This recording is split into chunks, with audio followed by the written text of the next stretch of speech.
一符震天地，一文撼乾坤。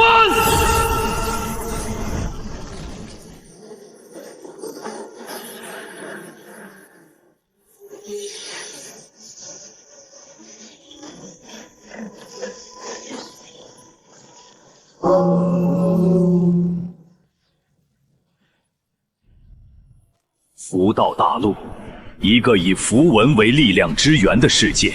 上古时期，符族先贤将天地法则凝练为一道道符文，刻于山川河岳之间。能感悟符文者为符师，一符可裂山岳，一文可断江河。然而数千年过去，符文的真意早已失传。如今的符师不过是照猫画虎，空有其形，不得其神，而这一切的核心便是符。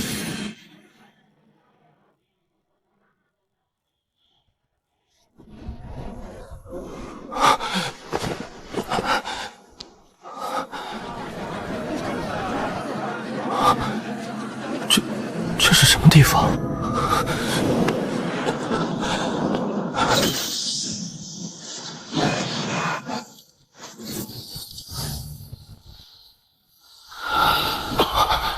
我叫叶晨，一个蓝星21世纪的考古系研究生。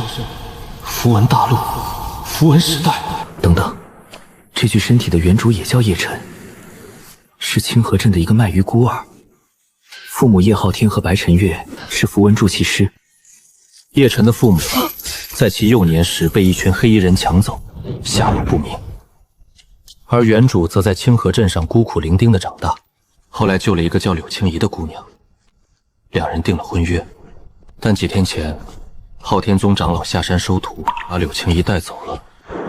原主追上山来找她，结果在路上精神力枯竭昏倒，然后就被我接管了身体。我靠，我这是穿越了！竟然穿越得到了一个用符文当武器的修仙世界。符道通天，以符为尊。凡能感应震天碑上任一道符文，引动符力者，便可入我昊天宗修行。赵公子，你一定能一鸣惊人。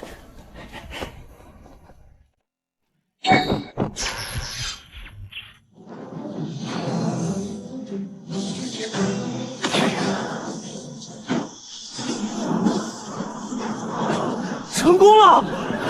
雷符共鸣！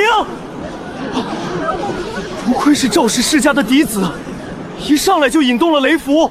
雷符是万千符文中功法最强的几种之一。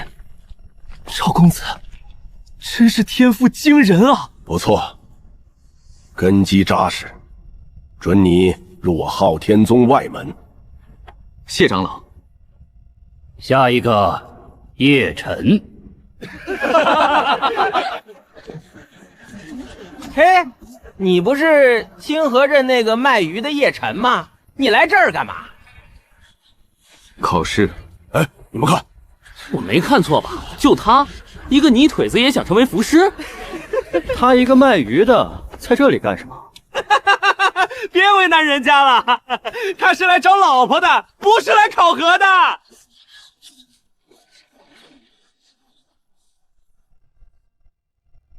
等等，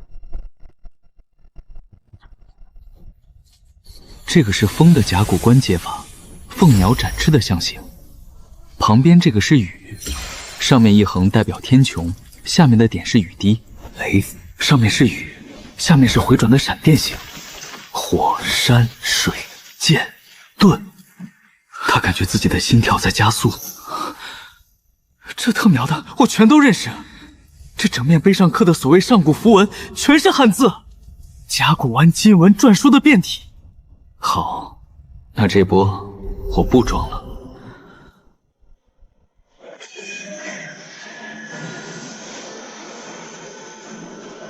风，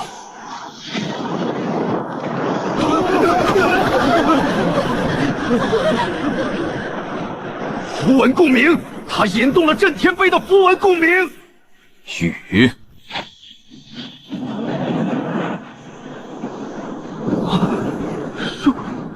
双符共鸣！天哪，昊天宗多少年没出过双符共鸣的天才了！长老，我不服，他不过是侥幸。兄弟，你那个雷写的不太标准，第3笔应该是竖折，你写成横折了。让我给你示范一下。叶晨，你。甲骨文中雷的上半部分是雨，下半部分是2个回转的闪电形状，代表雷声回旋于天地之间。我不仅知道这个字怎么写，还知道3000年前的古人为什么要这样写。这其中蕴含着先民对自然伟力最原始的敬畏和理解。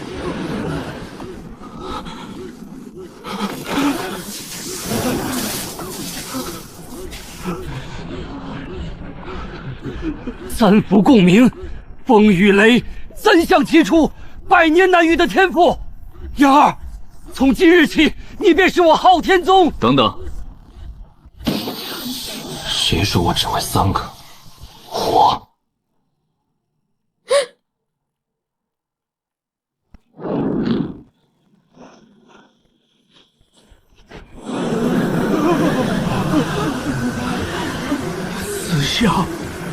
4相齐出！天哪！不好，精神力跟不上了。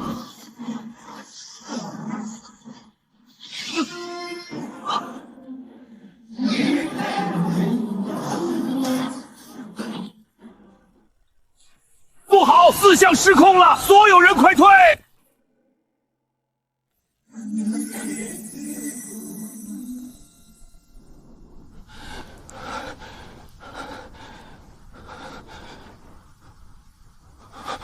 刚才那股力量，好像是从碑里面传出来的。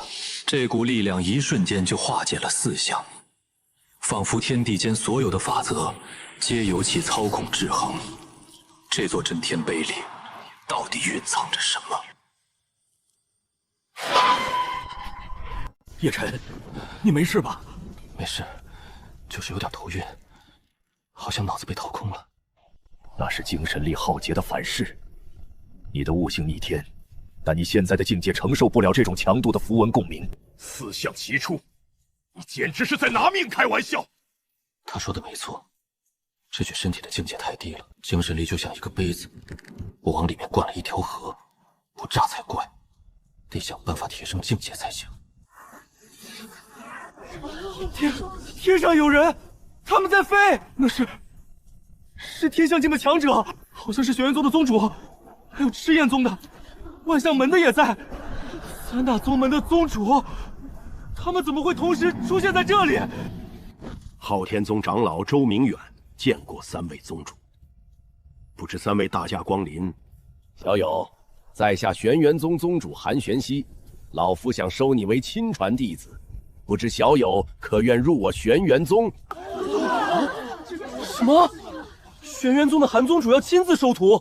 天象境的强者亲自收徒，这是何等的荣耀！小子，别急着答应，来我赤焰宗，老夫奉你为我宗门圣子，宗门所有资源向你一人倾斜。圣子，那可是一人之下万人之上的地位。小友，来我万象门，只要你点头，门内除了闭关的太上长老，你的地位与我这宗主平起平坐。我刚穿越过来不到1个时辰，就被3个宗主抢，这行情也太好了吧！这世界的学术门槛也太低了吧！宗主，您出关了。 3位大驾光临，有失远迎，但一上来就想挖我昊天宗的墙角，是否有些不合规矩？好兄，此子尚未正式拜入你昊天宗，何来挖墙角一说？哼，少废话！这小子的表现，大家有目共睹。风雨雷火4相齐出，东周100年难遇的天才。虽然精神力不济，没能催动真正的符力，但他的悟性，把话说明白了。 今日就算撕破脸，这个人我们也要争到底。好家伙，菜市场砍价都没架势，我在这儿跟一条待价而归的鱼有什么区别？现在也定不下来，不如3日后咱们4位再行商讨。毕竟这里还是我昊天宗。那不是幻觉，我很确定我看到了，杯面裂开了一条缝，里面有人。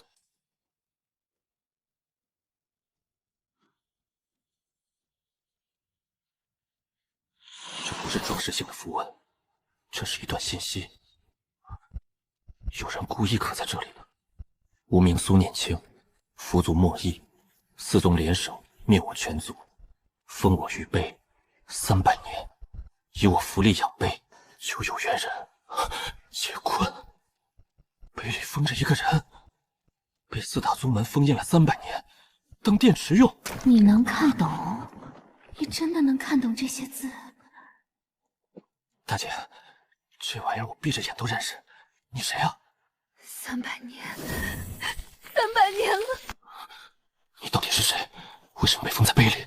我叫苏念清，300年前四大宗门联手灭了我的族人，我是佛族最后的血脉，他们想夺走我们的传承，但我不肯交出来，于是他们把我封在这震天碑里，用我的符力来供养这块碑。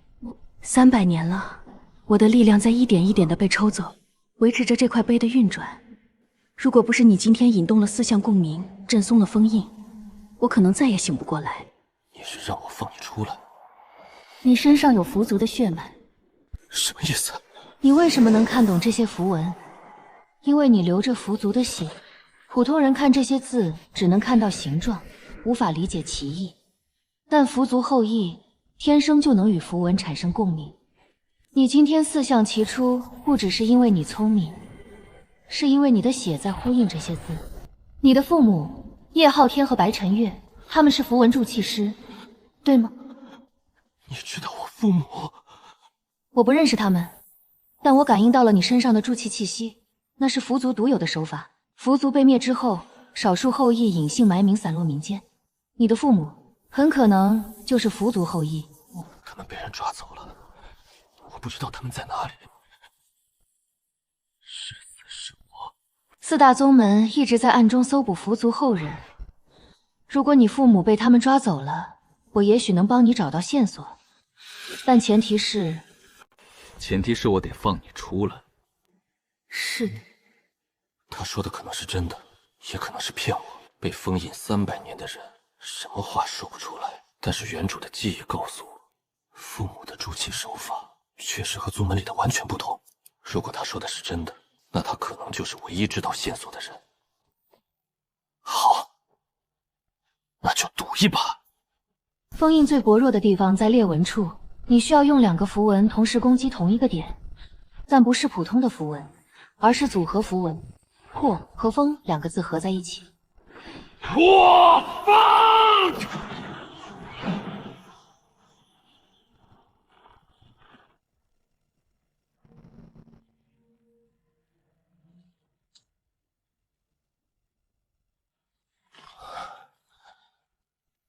这就是被封印300年的上古佛族莫弈。不是，长得也太好看了吧！若考古系哪个教授长这样，我还不得天天去上课？有吃的吗？我饿了，300年没吃东西了。300年的封印，上古佛族莫弈，绝美冷面杀神。出来第一句话是要吃的。苏念清，那个魔头他怎么出来了？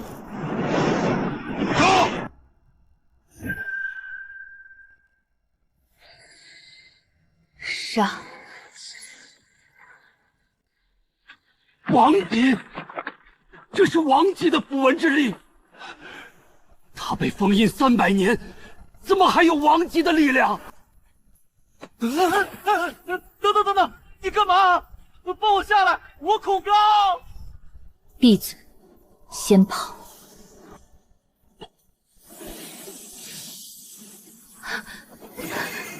糟了，符气，我们被符气绑定了。什么意思？意思是，从今以后你跑不掉了。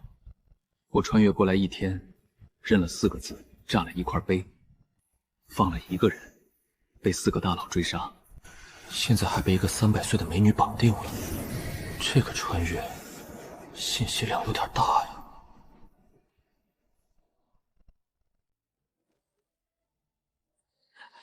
你就不能轻点？我骨头都快被你夹断了。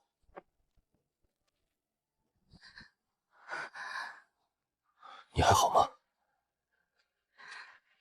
你会生火吗？我需要吃东西，现在就要。不仅会生火，还会烤鱼呢。你会烤鱼？原主是卖鱼的，这大概是他留给我的唯一有用的技能点。什么是技能点？别管了，你等着。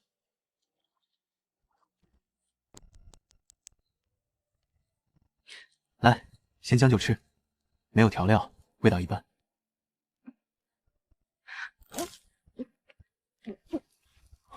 这真的是刚才那个一个沙子就把4个天象境宗主打飞的人吗？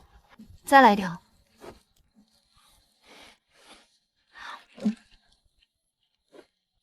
那条是我的。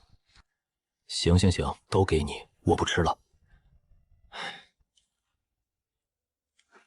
多谢。可以了。现在说正事。就这样翻篇了？你吃了我3条鱼，唉，吃完就当无事发生。福气，这是上古佛族的血脉共鸣产生的天道契约。我们2个都是佛族血脉，你在破开封印的瞬间，我们的血脉产生了共鸣，天道自动形成了福气。所以这东西具体有什么效果？3个效果。第一，距离限制，我们之间的距离不能超过100里，超过了，双方都会受到精神力反噬，头疼、吐血，严重的会昏迷。那不就是拴狗绳吗？第二，符力反哺，我的符力会通过符技持续流向你，让你的修炼速度比常人快数倍。这个倒不错。第三，心灵感应，在一定距离内，我们可以通过符界互相感知对方的位置、情绪，甚至可以进行简短的心灵对话。所以总结一下，我救了你，代价是被你用一根无形的绳子拴住了。你的力量反哺我，但我们不能离太远，还能互相感知情绪。这算什么？上古版的？你要是敢说出什么不正经的比喻，我现在就把你扔回昊天宗。我什么都没说。那咱们来聊聊正事。你说你被封印了300年，那你现在实力恢复了多少？300年的封印几乎抽干了我的符力，我巅峰时是圣境，现在跌到了天象境，而且还在继续衰退。圣境？那是什么概念？修炼境界从低到高，炼气、统脉、凝魂、通玄、天象、王境、地境、圣境。圣境之上或许还有更高的层次，但已经不是我能触及的了。今天追杀我们的那4个宗主都是3班天象巅峰，我现在的实力和他们差不多。那我呢？炼气初期。也就是说，蝼蚁。谢谢你的鼓励，师傅。谁是你师傅？你不是说要教我符文修炼，帮我找父母吗？那不就是师傅？称先生，在佛族，传道者称先生，不论男女。好的，师傅。那咱们做个交易吧，你帮我找父母的线索，教我修炼，我帮你夺回佛族的传承，恢复你的实力，公平交换。你知道你在跟谁谈条件吗？4大宗门加上他们背后的势力，那是这片大陆上最强大的力量。你一个炼气初期的蝼蚁。我知道，但1年前我也只是个考古系的学生，连打架都没打过。现在我能一个人对着一块石头念4个字就引动，天地异象，谁知道1年后我能做到什么？好，我收你为弟子，但你记住，在我面前称先生。好的，师傅。300年了，我终于等到了一个同族。这是佛族的基础修炼功法，紫渊诀。先修炼这个，打好根基。太慢了，这效率不行。修炼本就不是一朝一夕的事，普通人从炼气突破到统脉，少则半年，多则3、5年。这个世界的符文就是汉字，汉字可以组合成词，词有新的含义。那如果我把加速和修炼组合在一起呢？加速修炼。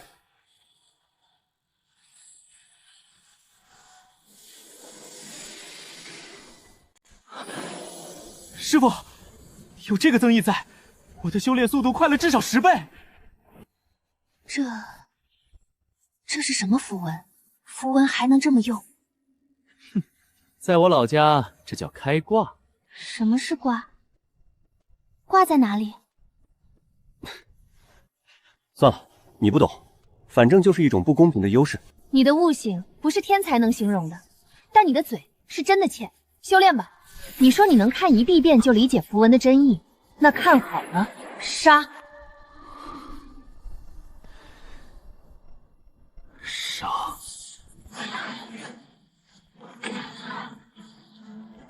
你看一遍就会了？不然呢？这个字我幼儿园就认识。悟性高，了不起。那必须的嘛。滚去修炼。300年了，我终于不是一个人了。虽然这个人确实很欠揍。300年的封印，就这么被一个炼气初期的小子破了。苏念青的气息已经消失了，他用了某种手段遮蔽了追踪。以他对符轮的理解，短时间内我们找不到他。那就慢慢找。他被封印300年，符力所剩无几。只要找到他，一群天象境长老还收拾不了一个半废的符族余孽。立刻调集4宗所有追踪高手，用追踪符配合大范围搜索，就算他躲到地底下，也要把他揪出来。传令，昊天宗执法长老秦奎率队出发，玄元宗、赤焰宗、万象门各派1名长老配合，限期1月，找到苏念羌和那个叫叶晨的小子。活要见人，死要见尸。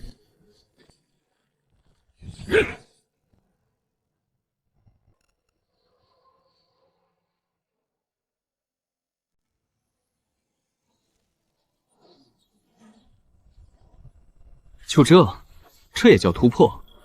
我还以为会有什么天雷地火呢。炼气境本就是最基础的境界，突破感觉不明显是正常的。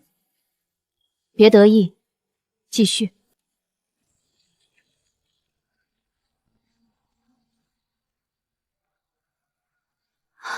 不正常。统脉境意味着你的灵气开始在全身经脉中形成稳定回路。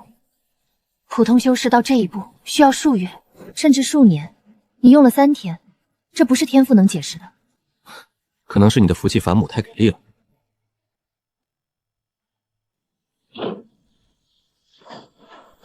凝魂境，你的精神力凝结成了实质，可以在体外操控符文了。5天，这是好事吧？我在符族活了将近200年，见过无数天才，从炼气到凝魂最快的一个人，用了3个月。他后来成了符族最年轻的圣境。那我这个算变态。我觉得你应该用一个更积极的词。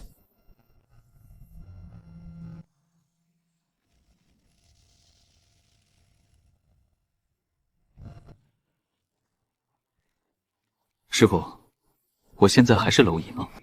你不是人。谢谢夸奖。7天，从炼气初期到通玄境，就算有符界反哺和加速修炼的增益，这个速度也已经超出了我所有的认知。这个人到底是什么来头？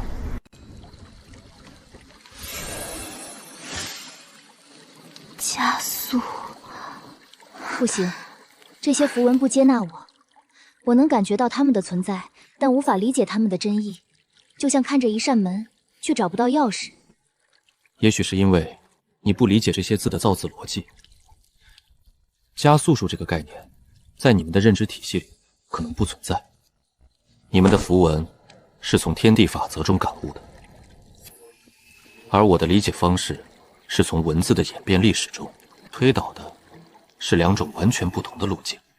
你是说，你的认知方式和这个世界的人根本不一样？对，你们是从天地到符文，我是从文字到符文。同一个字，你们感悟的是它蕴含的天地法则，我理解的是它的构造逻辑和历史演变。殊途同归，但起点不同。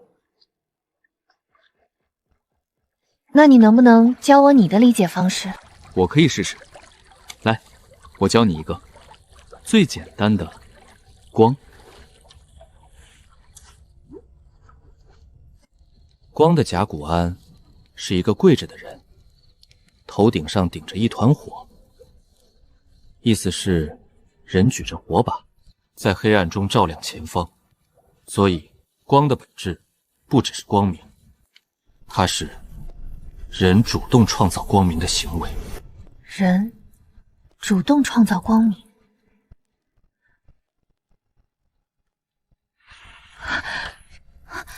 有反应了，你这种理解方式确实有用。那当然，我这可是5000年文明积淀的知识体系。5000年？你的世界有5000年的历史？何止，光文字的历史就有3000多年，从龟甲上的刻痕到今天的……算了，说了你也不懂。你的世界是什么样的？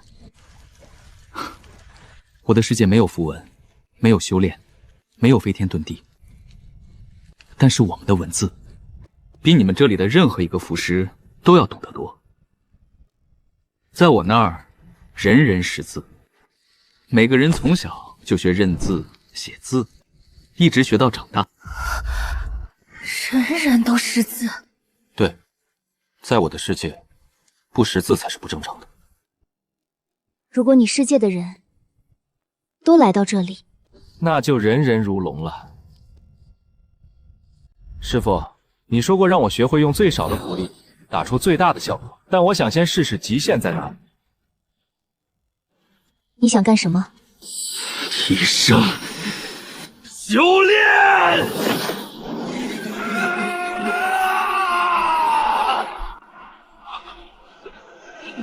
停下！现在就停下！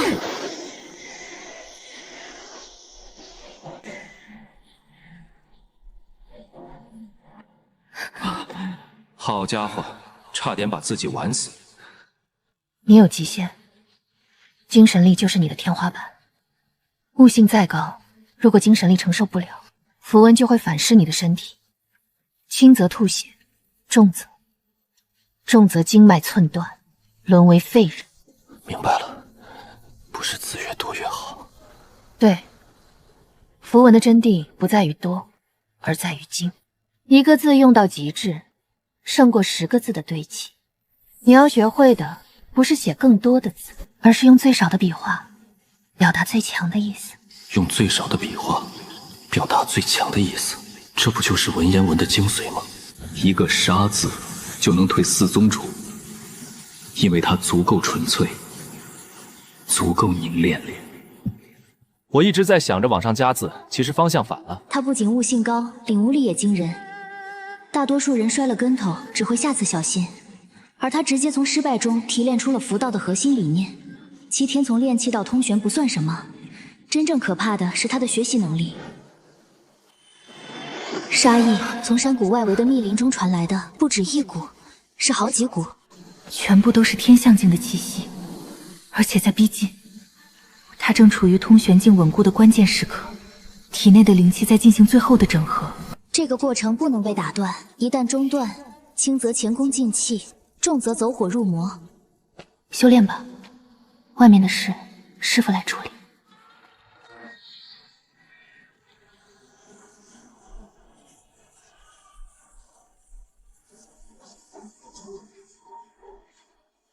必须把战场拉开，绝不能波及到正在修炼的叶晨。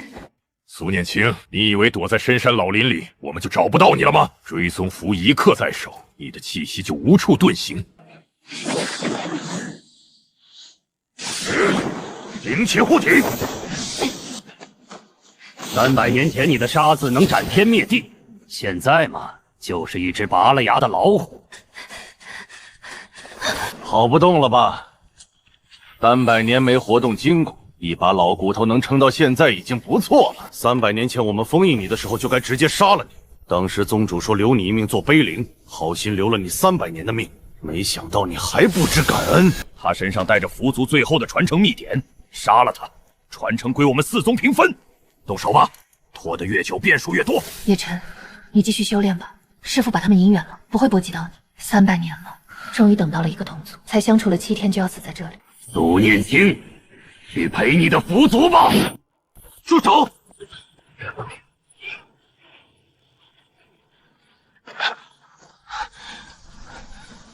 叶晨，你的修炼完了。你怎么知道我在这里？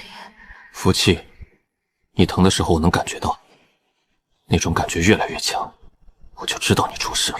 想杀我师父，你们问过我了吗？就你一个通玄境的小子，你连我们一个人都打不过，拿什么来救他？来试试。杀了他！对，一个通玄境的防御，竟挡住了我们4个人的合击。这小子的符文不对劲，他用的盾字比我们见过的任何防御符文都要精纯。盾，他斩断了灵气的连接。这小子他在分析我们的阵法。力。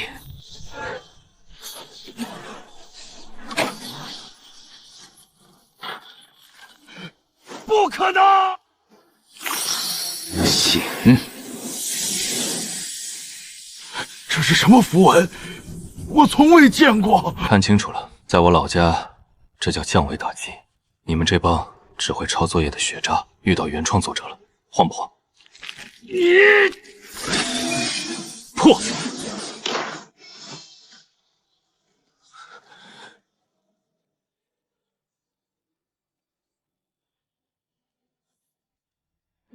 师傅，我刚才帅不帅？帅个头！精神力透支成这样，要是他们有人还能站起来，你就得死在这里。那倒是，不过师傅你也差不多吧？咱俩现在加一块儿，大概能打赢一只鸡。叶晨，谢谢你。不客气啊，谁让你是我师傅呢？你刚才打架的时候说的那些话，什么降维打击，学渣遇到原创作者。以后打架的时候少说废话，很影响气势。好吧。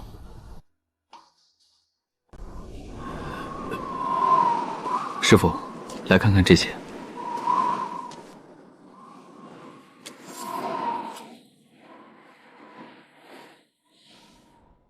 这件法器上的铸造纹路，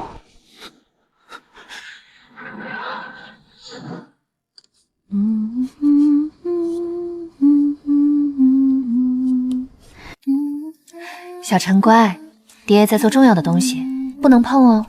让他碰吧，以后这手艺迟早要传给他的。他才4岁，你就想着传手艺了？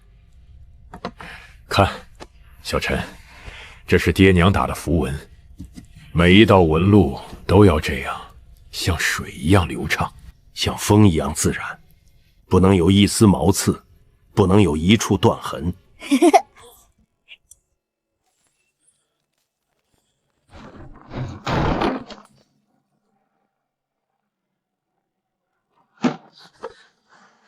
你们是什么人？小陈，快跑！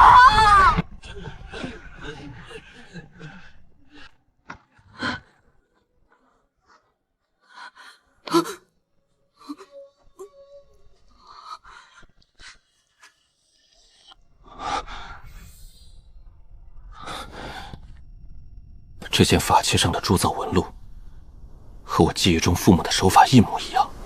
我之前就告诉过你，你父母是佛族后裔，佛族的铸器手法是独一无二的，没有任何人能模仿。那他们现在在哪儿？ 4大宗门只是明面上的势力，在他们背后，还有一个更大的存在——太初圣殿。太初圣殿，那是大陆上最古老、最强大的势力，拥有圣境强者坐镇。四大宗门不过是圣殿的附庸。300年前灭我伏族的命令，就是从太初圣殿下达的。如果你父母是被四大宗门抓走的符文筑气师，那他们最终的去向只有一个：太初圣殿。圣殿需要筑气师为他们打造符文法器。太初圣殿，师父，我不会蛮干。四大宗门的长老我能打，但圣殿有圣境强者，我现在连天象境都不是，硬闯就是送。要打败一座山，不一定要用拳头。你想怎么做？我要回昊天宗，以天才弟子的身份，堂堂正正的走进去，然后一步步向上爬，接触四大宗门的核心圈子，摸到太初神殿的边缘。你要偷偷混进去？对，符道大会是四大宗门每3年一次的盛事，第1名有资格进入宗门核心层，甚至被推荐到太初圣殿。这是一条现成的路。但你破了震天碑的封印，放了我出来，昊天宗不会轻易接纳你。他们会的，因为我的天赋对他们来说有足够大的利用价值。昊天行是个聪明人，他不会放弃一个4项齐出的天才，他会想办法把我收为己用，我就利用这一点。你比我想象的要狡猾。师父，在我老家这叫智商。滚！但有一个问题，福气，我们不能离太远。我进了昊天宗，你怎么办？符气的距离限制是100里，昊天宗周围的山脉绵延数百里。我可以藏在外围的某处，在100里范围内活动，同时利用这段时间恢复实力，调查四大宗门的暗线。我们通过符气保持联络，内外配合。对，你在明，我在暗。成交。走吧，师傅，先找个地方休整，然后我就回昊天宗。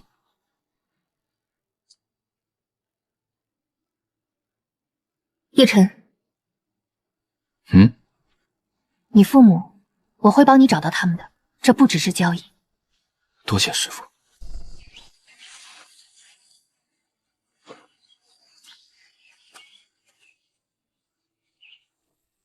麻烦通报一声，就说叶晨回来了。叶晨，你不是和那个魔头一起跑了吗？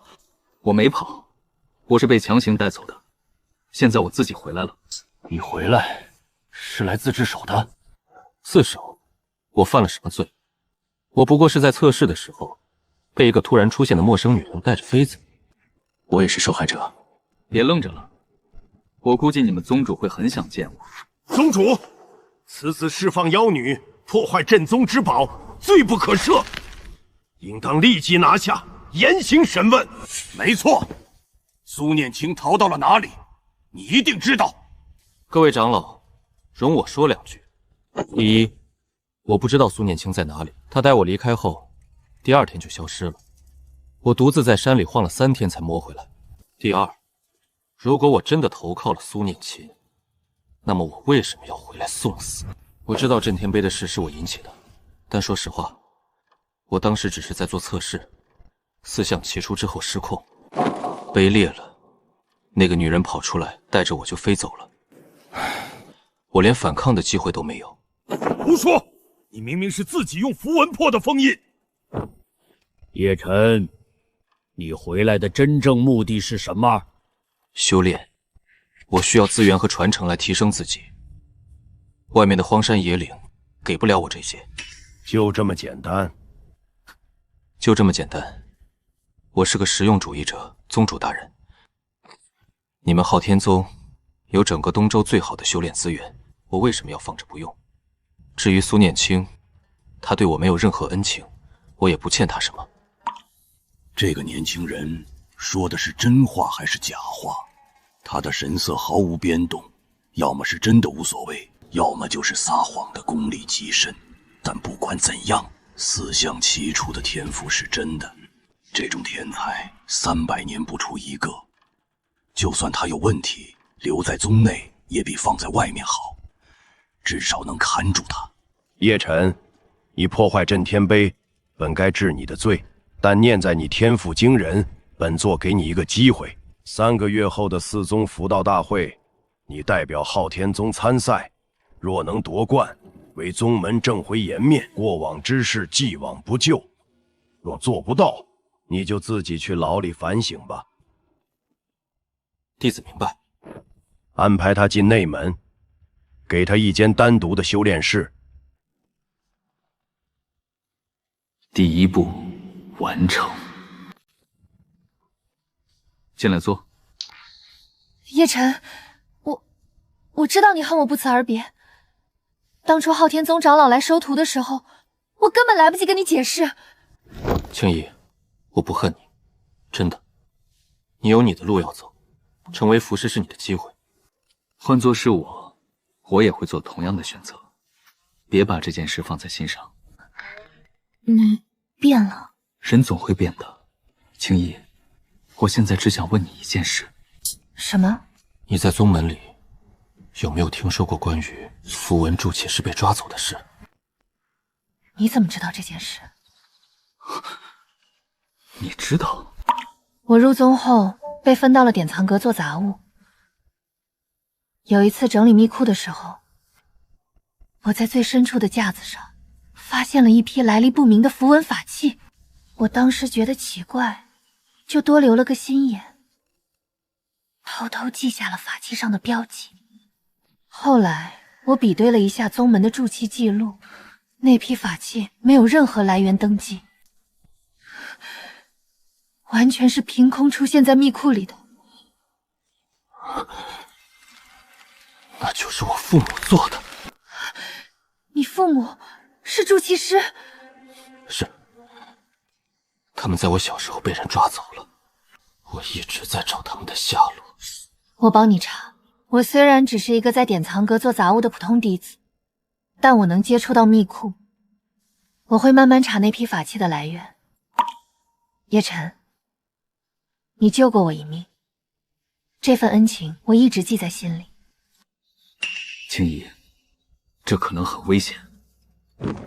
你在清河镇救我的时候，也没想过危不危险。那你小心点儿，发现任何异常就立刻停手。叶晨，福道大赛你一定能成功，我相信你。叶晨，你回来了。想我了。福道大会我会参加。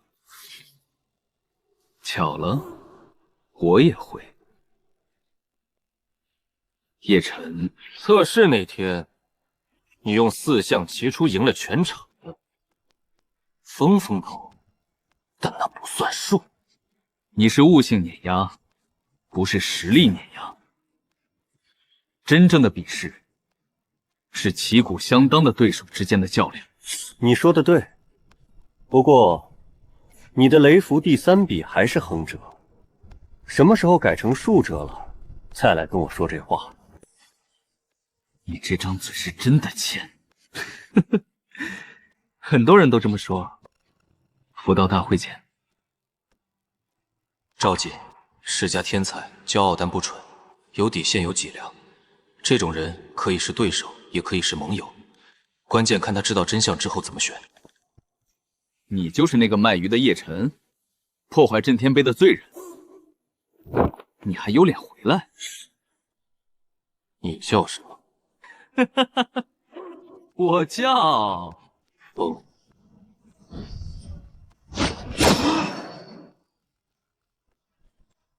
凭这个，还有问题吗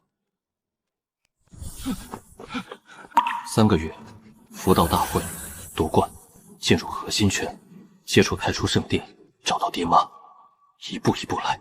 根据柳青衣白天偷偷传来的消息，密库在典藏阁地下第3层，入口处有2道符文禁制和1名天象境长老轮值看守，普通弟子根本进不去。2道禁制，第1道是常规的警报符阵，有人未经授权进入，就会触发警报。第二道禁制的构造很有意思，它不是用来防人的，它是用来隐藏什么东西的。一道引字变体符文阵法，功能是遮蔽密库内特定区域的气息。他们在藏什么？不急，等我搞清楚禁制的全部构造，找到绕过去的方法再说。现在最重要的是不能暴露。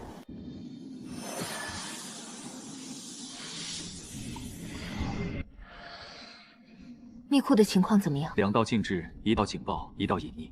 第2道很可疑，他们在藏东西，估计就是那批来历不明的符文法器。别急着动，你现在的首要任务是在宗门站稳脚跟，等符道大会。密库的事，让柳青衣慢慢查。知道了，你那边怎么样？我在恢复实力的同时，也在调查4大宗门外围的动向。有一件事，我发现4大宗门最近在秘密转移一批人。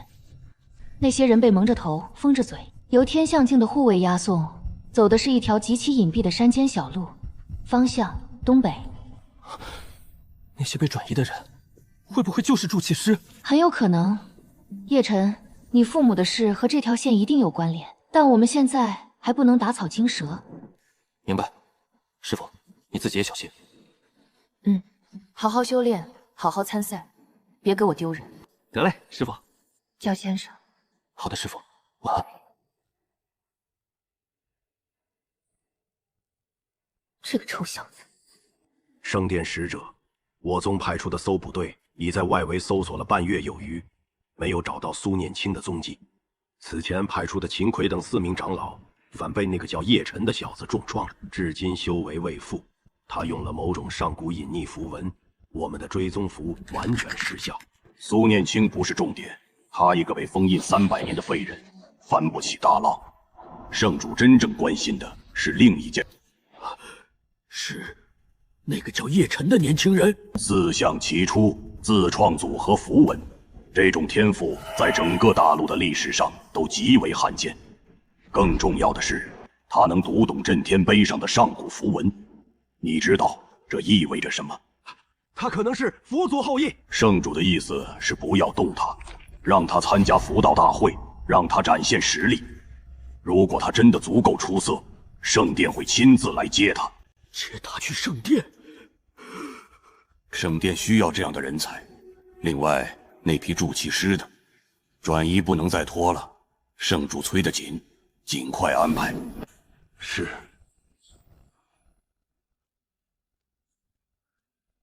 300年了。苏念清，你终于出来了，而你带出来的这个年轻人，也许会比你更难对付。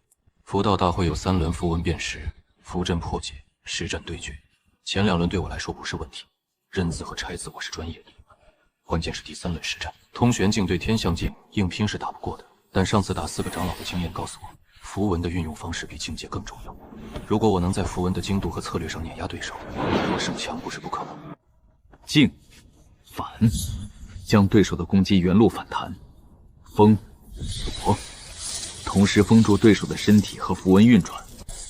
破晓，先破防再曝光，攻守一体。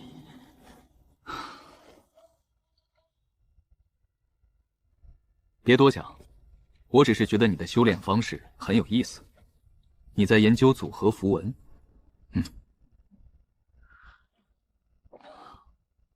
失传的上古技法，把2个甚至多个符文组合成一个全新的效果。我在家族典籍里看到过记载，但从来没人能真正做到。你是怎么想到的？天赋。你这个人说话真的很欠，很多人都这么说。我问你一件事，你不用回答，听听就行。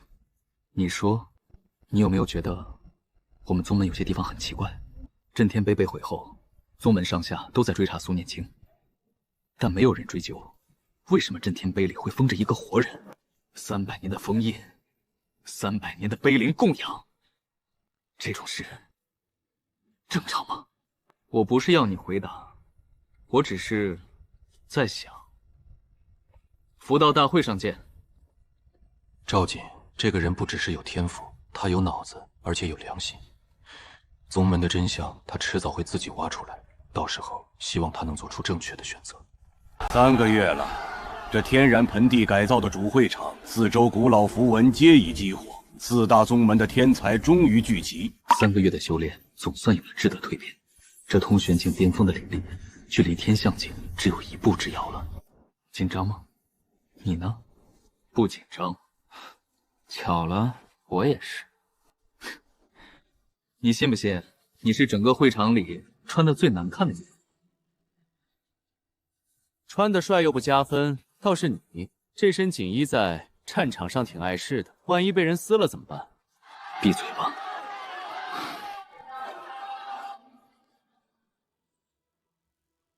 诸位，符道大会自创立以来，已历32届，每一届都诞生了出类拔萃的年轻符师，推动着符道的发展。但老夫想提醒各位年轻人一件事：符道不只是力量，它是理解，是传承，是对天地万物的敬畏。力量可以赢得比赛，但只有理解才能赢得未来。没有杀气，竟对文字有一种天然的亲近，学者气质。符道大会正式开始，第1轮符文编识。第1轮的规则很简单，不是震天碑那种充满力量的古碑，而是一块专门用于测试的试符碑。碑面上刻着20道符文，从简单到复杂排列。选手需要在1炷香的时间内辨认出尽可能多的符文含义，并将答案写在面前的答题玉简上。辨认正确的数量越多，分数越高。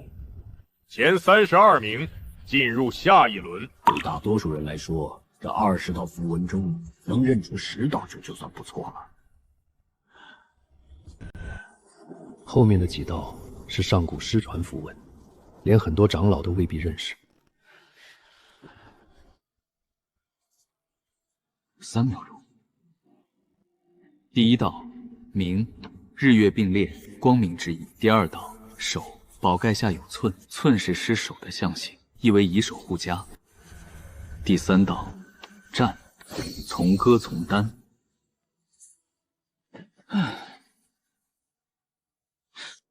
装什么？这么快放弃了？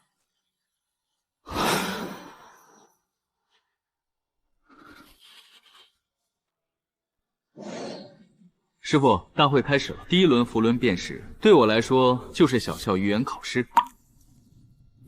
答了多少？20道全答了，不过我故意在最后2道上写了点模棱两可的答案，太完美容易引起怀疑。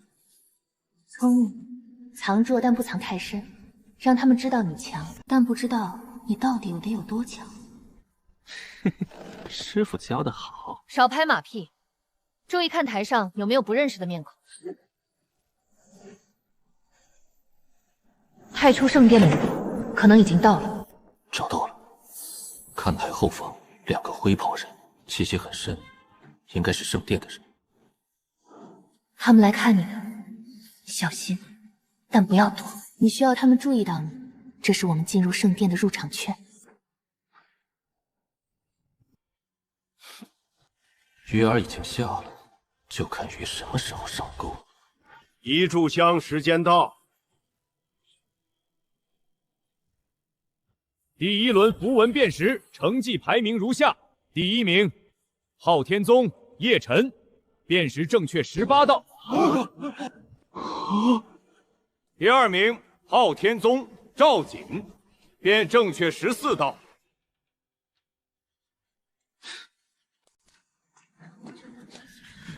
年轻人，等一下。18道，老夫在这个位置坐了20年。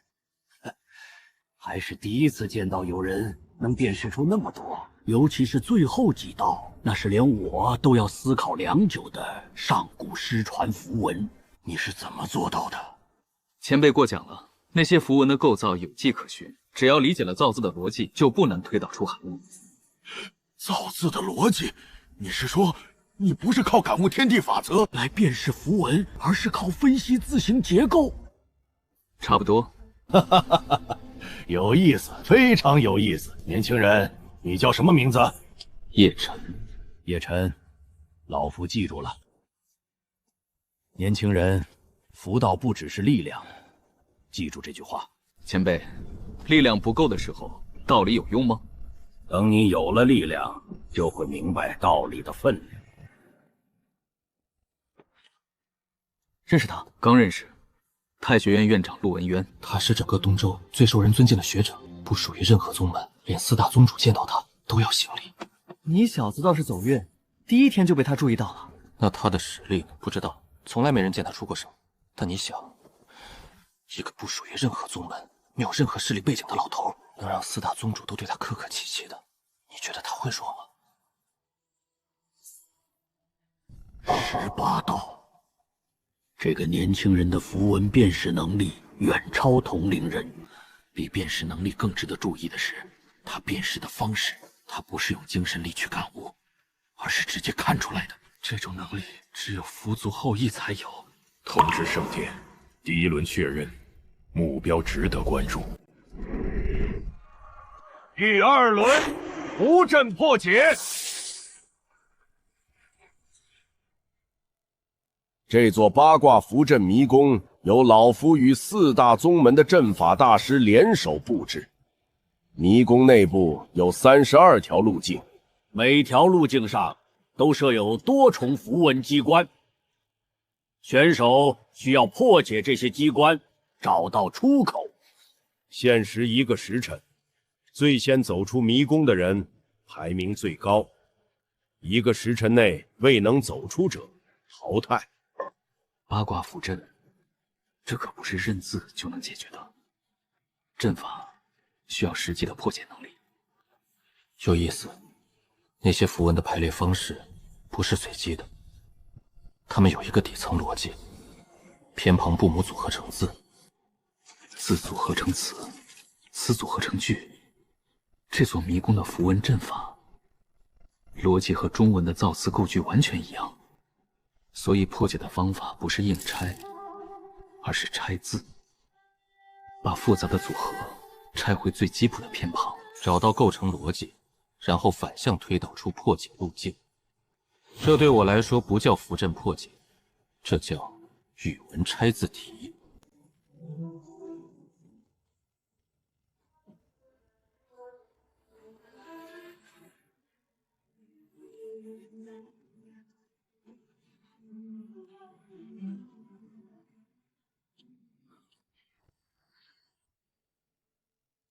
这组符轮的核心结构是困，外面的方框代表围，里面的木代表被围住的对象，所以这条通道是一个陷阱，进去就会被困住。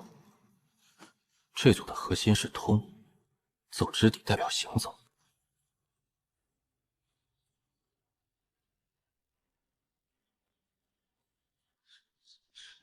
你们看，昊天宗那个叶晨，他怎么能这么快？他是不是在乱走？不像乱走，他每次都选择了正确的路径，一次都没走错。他在拆字。院长说什么？他不是在破解符阵，他在阅读符阵。他把每一组符文阵法当成一段文字来读，然后从字义中判断路径。这种方法我从来没见过。这组符轮的结构是一个谜语，谜面是这些符轮的组合，谜底是一个字，找到那个字就是通关密码。最上层是田的变体，不是田地的田，而是人头顶西门的象形，代表脑和思维。下层是心，上面是脑，下面是心，田加心思。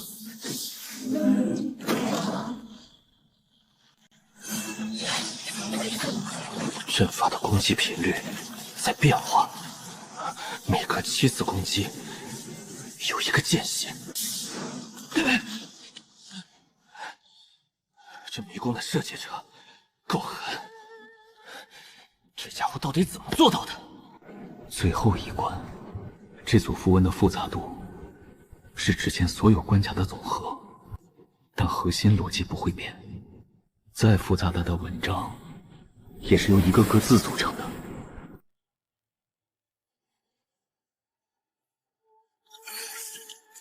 这不是一个字的谜语，是一段话，一段用上古符文写成的短文。天道无常，万物有序，求道者当以心去服，以意通天。非力可破，唯物可开。唯物可开，答案不是一个字，而是物。不对，物不是答案，还是说唯物可开？物什么？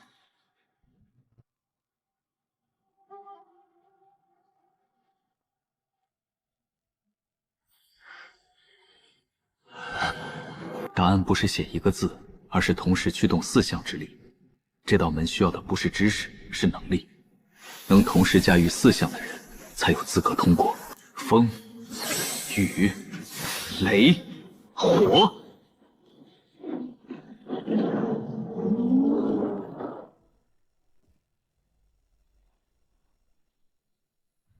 昊天宗叶辰用时1刻钟，符道大会历史上第2轮最快纪录。1刻钟，1个时辰的限时，他只用了1/4。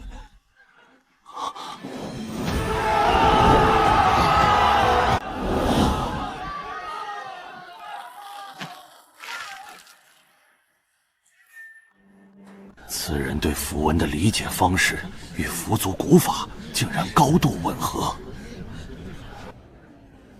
第1轮藏拙只拿了18道，第2轮速度太快没藏住，算了，也不需要藏了。第3轮是实战，那才是真正的舞台。1刻钟，运气好，叶辰。你这个人最讨厌的地方就是，明明碾压了所有人，还要说运气好。那你想让我说什么？太简单了。你闭嘴吧。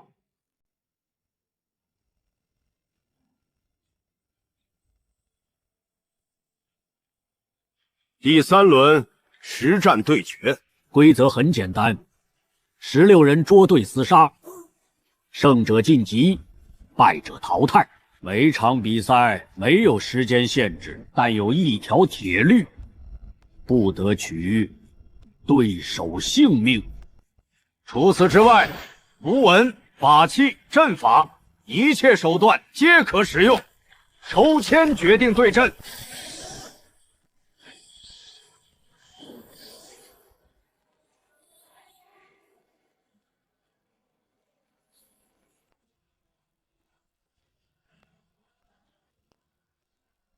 空玄境，就你。前2轮耍巧明也就算了，到了真刀真枪的战场上，悟性再高也挡不住一拳。那你来试试。比试开始。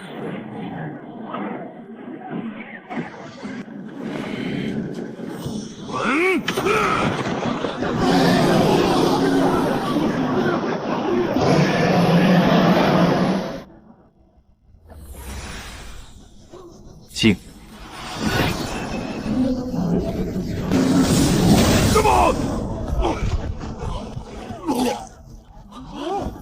反弹了！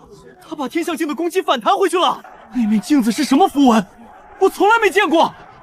一个通玄境的人，一个字就把天象镜打趴了。不可能！我的火龙怎么会？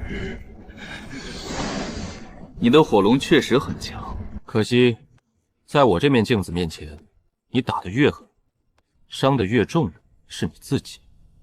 要不要再来一次？我可以让你选择攻击方式，结果都一样。我不信你这面镜子能反弹一切。地裂！你那面镜子能反弹地面吗？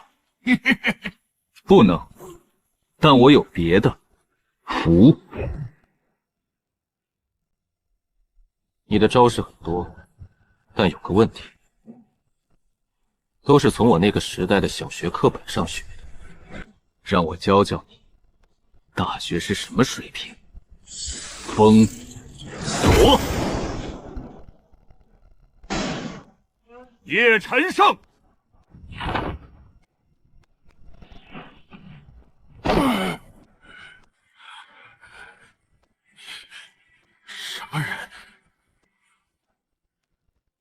一个考古系的学生。有人在跟踪我，2个，不，3个。气息压得很低，但有一个的杀意未收干净。盾，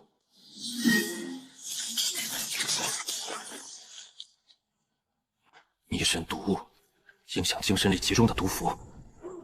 这帮人是专门针对我来的。散！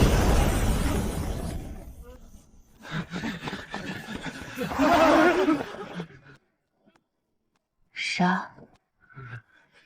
我给你们3秒钟时间，告诉我谁派你们来的。3、2，好了。师傅，你怎么来了？不去。你被毒物影响的时候，精神力出现了变动，我感应到。谢了，师傅。少废话。刚才那3个人，你注意到他们的符文风格了吗？不是4大宗门的，他们用的暗杀手法更专业。他看你拿了2轮第1，知道实战轮也拦不住你，于是选择了赛外动手。如果你意外受伤退赛，万象门的选手就能轻松晋级。可惜他低估了我，更低估了你。回去休息吧，明天还有比赛，我在外面看着。师傅，叫先生。好的，师傅，晚安。滚。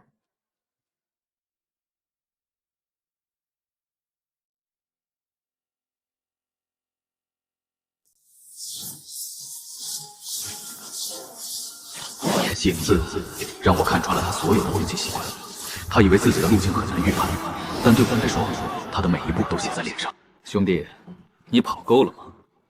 我赶时间，下午还有半决赛。疯！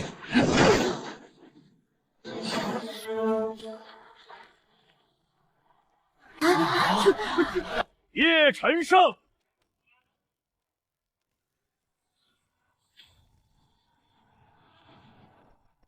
这家伙比孟烈聪明多了，不攻击我，而是改变环境。在他的火域里，我的镜子没有反弹对象，符子在高温中效率降低，他在逼我用更多的精神力来对抗环境。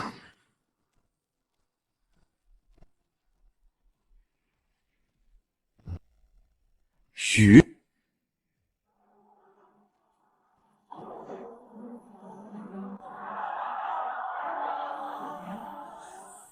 风左，叶晨胜晋级决赛。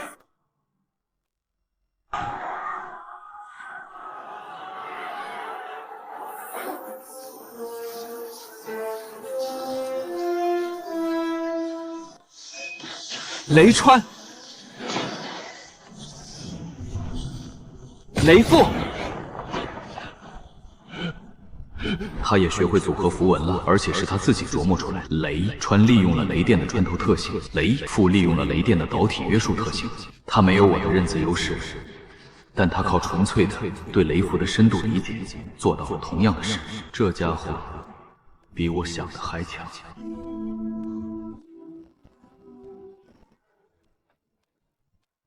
叶晨，这一场我不会留手。我也是。你的符文种类比我多，组合比我灵活，但我对雷符的理解比你对任何一个单字的理解都深。你说的对，这是一场广度对深度的较量。准备好了，随时。决赛开始。静，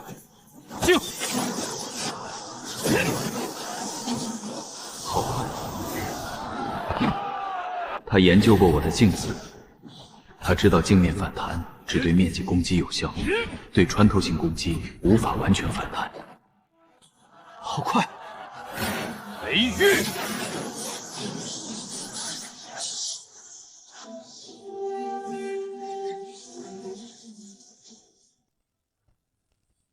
雷玉，他把整个比试台变成了自己的主场，在这个范围内，我无处藏身。他的深度真的不是开玩笑。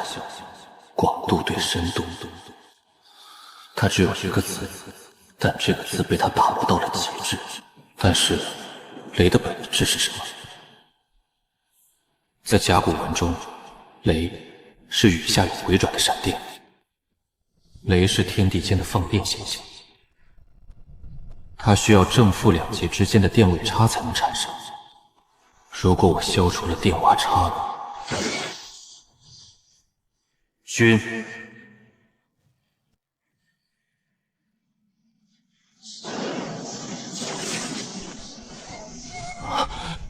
这是什么符文？我的雷在消失。你的雷确实强到极致，但再强的雷，本质上也只是电位差产生的放电。而我这个字的意思是，让一切回归平衡。有意思，你不只是悟性高，你是真的理解了每一个字的本质。你也不差，把一个字练到这种程度，我是真心佩服。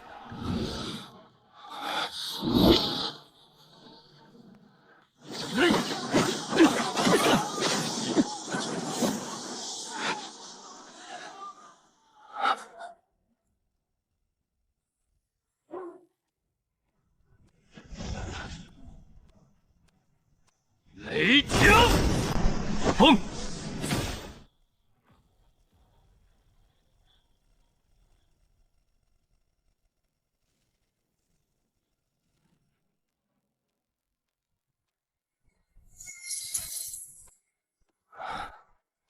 我输了，你很强，真的很强。如果你也会20个字，我不一定赢得了你。如果我会20个字，我就不是赵景了。我的路是把一个字练到极致，你的路是理解所有的字，路不同，但殊途同归。下次我不会输，我等你。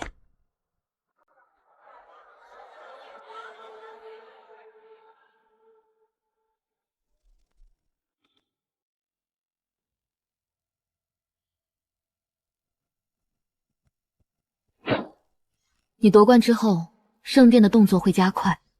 那2个灰袍人已经离开了会场，应该是回去汇报了。那正好，我需要圣殿主动来找我，这样比我自己闯进去安全得多。但你要做好准备，圣殿来接你的人不会是普通角色，至少是王静。明白。师傅，你那边呢？我又截获了一次筑气师转移的路线，这次我没有跟踪，我做了更重要的事。什么？我救了一个人，一个从转营队伍中逃出来的筑气师，他受了重伤，但还活着。他告诉我，太初圣殿地下的炼气房里至少关着40名筑气师，其中有2个人被单独关押在最深处，因为他们始终不肯配合。那2个人，他没见过他们的面，但他说，守卫私下把他们叫做那对最倔的夫妻。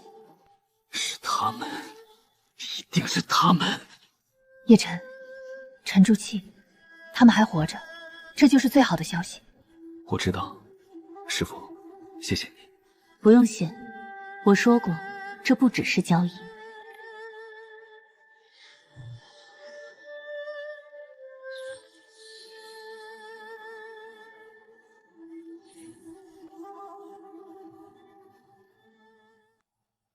怎么了？你让我查密库里那批法器的来源，我查到了。那批法器不是4大宗门铸造的，也不是从外面首购的，他们有一个统一的来源标记。我在密库最深层的一个隐藏暗格里找到了入库记录，记录上写的来源是太初圣殿炼气粉特供。但更可怕的是，我在暗格里还发现了另一份文件，不是法器记录，是命令。什么命令？300年前太初圣殿下达给4大宗门的联合行动令，行动代号禁服，目标彻底灭绝符族，抢夺符族核心传承，将所有符族筑气师押送至太初圣殿。叶晨，灭符族不是4大宗门自发的，是太初圣殿的命令。而且文件上还有一行备注：狐族已掌握圣殿与妖域通联之证据，必须灭口。灭狐族不是为了抢传承，是为了灭口。因为狐族发现了太初圣殿和妖族勾结的证据。静怡，这份文件非常重要，但从现在起，你不要再查了。为什么？因为你已经查到了最核心的东西，再查下去，你会有生命危险。谢谢你，真的，你做的比我预想的多得多。你答应我一件事。什么？活着回来，不管你接下来要做什么，活着回来。我答应你。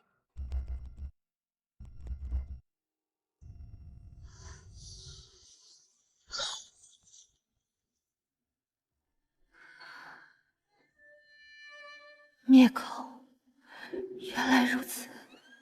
300年了，我终于知道他们为什么要灭我全族，不是为了传承，是因为我们知道了他们见不得人的秘密。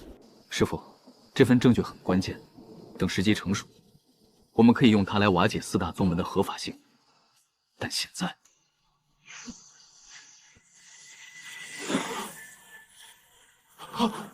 师父！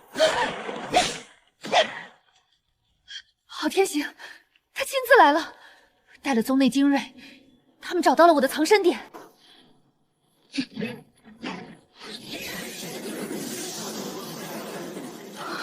来得及，一定来得及。朕，苏念青，300年前你就该死在碑里，今天我来更正这个错误。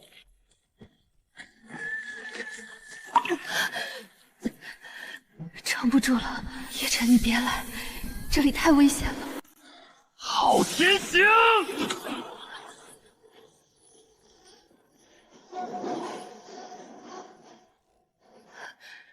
你，师父你就不能消停几天吗？我刚夺了个冠，还没来得及庆祝呢。你怎么知道我在？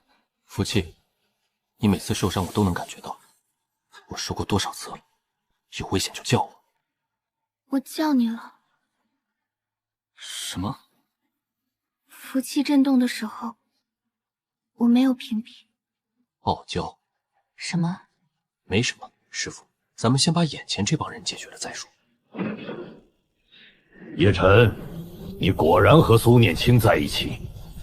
你在宗门里说的每一句话都是谎言，是又怎样？可惜了，你的天赋本可以让你成为东周最耀眼的符师，但你选择了站在错误的一边。错误的一边？300年前灭了符族全族的人，把一个活人封在碑里当电池300年的人，告诉我，我站在错误的一边。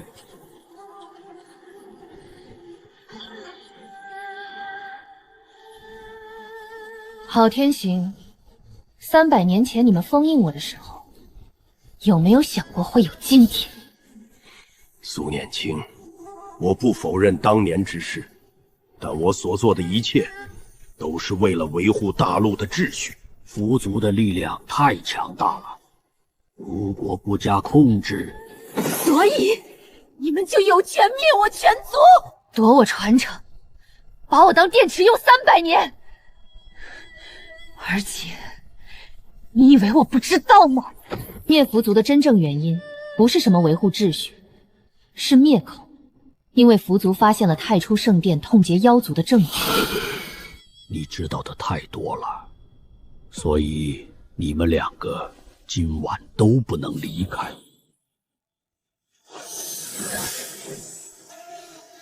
师父，你左边，我右边。杀！他的震字第6笔的转折有偏差。我在宗门修炼那3个月研究过这个词。朕的本源是真价金，意为以真金之重压定一切。郝天行不理解造字逻辑，只是机械模仿了符文的形状，这就是盗版和原版的差距。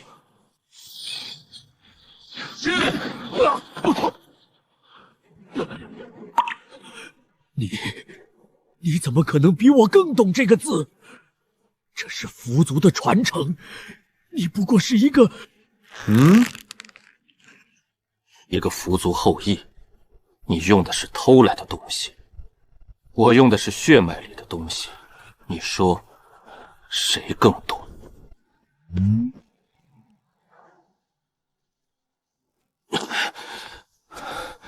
应答打不过，但郝天平有一个弱点，他心里有矛盾，他不是纯粹的恶人，他知道灭符族的真相，却选择了服从。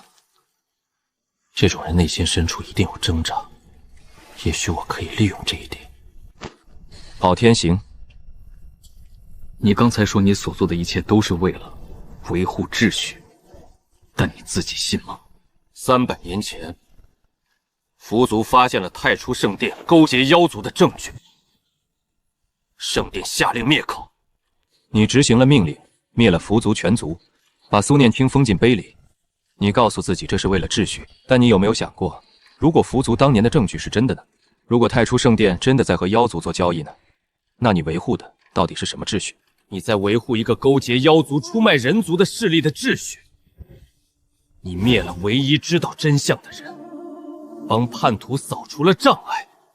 你不是秩序的守护者，你是帮凶。你一个孩子懂什么？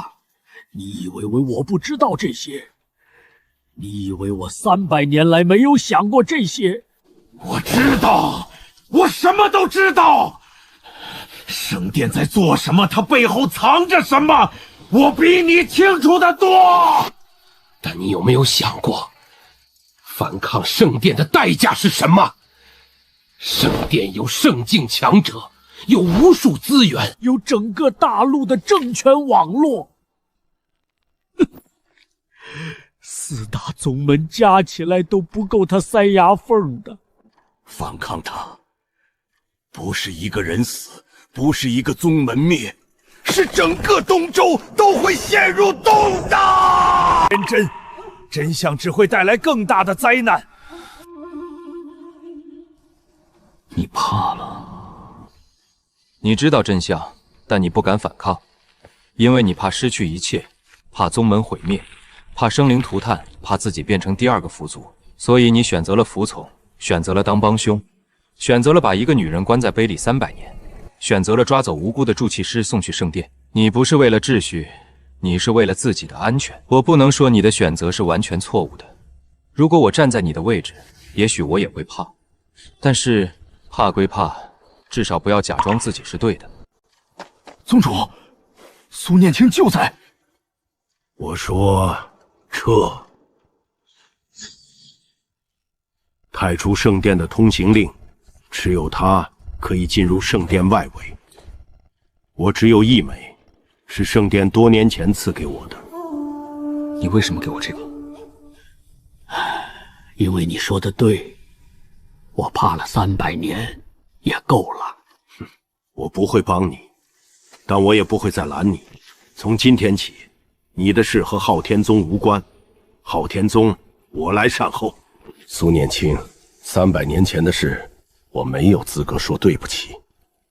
但如果有来生，我希望不要再做同样的选择。来生，走吧。去哪儿？回宗门收拾东西，然后去太初圣殿。好，不过在这之前，师傅，你需要吃点东西，你又快饿晕了。你怎么知道？福气，你饿的时候胃会咕噜咕噜叫，我这边也能感应到。你今天说的每一句话我都记住了，等我实力恢复了，会一句一句跟你算账的。好的，师傅。先吃鱼吧。叫先生。好的，师傅。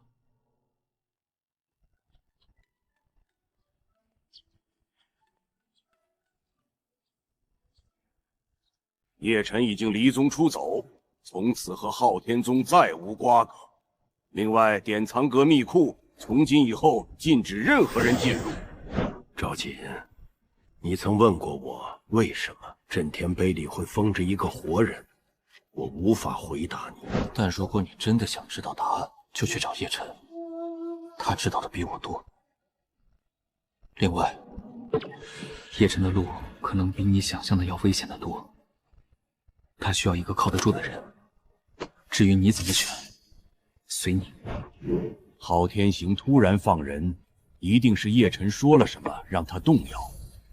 能让一个天象巅峰的宗主放弃追杀，那信息的分量不会轻。宗主，我们是否需要不要妄动？叶晨夺了福道大会冠军，名满东周，现在动他，等于和整个东周的舆论为敌，而且圣殿已经盯上他了。圣殿要怎么处理，不是我们能插手的。我们要做的是等，看圣殿的态度再行动。昊天行那个软骨头！苏念青是四宗的公敌，他竟然私自放人！我建议联合轩辕宗和万象门，向昊天宗施压。叶晨之事，圣殿自有安排，各宗不得擅自行动。岳宗主的小动作，圣主已经知晓，念在初犯，不予追究。但若再有下次，万象门可以不用存在了。这枚令牌只能进入圣殿的外围区域，要深入核心，还需要更高权限的令牌。那就先进外围，然后再想办法，总比从外面硬闯好。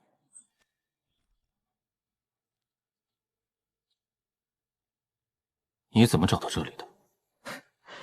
我赵家虽然不懂你那些古文字，但追踪术还是有2把刷子的。你的气息屏蔽的不够彻底，你师傅的倒是完美。你来干什么？我去查了密库、记录、灭口文件，青衣帮我也看了。我赵家世代效忠昊天宗，我从小就被教育，宗门至上，尊师重道。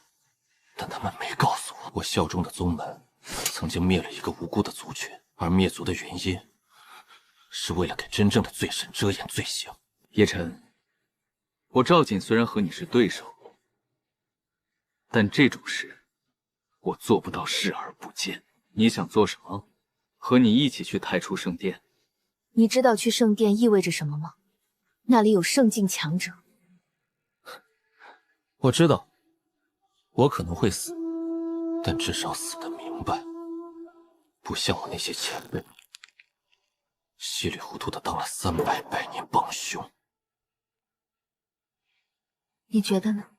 世家天才，骄傲但不蠢，有底线有脊梁。这种人可以是对手，也可以是盟友，关键看他知道真相之后怎么选。欢迎加入。少客气，我不是加入你，我是和你并肩。行，说的好听。那你带了什么好东西？灵石300枚，丹药若干，我赵家的压枪底、雷符法器2件。另外，这是柳青怡让我带给你的。她说，在你让她停手之前，就已经发现了这东西，一直藏在身上，没机会交给你。你父母的铸器手机，小陈，如果有一天你看到这本手札，记住，我们在太初神殿最深处，不要来救我们。你好好活着，就是我们最大的心愿。爹，你让我好好活着，但你知不知道？知道你们还在受苦，却什么都不做，那不叫活着，那叫苟且。走吧。你不犹豫？你父亲说了不让你去。正因为他说了不要来，我才知道他们在那里有多苦。一个父亲宁愿自己受尽折磨，儿子要远离，说明那个地方比我想象的还可怕。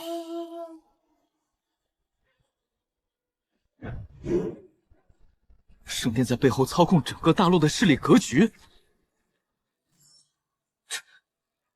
这比我想象的严重的多。是，这不是一个宗门的问题，是整个大陆的问题。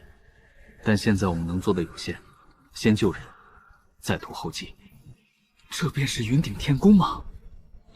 我曾以为云顶天宫是天上的仙境，可后来我才知道。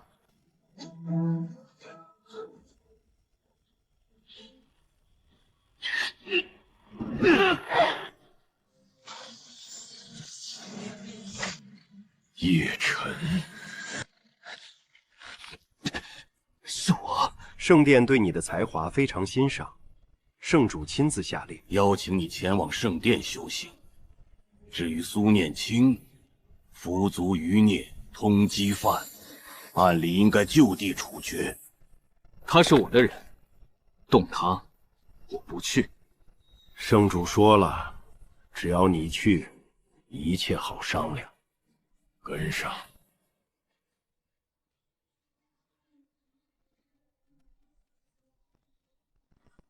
王境，这就是王境的力量，比天象境高了整整一个大层次。那种压迫感，光是站在他面前就快喘不过气来。圣殿里还有更强的圣境。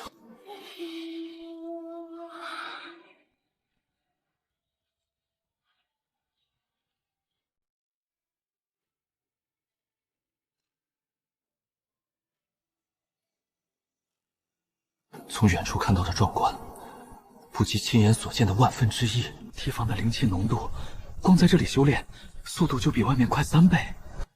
难怪圣殿能培养出圣境强者。300年了，变大了不少，但格局没怎么变。当年我被带走的时候，从那条走廊经过。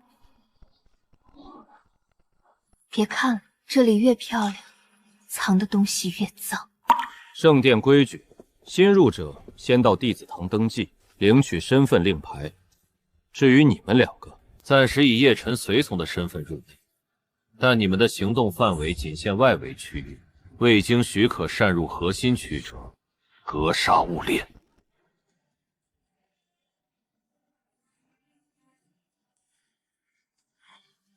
福晋，不对，这里的弟子实力最差的都是天象境。资源碾压，在这种灵气浓度下修炼，进度快是理所当然的，但实力高不代表符文理解深。大部分人的符文运用方式还是老一套，死记硬背。确实，虽然威力不弱，但在精度和灵活性上，远不如我的理解式运用。圣殿的强大在于资源和传承的积累，不在于理解符文的方式。这是他们的优势，也是我的机会。姓名：叶晨，来自何处宗门？是何身份？昊天宗福道大会冠军。福道大会的冠军来圣殿深造的倒是常有，不过通常都是天象境的。哼，你怎么只有通玄境？是啊，所以我才来学习的嘛。这是外门弟子令，持此令可进入圣殿外围区域、弟子堂、外门修炼场、公共典藏阁、核心区域、内门、圣主殿、地下层，均不在权限范围内。这2位是你的随从？没错，他们是我的师姐和师兄。这是随从令，你们只能在外门区域活动，不得单独行动，必须跟随令牌持有者。叶晨，你刚叫什么什么师姐？那我总不能说你是我师傅吧？你看起来也就最多25岁，说你是我师傅，谁信？我都300多岁了。但你看起来就是个含苞待放大闺女，所以你现在暂时是我的好师姐。接下来的3天，我按照计划进行了仔细的侦查。表面上，我像一个认真的新弟子一样，在外门修炼场修炼。圣殿的修炼资源确实远超4大宗门，灵石阵法的品级、功法典籍的深度、符文传承的广度，都不是同一个层次。我利用修炼的间隙，用精神力悄悄探查圣殿的布局。我发现圣殿大致分为4个区域，外围区域、弟子堂、修炼场、典藏阁向所有弟子开放；内门区域、高级修炼室、长老殿、武器库需要内门令牌；核心区域、圣主殿、议事殿、秘法殿，只有核心弟子和长老才能进入。地下区域位置不明，入口隐蔽，我用精神力扫描了多次，都无法确定确切位置。那里布满了极其强大的屏蔽符文。地下区域一定就是炼器坊、关押住骑士和父母的地方，但屏蔽符文太强了，至少是王境级别的手笔，我的精神力穿不透。圣殿分4层，我们现在能活动的只有最外面1层。地下区域是目标，但入口被重重屏蔽封锁，我找了3天都没找到。入口我知道在哪里。300年前，我被关在碑里之前，在圣殿住了将近50年。我知道地下区域的3个秘密入口，它们不在任何建筑内部，而是藏在圣殿悬浮基座的符文结构中。你确定300年后还在？入口是和圣殿的悬浮阵法为一体的，如果改动入口，整座圣殿可能会掉下去。他们不敢动。那我们直接从秘密入口潜入？没那么简单。入口虽然还在，但300年来他们一定加了新的防护，而且入口在基座的底部。要到达那里，需要从圣殿边缘悬空跳下去，然后在基座的顶面找到入口。我靠！悬空跳下去，这么说我们是在万丈高空？行吧，都听你的。我们什么时候动手？不急，你现在需要做另一件事。什么事？见圣主。什么？你是符道大会冠军，圣殿亲自邀请来的人才。按照惯例，圣主会在你到达后的7天内亲自召见你。你需要利用这次见面，摸清圣主的底牌，以及他的实力、他的性格、他对你的态度。这些信息决定了我们后续的所有计划。好，我去见他。你们2个在我见圣主的时候，去确认一下那3个秘密入口还在不在。收到。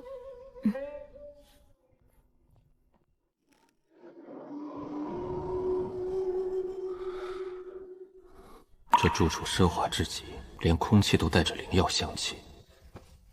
但这不过是个镀了金的牢笼。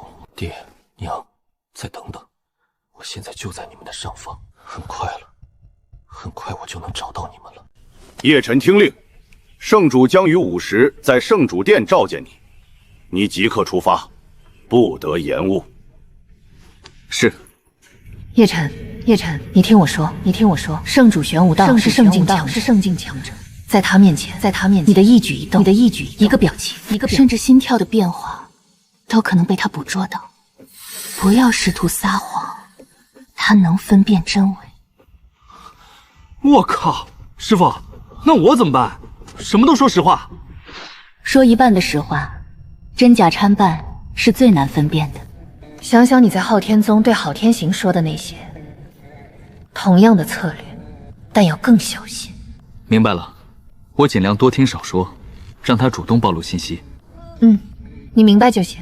还有，我和赵景今天去确认秘密入口，你拖住圣主的时间越长越好。你就放心吧，师傅，聊天忽悠人这一块是我的强项。那你算了，你小心一点。叶城，来，坐。路途辛苦了，来，先喝口茶。好茶，自己种的，在圣主殿后面有一小片茶园，300年了，也就这么点爱好。年轻人，你对符文的理解令我惊叹。符道大会的记录我都看了，符文辨识18道。迷宫破解1刻钟，实战中以通玄境击败天象境，这些成绩放在整个大陆的历史上都极为罕见。圣主过奖。叶晨，你有没有想过，符文的本质是什么？来了，这老家伙的试探终于开始了。晚辈愚钝，还请圣主前辈指教。大多数符师认为，符文是天地法则的载体。悟透一道符文，就等于掌握了一条天地法则。这个理解不能做错，但太浅了。符文的真正本质是意战。上古时期，第一个创造符文的人，不是在模仿天地法则，他是在用自己的意志重新定义天地法则。风这个符文不是风的记录，是某个人对风的理解。雷不是雷的复刻，是某个人对雷的意志投射。符文是人的意志加注于天地的印记。掌握了符文，就掌握了改写天地法则的权利。而掌握了这种权利的人，有义务引导这个世界走向正确的方向。圣主前辈所说的正确的方向，具体是什么？你很敏锐。大多数年轻人听到这番话，只会忙着表示赞同，你却在追问。下一盘。这老小子真特么的鸡贼，这是想再用下棋来观察我的思维方式，同时也避开了我的追问。好，那晚辈献丑了，就跟圣主前辈下一盘。你对符文的理解方式很特别，不是从天地法则中感悟，而是从字形本身推导。这种方式只有上古符族才用过。圣主前辈知道符族？当然知道。300年前，符族是这片大陆上最强大的符文传承者。可惜他们走了一条不该走的路。敢问圣主前辈是什么路？你的棋很有意思，但太激进了。有时候退一步，看清全局，比冲在最前瞄都更重要。前辈说的对，看清全局很重要，但有时候只要找到老刀关键的一个点，整个局就破了。哈哈，好棋！叶晨小友，你是我见过的最有趣的年轻人。你在圣殿好好修行，这里的资源和传承会让你成长得更快。等你到了天象境，老夫会亲自教你更深层的符道。多谢圣主，弟子一定不负期望。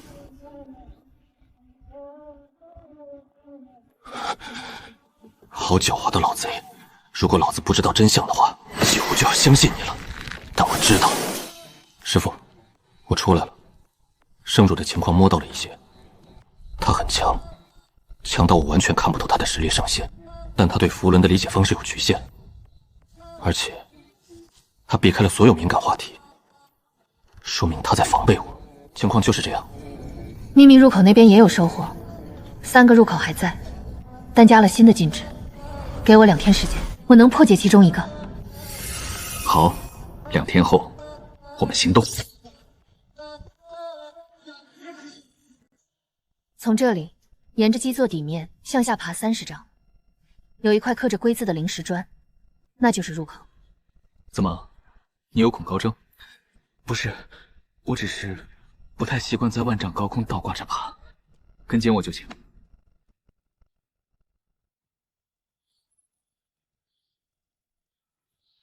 找到了，就是这里。果然加了新的禁制，不过进去，快！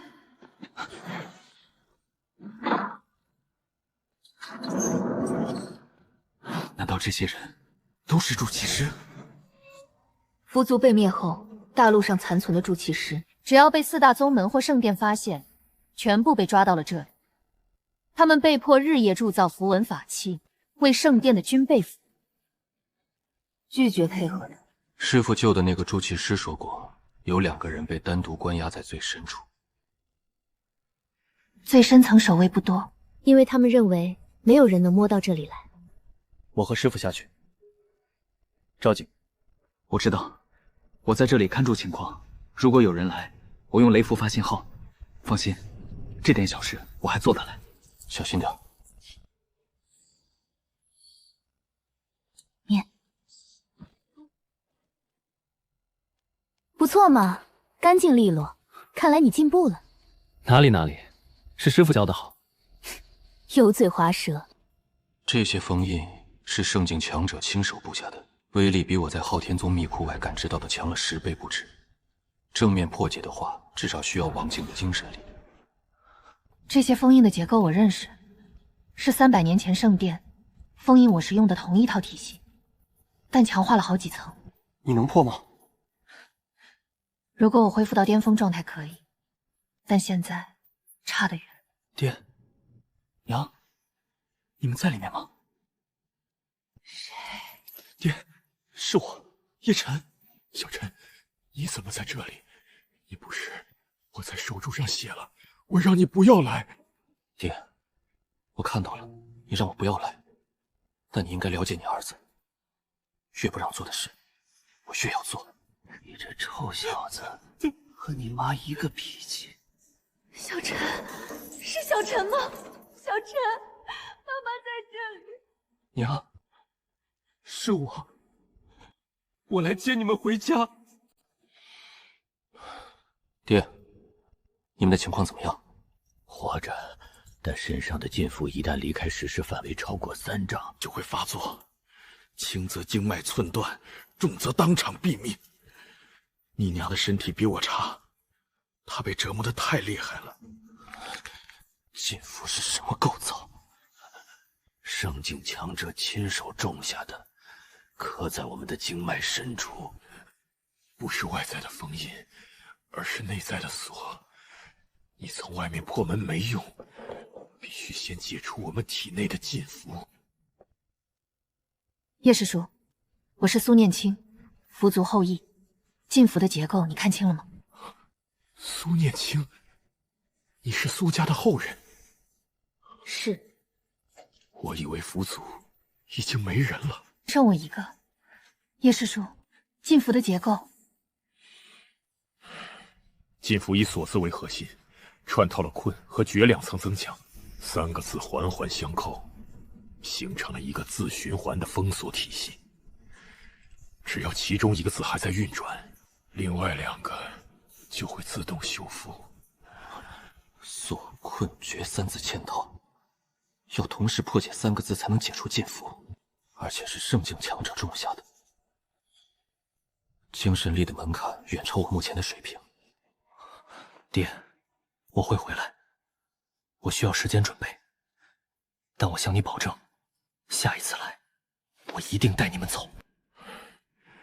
小陈，我不问你是怎么到这里来的，也不问你经历了什么，但有一件事你必须知道：圣殿逼我们铸造的那件东西快要完成了，那是一把钥匙，能打开人界和妖域之间通道的钥匙。圣主一直在催宫，如果这把钥匙完成，后果不堪设想。我知道，圣殿勾结妖族的事，我已经掌握了证据。那就好，小陈，你比爹想象的要强得多。不管你接下来要做什么，我和你娘都相信你。小陈，听娘说一句，活着，不管发生什么，你必须活着回来。我答应你们。走吧，师傅，我们先回去。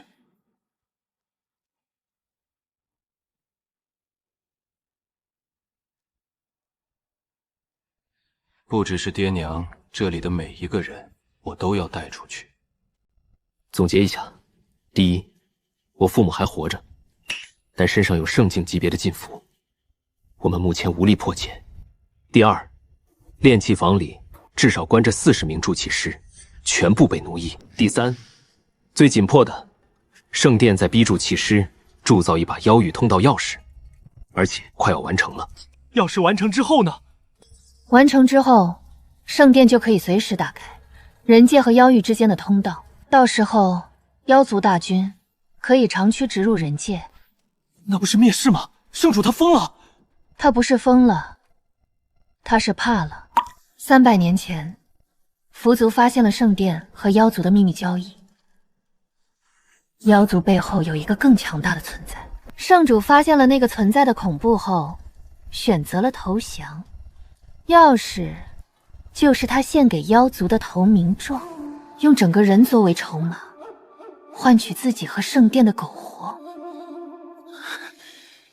这他娘的卑鄙！骂他没用，现在的问题是我们怎么办？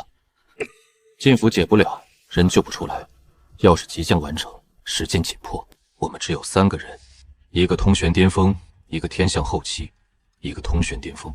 面对的是一个圣境强者加整个圣殿的恐怖力量。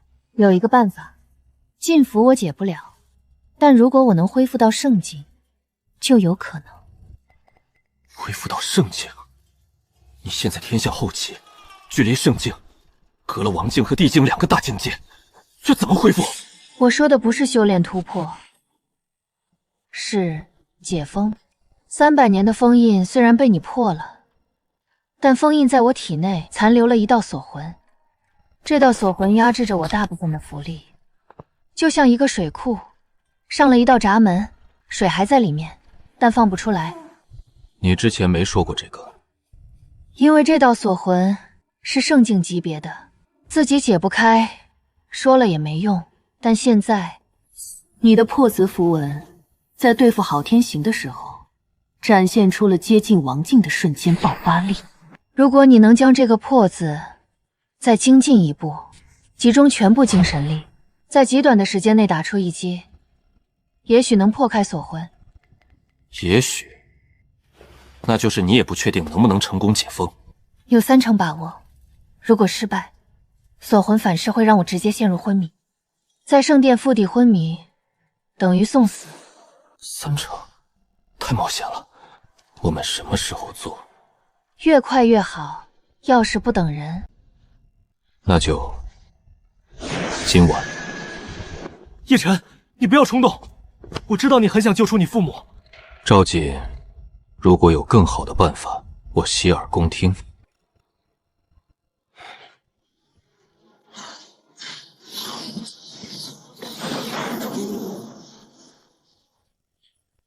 准备好了就开始，瞄准暗红色纹路的中心节点，那是锁魂的核心，一击必中，不要犹豫。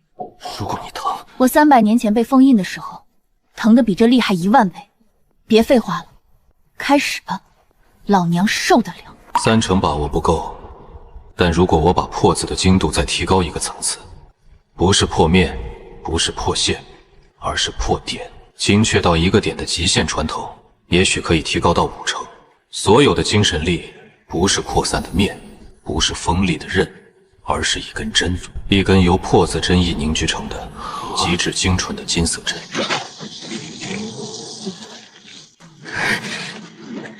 给我破，撑住，再深一点。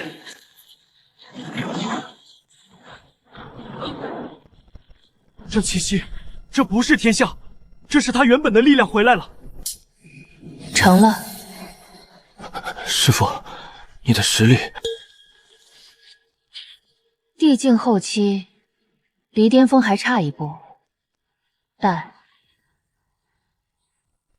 这就是地境的沙子，和之前天象境时候的版本比，就像水枪和加特林的区别。现在禁符，我有把握解了。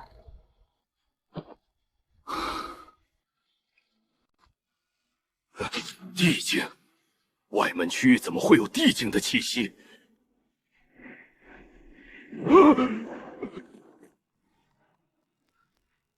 外面有5股天象境的气息，还有1股王境。那个灰胖男子的气息，他来了。叶晨，出来。师父，我知道你现在很牛叉，但不能打，一打就暴露了。圣主会亲自出手。刚才外门区域出现了一股异常的符力波动，来源就在你的住所附近。异常波动，那应该是我在修炼的时候，符文失控了一下。没错，可能就是那个。你一个通玄境的修炼波动，不会产生那种级别的气息。也许是我悟性太高了，偶尔修炼出的符文会超出境界本身的威力。符道大会上不也是这样吗？希望只是意外，但从今天起，你们的住所会有人定期巡查。师父，你现在能解禁符了，但再潜入地下要冒更大的风险，他们会加强巡逻。那就不潜了。这什么意思？我们正面打进去。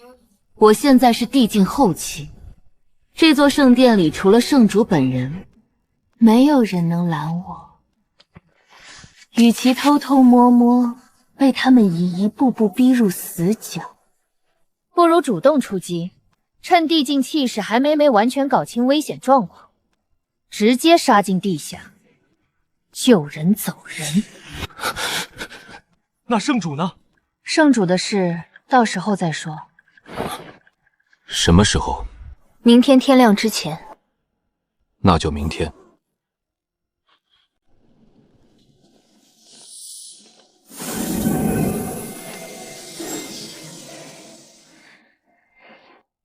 计划确认一遍，我和师父从秘密入口潜入地下。这次是最后一次，所以不需要隐蔽。赵姐，你在地上制造混乱，吸引注意力，能拖多久拖多久。怎么制造混乱？把这个公开，在圣殿弟子面前大声凶堵，告诉他们，太初圣殿300年前下令灭绝符族，不是为了正义，而是为了灭口。因为符族发现了圣殿勾结妖族的证据。你确定这么做等于和整个圣殿为敌？我们已经是敌人了，区别只在于是我们选择战场，还是他们选择。行，那我就做一回搅局的。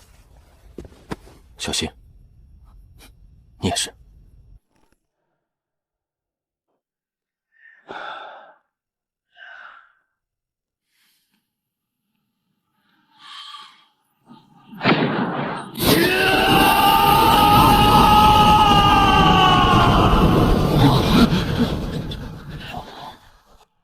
300年前，太初圣殿向4大宗门下达密令，代号净符，命令内容：彻底灭绝符族全族。有，不是什么符族勾结魔族，而是因为符族发现了一个惊天秘密，那个秘密就是太初圣殿的玄武道在和妖族做交易。他要打开妖域通道，将整个人族出卖给妖族，换取自己和圣殿的苟活。这不是谣言，这是从昊天宗密库中找到的，圣殿亲笔命令，白纸黑字。300年来，你们效忠的圣殿一直在欺骗你们，你心给吗？boss，抓住他！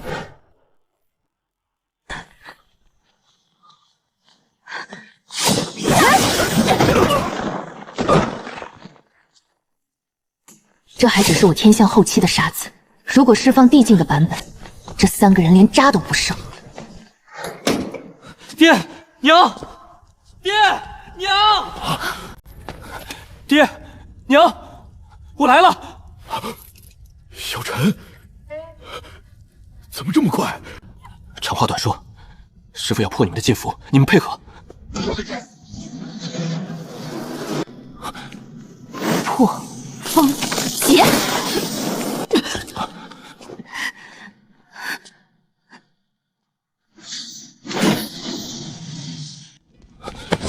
他快撑不住了。这个臭小子！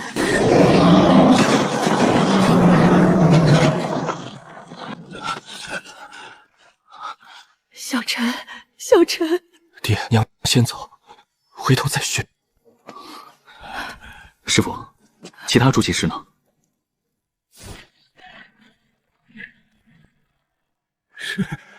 是有人来救我们了。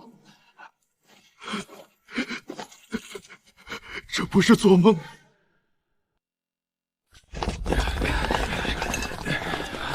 叶晨，我给了你机会，我给了你圣殿最好的资源，给了你亲自指点的待遇，给了你一条光明的前路。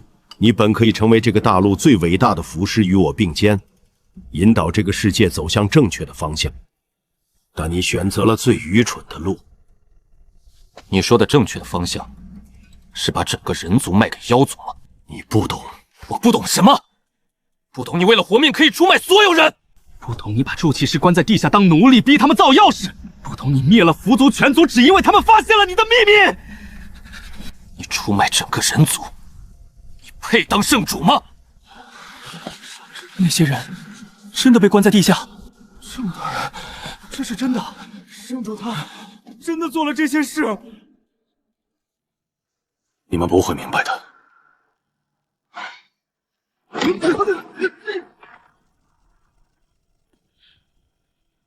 你们以为凭你们就能对抗我太初圣殿？你太幼稚天真了。圣境，这就是圣境的力量，和天象、王境、地境完全不是一个维度的东西。光是气息就能碾压一切。年轻人，你的骨气让我欣赏，但骨气是挡不住我的力量。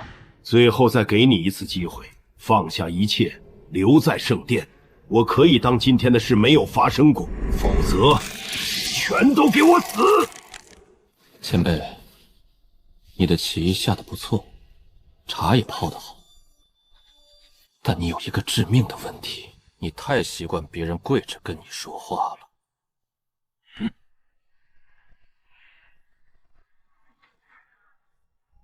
玄武道老贼，你可还记得我？300年前，你下令灭我符族，371口人一夜之间化为白骨。你把我封进碑里，用了我300年的能量。今天，我来收这笔债。地境，你怎么可能？锁魂应该压制了你所有的力量。你的锁魂已经被我的弟子破了。感谢你300年前留了我一命，否则今天我也不可能站在你面前。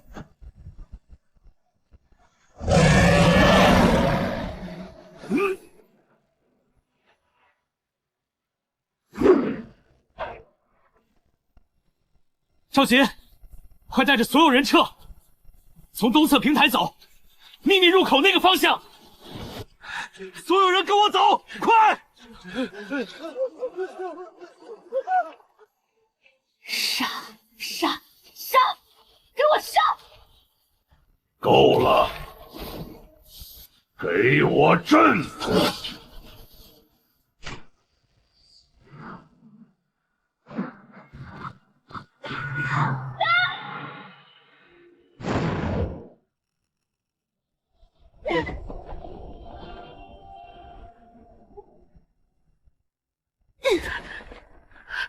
圣境果然不是地境能正面抗衡的，他的一个阵子就压得我喘不过气来。叶晨，快走，我来拖住他。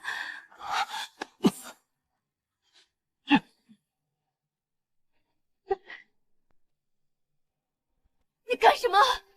我说了让你走。给我老子闭嘴！你说什么？圣境和地境的差距不是单纯的符力差距，而是对符文真意理解的深度差距。玄武道对阵字的理解比我，比郝天行，甚至比300年前的苏念青都深。正面硬碰硬，赢不了。但是玄武道理解的阵是以力压制，他对这个字的认知停留在用更大的力量压住一切。这是阵的常见用法，但不是阵的全部。阵的甲骨文原型，真加金。真是正直、真实，金是坚固不变。阵的真正含义不是压制，而是以真实之力稳定一切。压制是手段，稳定才是目的。如果我能从稳定的角度重新定义这个字，就能从内部瓦解它的阵字。美女师傅，把你的符力通过符戒传给我，全部。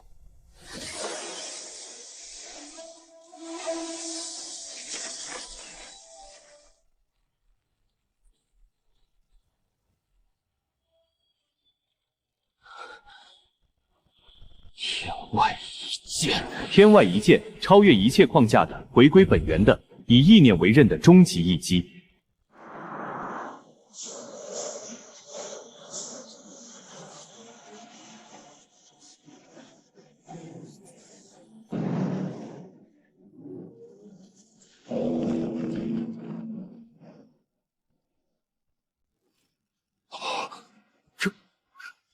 这是什么符文？美女师傅，这次我帅不帅？理解覆盖理解，这种手段，连上古佛祖的圣者都做不到。这个孩子，他到底是什么逆天的人？叶晨，走了，人都到了。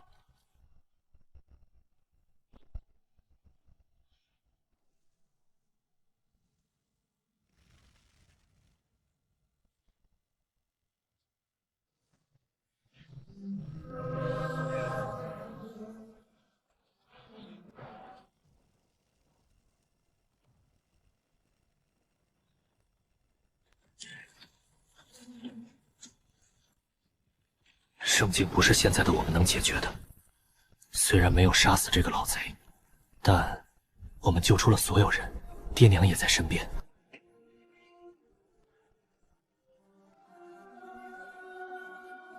叶晨，我们做到了。没错，我们做到了。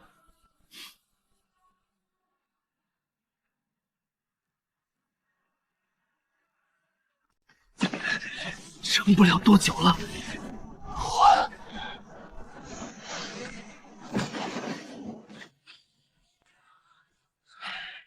前方3里有一片密林，旁边是河谷。在那里，抓紧了，最后100丈。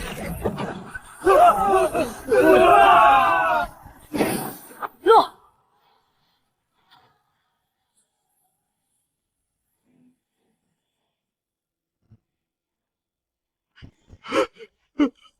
你们几名状态稍好的筑气师去林中收集食物和水源。河谷旁有清澈的溪水，密林中有野果和可食的根茎。虽然简陋，但对于你们被关在地下多年，靠发霉的干粮续命的人来说，这已经是能想象的最好的食物了。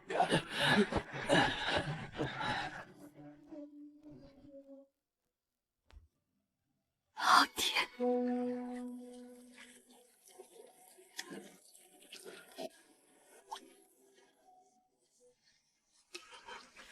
你长大了。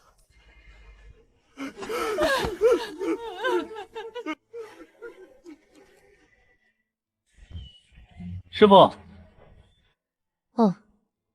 去陪你爹娘，别管我。师傅，你也是我的家人。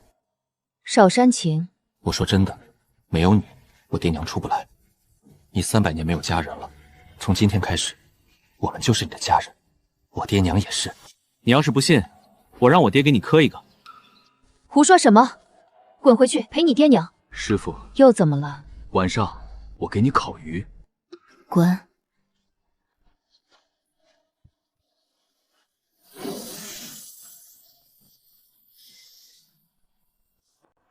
小陈，你想知道什么？问吧。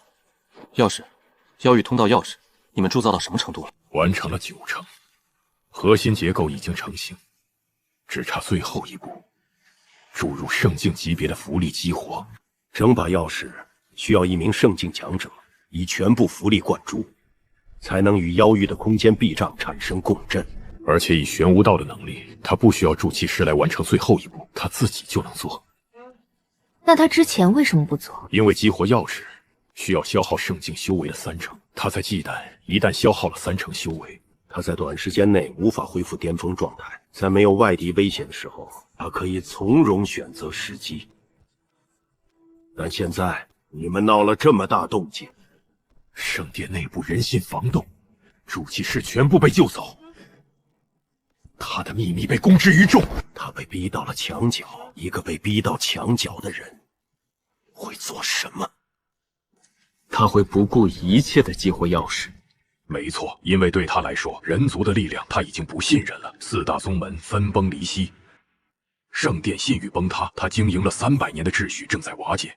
他会认为，只有打开妖域通道，让妖族介入，才能重新掌控局面。疯了，他真的疯了。不是疯了，是怕了。我在地下这些年和他交谈过几次，他不是一个纯粹的恶人，他是一个被恐惧吞噬了的人。300多年前，他无意中接触到了妖域背后那个更强大的存在，他称之为净世者。那个存在的力量远超圣境，甚至远超他能理解的一切。从那以后，他就活在恐惧中。他所做的一切，灭符族、封苏念青，建立圣殿的绝对权威，铸造钥匙，都是为了在净世者降临的那一天，为自己和圣殿争取一线生机。所以他灭了我全族，是因为我们发现了他的秘密，他怕我们破坏他的计划。是的，不管他出于什么理由，结果就是他要出卖整个人族。理由再动听，行为本身不会改变。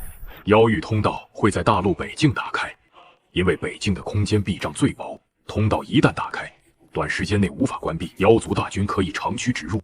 有办法阻止吗？激活之前阻止，只有杀了玄无道，或者毁掉钥匙。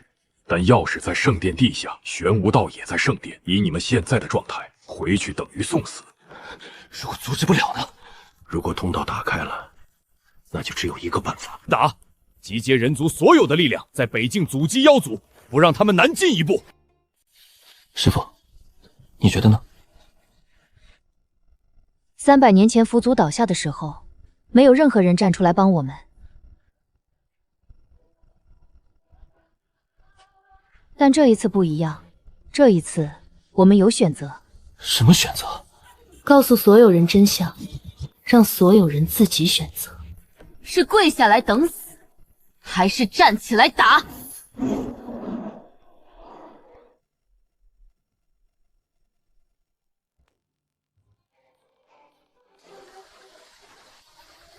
去。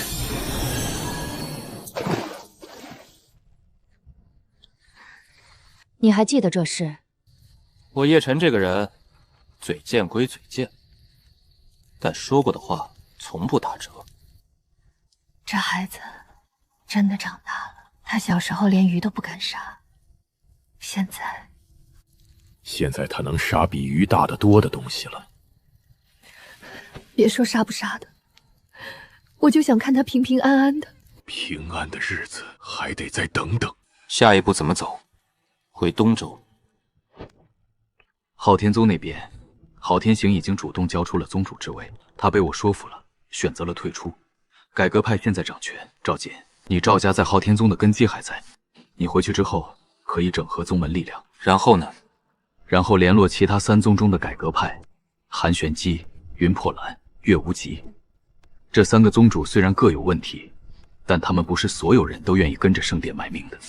尤其是赵简，你在符道大会上的表现，你有分量说服他们。你呢？我去太学院找陆文渊先生。陆文渊，那个老儒生？他不只是一个老儒生，他是太学院的院长。太学院是大陆上唯一独立于4大宗门和圣殿的符道力量。他是一个明白人。如果要让整个大陆的人站在一起，我们需要一个所有人都信服的声音，不是宗门的声音，不是圣殿的声音，是一个代表公理和正义的声音。行，我回东周整合宗门，你去找陆文渊。师傅呢？我跟叶晨走，符气的距离限制你忘了？师傅，你能不能在我帅气的分配任务的时候别拆台？你帅什么帅？啊？钥匙完成了90%，玄无道随时可能激活。一旦妖域通道打开，我们的时间不多了。圣主，外门弟子流失了30%，内门弟子目前还在控制中，但人心浮动。筑气师被带走了，但钥匙还在。最后的激活步骤不需要筑气师，只需要您的圣境符力，是否？你知道吗？我曾经也想过走另一条路。300年前，当我第一次感知到净世者的存在时，我有2个选择：一是告诉所有人，联合一切力量去抵抗；二是低头。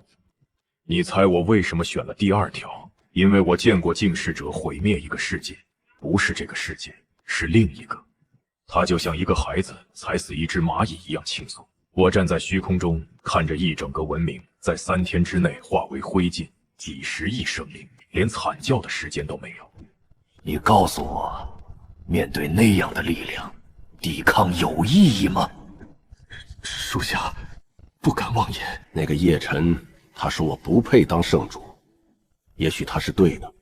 一个因为恐惧而出卖同族的人确实不配，但我没有选择了。传令下去，圣殿所有残余力量，即日起向北境转移。圣主，您要3天之内，妖域通道打开。东周的事交给我。宗门那些老头子如果不听话，你就把圣殿的事给他们看。铸器师的伤比任何证据都有束缚力。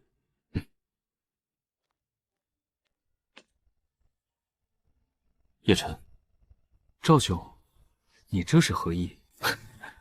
叶晨，佛道大会的时候，我说下次不会输给你，现在我改一下，下次见面的时候，我要带着一支军队来收拾你小子。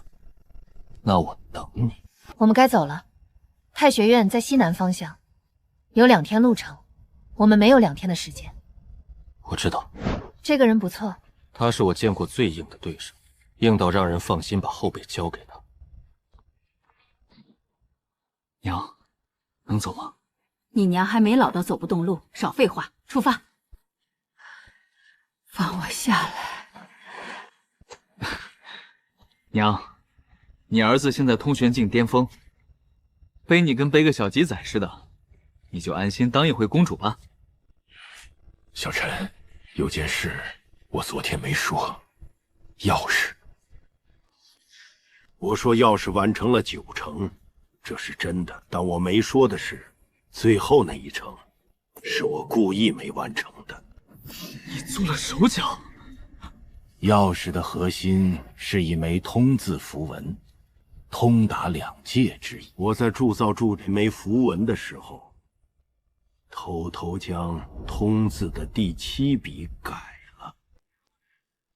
你改了笔画？通字的金文写法，第7笔是一个向右的弯折，代表畅通无阻。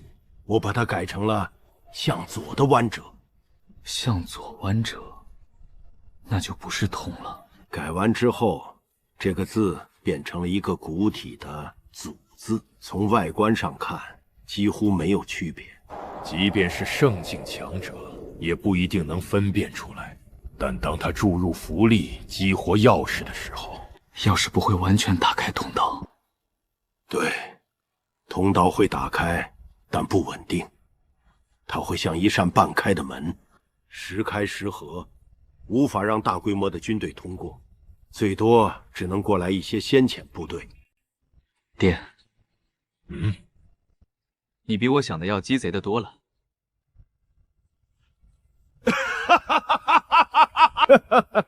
你以为你那点小聪明是从哪儿来的？你爹我当年在铸器行堂里也是出了名的。他当年是出了名的不靠谱，别听他瞎吹。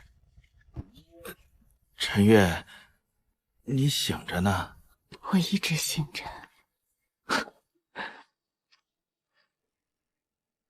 这个消息很关键，通道不完全打开，不是3天的问题了，是通道打开之后，妖族先遣部队到来之前的窗口期。但窗口期不会太长。继而发现钥匙有问题之后，一定会修复。太学，太取广大之意，学取求知之意。广大的求知，这2个字本身就是一种态度。我们进去。直接进，不敲门？太学院的门从来不关，谁都可以进。陆先生，4个杯子，您是掐指一算，还是外卖提前点好的？外卖这个词颇有新意。天裂于北，地动于东，太初圣殿的悬浮阵法出了故障，半座宫殿歪了。这些消息传到太学院，不需要太聪明也能猜到发生了什么。福道大会上的那个年轻人，能让太初圣殿出这么大的乱子，除了你，我想不到第二个人。坐。谢谢。苏家的后人，您认识我？300年前，太学院的典籍中有一幅佛族最后一位圣者的画像，你和他长得一模一样。那是你的母亲。好茶。说吧，你来找我不是为了喝茶的。从震天碑破封到圣主的真实目的，所有的事情我都会如实相告。佛道大会上，我问过你一个问题。前辈，你问我力量不够的时候，道理有用吗？你当时反问了我，那么现在你有了力量，你告诉我，道理的分量，你感受到了吗？就算他们再不甘心，也不敢在太学院里动手。我一直觉得这话有道理。拳头大就是硬道理吗？但我错了。我有力量打败很多人，但我打不败恐惧。玄武道不是没有力量，他是圣境强者，大陆最强的人，但他还是输了。输给了恐惧，力量没有帮他做出正确的选择。所以我来找您，不是因为太学院有多少战力。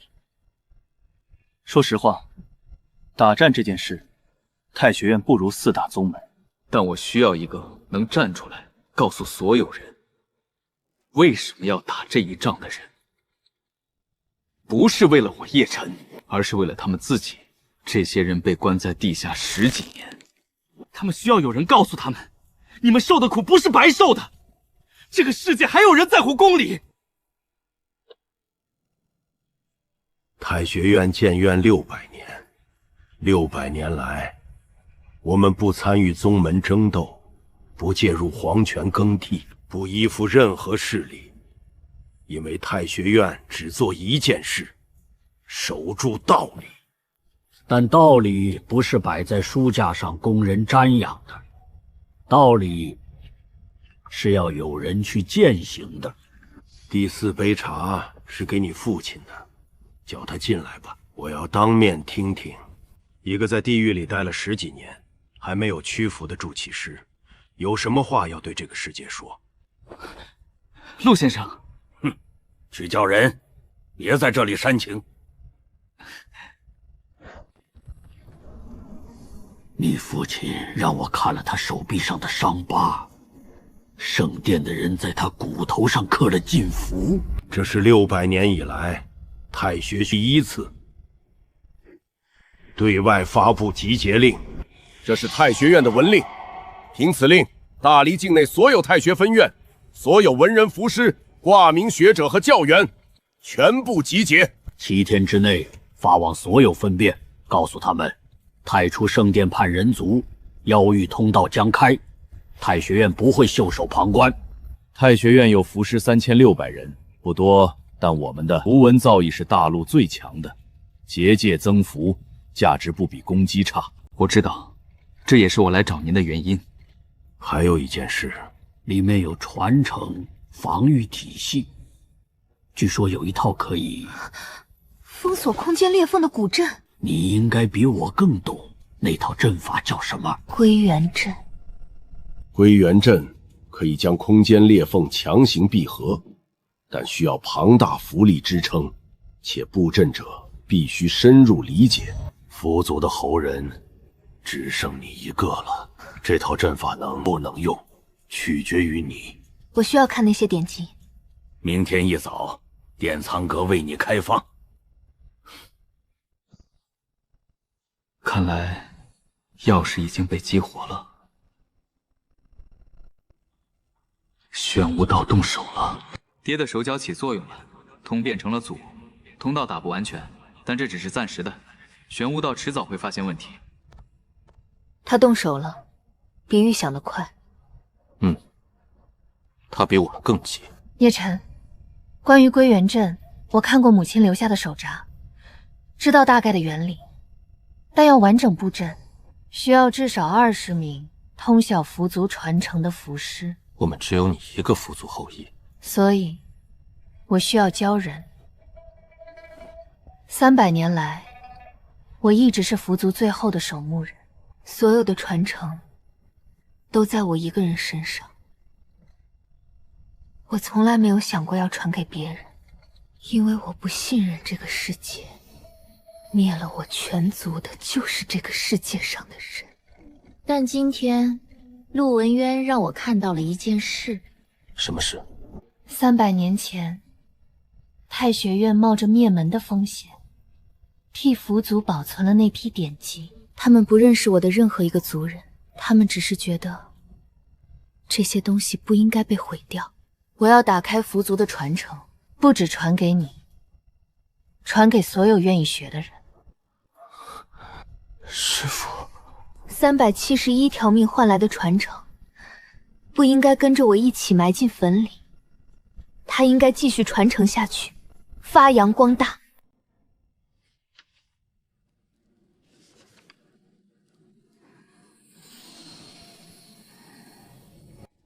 师父，吃东西。你已经1天半没吃了。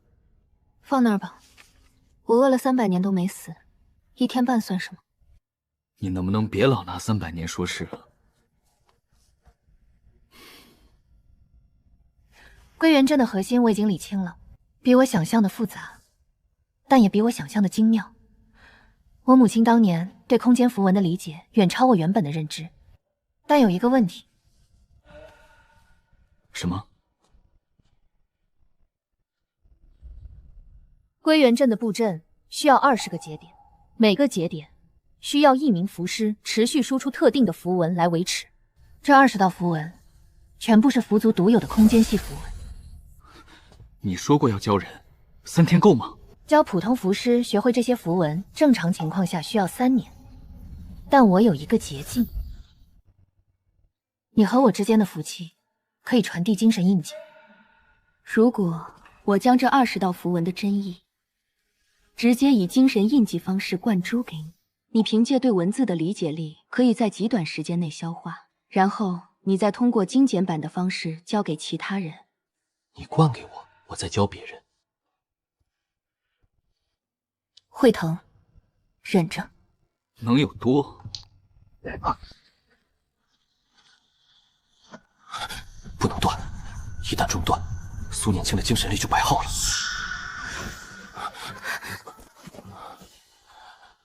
师父，你这不是传承，你这是往我脑子里塞了一个图书馆，然后放了把火。我说了会疼。你说会疼和实际的疼之间的差距，大概相当于有点辣和四川火锅锅底的差距。你这是诈骗，在我老家这叫虚假宣传，要赔钱的。你不是985研究生吗？这点信息量也承受不了。你们985的含金量就这。你是不是跟我待久了学坏了？以前你就会说滚，现在你会阴阳怪气了。看来我培养出了一个怪物。圣殿叛戎族妖域将开，太学院600年不涉世事，今日破例，凡太学门人速归。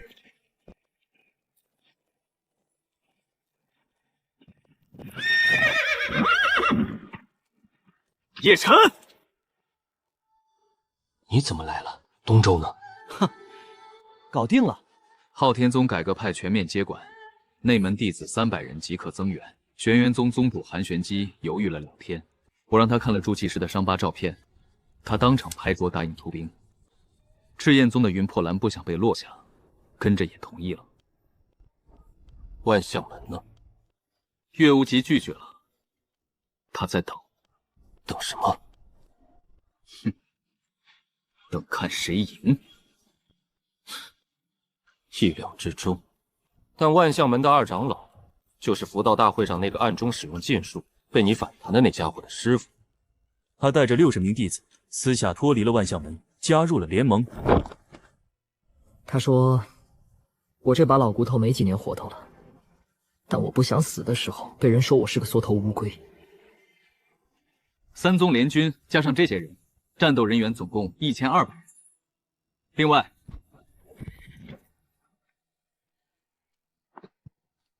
这是昊天宗秘库中剩余的所有关于圣殿的秘密文件。赵景说你可能用得上。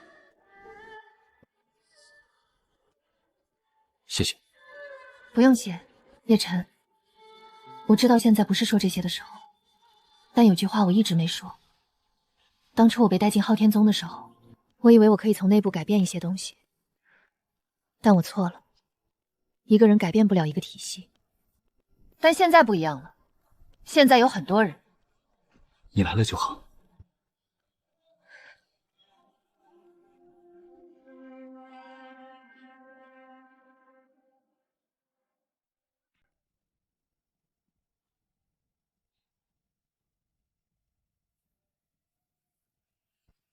叶师兄，这些材料，太学院已经拿出了最好的库存，但要铸造能对抗妖族的法器，恐怕够了。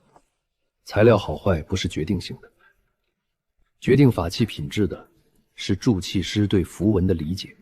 我在圣殿地下10几年，被逼着铸造了上千件法器。那些年，我一直在想，如果有朝一日我重获自由，我要铸什么？我要铸的不是杀人的兵器，我要铸的是让人活下来的盾。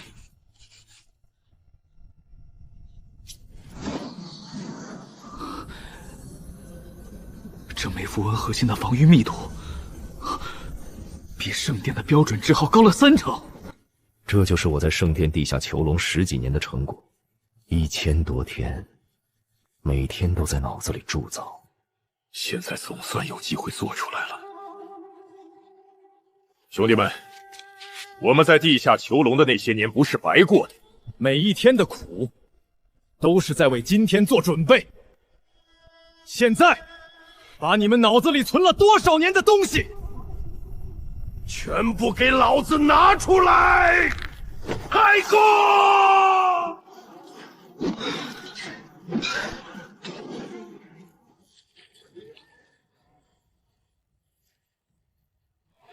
太学院已经彻底变了。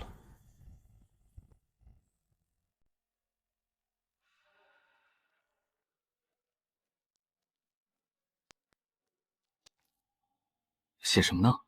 一篇祭文，祭300年前逝去的蝠族371口。300年了，没有人为他们写过一个字。这篇祭文会随文令一起发往天下，让所有人知道300年前发生了什么，为什么发生，谁是凶手。你的师傅不需要同情，但他的族人需要一个公道。谢谢你，陆先生。不用谢我，这是太原院签了300年的字儿。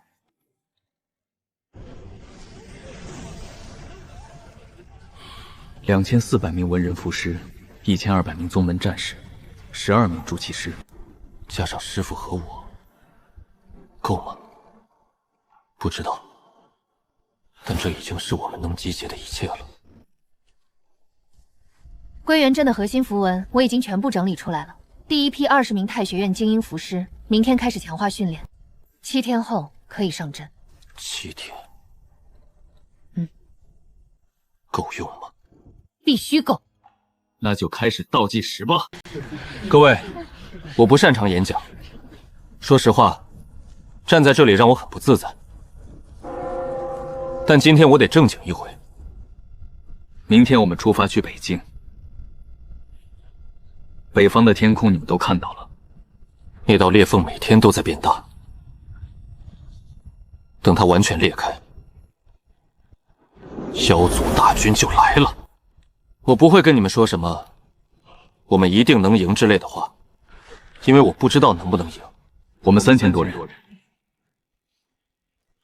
对面可能是10万妖族，但我知道一件事：铸造这枚法器的人，在地下被关了10几年，他被打断过双腿，被在骨头上刻过禁符，连续10几年每天被逼着铸造，但他撑下来了，而且他偷偷改了一个笔画，让妖域通道无法完全打开。怎么可能？这就是一个人能做的事。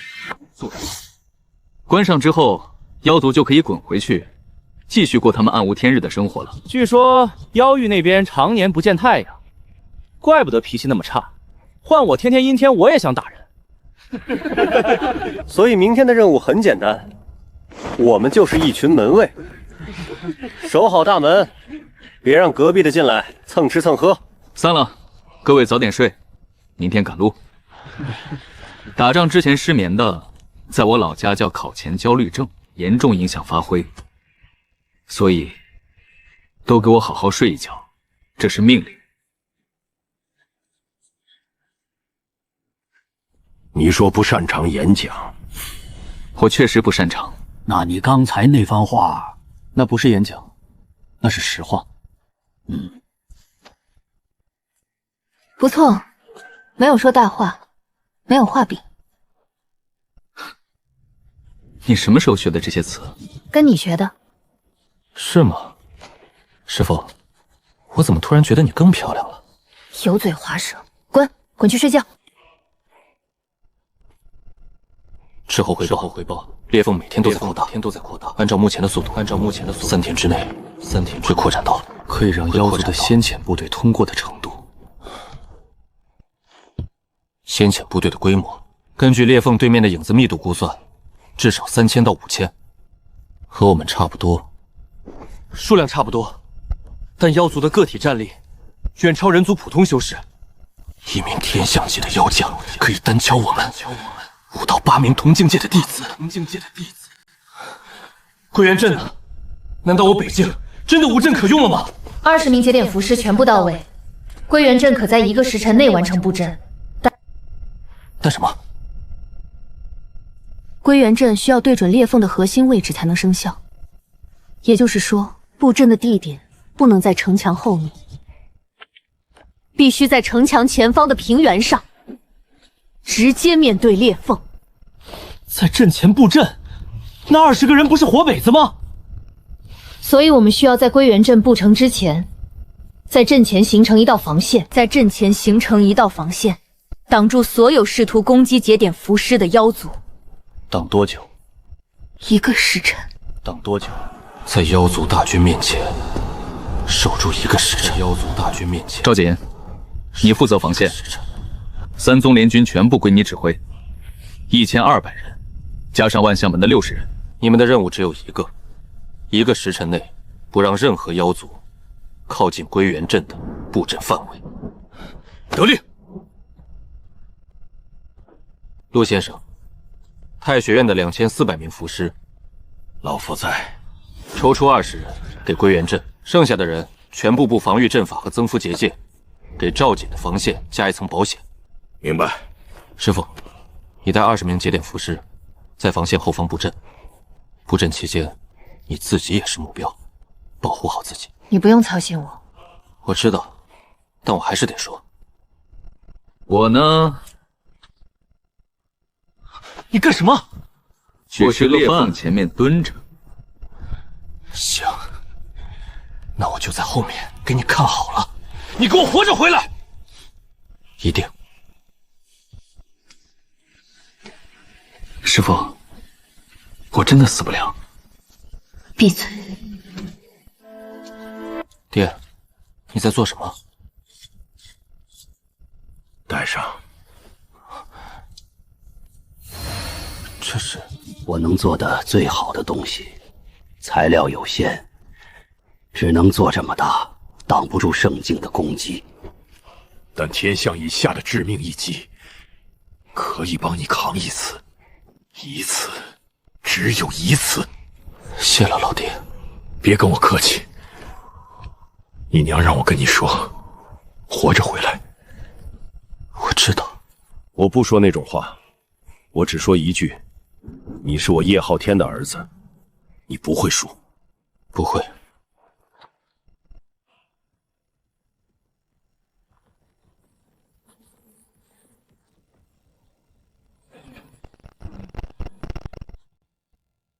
防线呈弧形展开，以归元阵的布阵点为圆心，半径300百丈，不求推进，只求守住。任何妖族靠近300丈以内，格杀。是。叶晨，裂缝的扩张速度在加快，最迟50就会完全打开。数量比赵简估计的多，至少7、8千。没关系，人就这么大，一次性涌出来的不会太多。我叶晨今天当一回门神。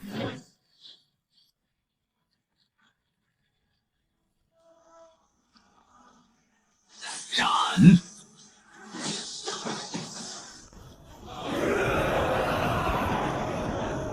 裂！碎！精神力换1000多名妖族，这性价比在我老家能拿经济学奖，但不能持续太久。精神力恢复速度远不及消耗速度。行，你们人多是吧？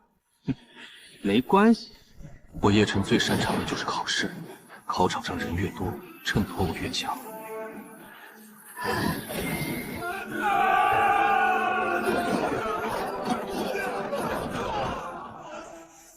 一个人，他一个人在裂缝口杀了多少了？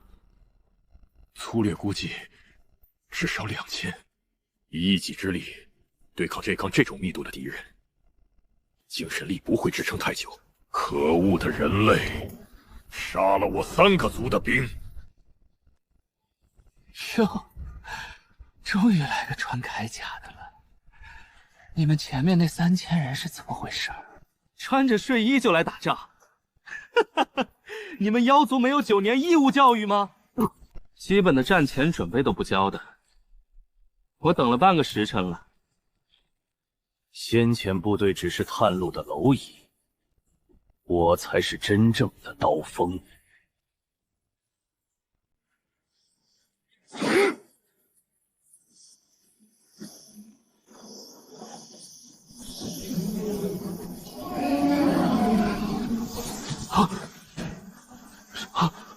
什么符术？哎呀，不好意思，在我老家这叫退货。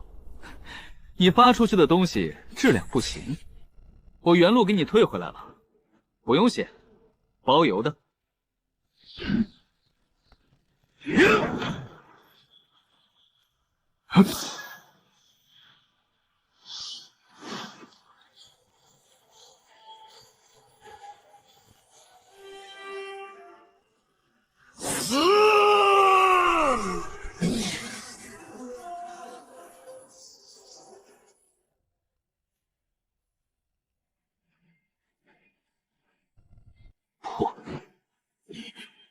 什么境界？通玄巅峰，你没听错，你一个天象巅峰，被一个通玄巅峰的小子一根针戳死了。你说你丢不丢人？回去怎么跟你祖宗交代？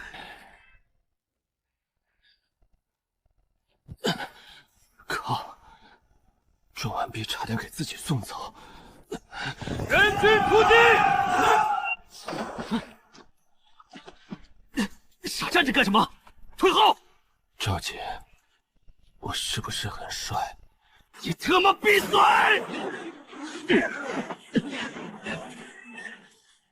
半个时辰，够不够？第一梯队接防线，第二梯队2翼包抄，太学院结界组升阵。够了，做的够了，你等，剩下的交给我。雷玉，撑住了，再撑半个时辰。归元阵，起！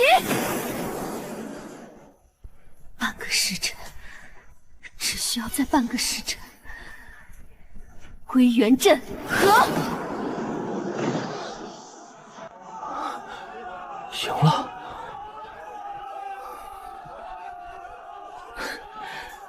你小子问我帅不帅？帅个屁！满脸鼻血的样子丑死了。我活着吗？废话。师傅，我昏了多久？3天。3天？那我是不是错过了很多事？你除了错过吃饭，什么都没错过。哦，那还好。吃饭这种事，我错过了20年了，也不差这3天。你刚醒就开始嘴贱，你的精神力是靠嘴贱恢复的吗？还真被你说中了。我这个人吧，嘴不动脑子就不转，脑子不转精神力就不恢复，所以你应该鼓励我多说话。滚回去睡觉。不睡了，我有个很重要的问题，裂缝关上了吗？关上了，归元阵成功闭合了裂缝。伤亡呢？你先养身体。师傅，联军阵亡137人，重伤300余人，太学院服侍阵亡21人，137个人。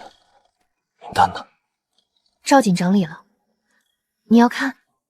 我要每一个人的名字。你打算做什么？记住他们，每一个。师傅，你说，如果他们知道替他们挡在最前面的那个人打完仗之后，第一句话是问我帅不帅，他们会不会觉得自己白死了？不会。为什么？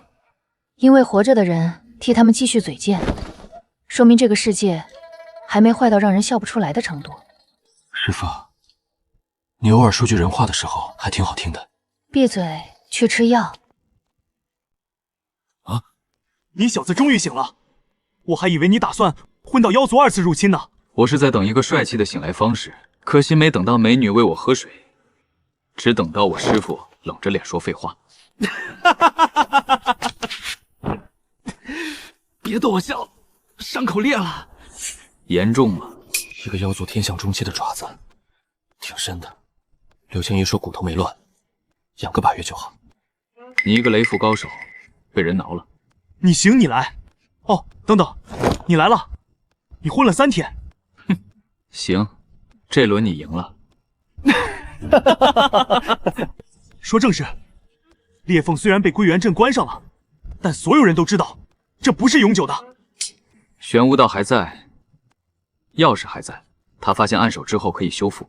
你爹估计修复需要1到2个月，所以我们有1到2个月的窗口期。干什么？2个选择，继续被动防守，等他修好钥匙再打开裂缝，我们再关一次，来回拉扯。他迟早会输，我们的消耗比他大。对，所以我选2。2是什么？不等他来，我们过去。过去？去哪？妖域。你真是疯了！你认识我第1天就应该知道了。去妖域，那是他们的地盘。我们在人界都打得这么吃力，去妖域岂不是送死？联军刚打完一场大仗，伤亡不小，士气需要恢复。这时候提进攻，太冒险了。我们好不容易才，凭什么听他的？叶晨，你不能去！说完了，你们说的都对。去妖域是冒险的、危险的、不理智的。但我问你们一个问题：你们打算在这里守多久？1个月、2个月、1年、10年？裂缝关了又开，开了又关，每次开会都会有人死，你们愿意这样耗下去吗？但主动去妖域，我不是让你们全去，全军进妖域是找死，我又没疯到那个程度。我的计划是，精锐小队5到10人，从裂缝的疤痕处潜入妖域。潜入？你的归元阵不是把裂缝关上了吗？怎么潜入？归元阵闭合了裂缝，但没有消除裂缝，它像一道缝合的伤口，表面愈合了，但深层的空间结构仍然是脆弱的。如果有人掌握符族的空间符文，可以在缝合处打开一个极小的临时的通道。小到1次只能过几个人的那种。对，而且只能维持很短的时间，进去之后通道就会自动关闭，回来的时候需要从妖域那边重新打开。所以这是一次单程票，进去了不一定回得来。我不要求任何人跟我去，这是我的决定。我去妖域不是为了打仗，是为了搞清楚一件事。什么事？妖族为什么要打我们？他们是妖族，妖族打人族，不是天经地义的吗？不对，你想想，玄无道说过，妖族背后有一个更强大的存在。妖族进攻人界，是不是他们自愿的，还是被什么东西逼的？如果妖族只是另一个被逼到墙角的种族，那我们真正的敌人不是他们。知己知彼，百战不殆。在我老家，这叫做市场调研。哼，不了解竞争对手就盲目出手的，都是傻子。我同意叶晨的想法，战争不是靠一次次守城就能结束的，它只有2种结局：消灭对方，或者理解对方。年轻人，你选了更难的那条路。选简单的路不是我的风格，那样太无聊了。我和师父是确定去的，夫妻绑定分不开。而且我需要师父的空间符文能力打开通道。我也去。不行。为什么？你得留在这里。联军需要你指挥。如果裂缝在我们进去之后被玄武道重新打开，你是唯一能扛住的人。那你带谁？小队越小越好，大了目标太明显。在妖域，我们是外来者，混进去都来不及，更不能搞排场。最多5人。3个，我，师傅，再加1个，还有1个是谁？你看我干什么？你会医术，会潜伏，在昊天宗卧底过那么久，心理素质过硬，而且你的修为是统脉后期，气息弱，不容易被妖族的感知发现。你要我跟你去妖域？你可以拒绝，先把药喝了再说。这是答应了还是没答应？我说先喝药。这药是柳青衣你自己配的，你确定这不是毒药？苦成这样，妖族闻了都得绕道走。有这么苦吗？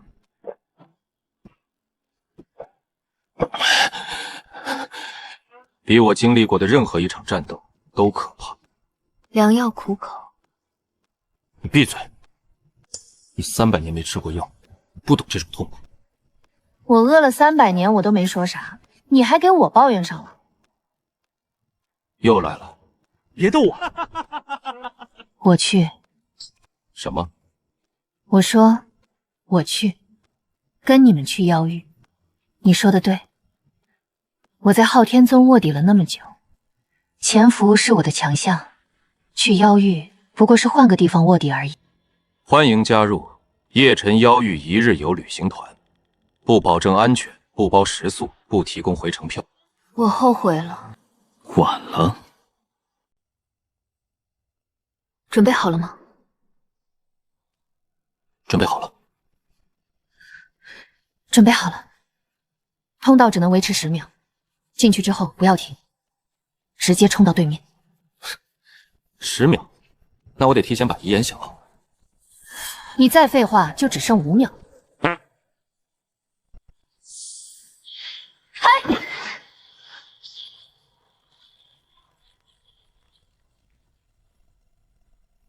走！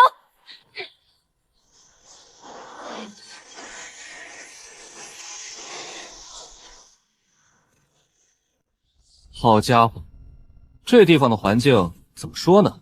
像是地球上所有环保组织最害怕的噩梦同时成真了。雾霾、呼墨化、臭氧层破洞，全占了。没事吧？没事，就是这里的空气让人不太舒服。忍一忍。你还记得大学军训的时候吗？对不起，你没上过大学。总之就是忍就完了。什么大学？没什么，我的意思是会适应的。最近的妖族聚居地在东北方向大约30里，我们现在所处的位置是妖域的边境荒地，人烟稀少，但不代表没有危险。走哪条路？先不进去据点，我们需要了解妖域的基本情况，语言、社会结构、势力分布。贸然闯入聚居点等于暴露，所以先侦查一下。行，侦查这事我不太擅长，但我有一个更擅长的队伍。青衣姐，你的主场到了。跟我走，尽量不要发出声音。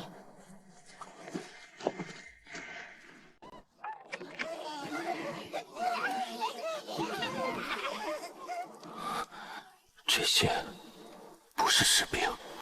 当然不是，妖族不是一支军队，他们也是一个有老有少、有男有女的种族。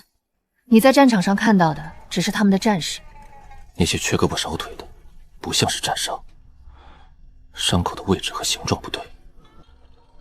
你说的对，那不是外伤，而是一种侵蚀。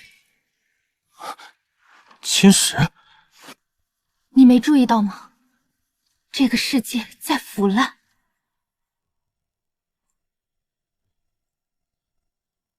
妖域的空间法在崩坏，这不是一个健康的世界。它在从边缘开始瓦解。那些妖族的肢体缺失，是空间崩坏侵蚀到了他们的身体。空间崩坏侵蚀身体。当一个世界的空间法则开始瓦解时，生活在其中的生灵会逐渐被擦除，先是边缘、手指、脚趾，然后是四肢，最后整个人都会消失。所以，他们的世界在消亡。现在你明白了，为什么他们要进攻人界？不是因为贪婪，不是因为好战，是因为他们快死了，他们的世界快没了。进攻人界只是为了给族人找一条活路。师父，警示者是不是就是导致妖域崩溃的原因？很有可能。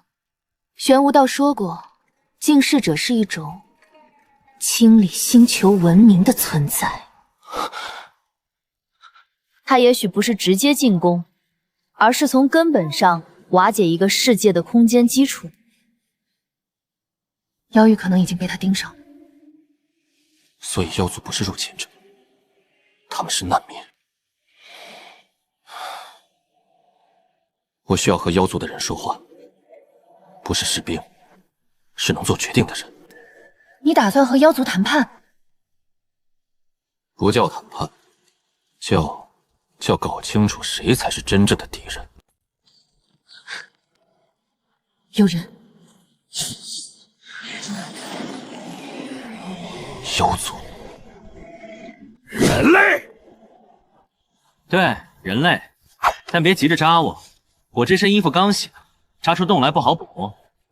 你们怎么过来的？通道不是被关了吗？走后门进来的。你们妖域的安检系统有点差。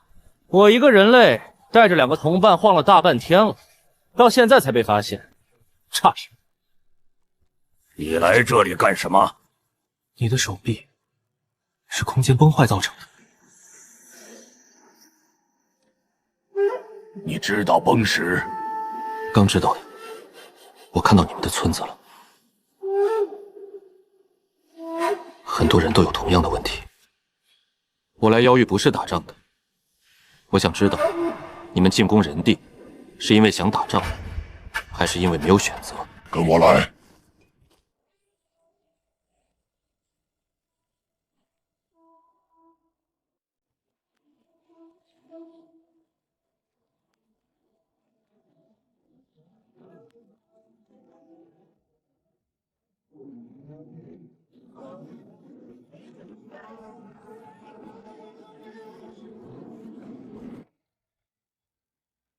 这里的崩石比外面轻。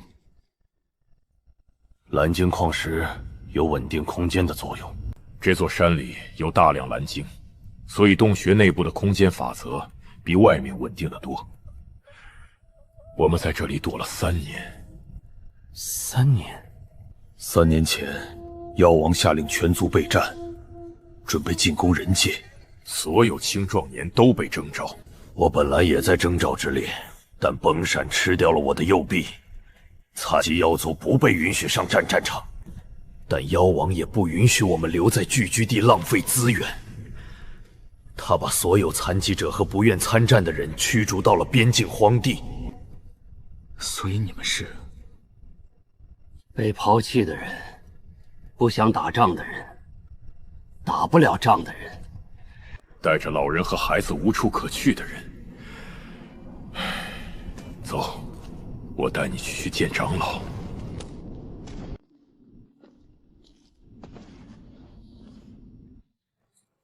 灰牙长老，我带了几个特殊的客人来。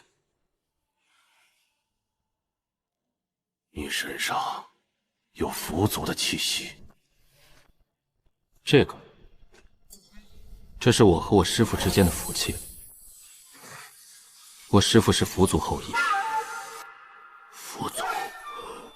父祖还有后人活着。我叫苏念青，是佛族苏家最后的人。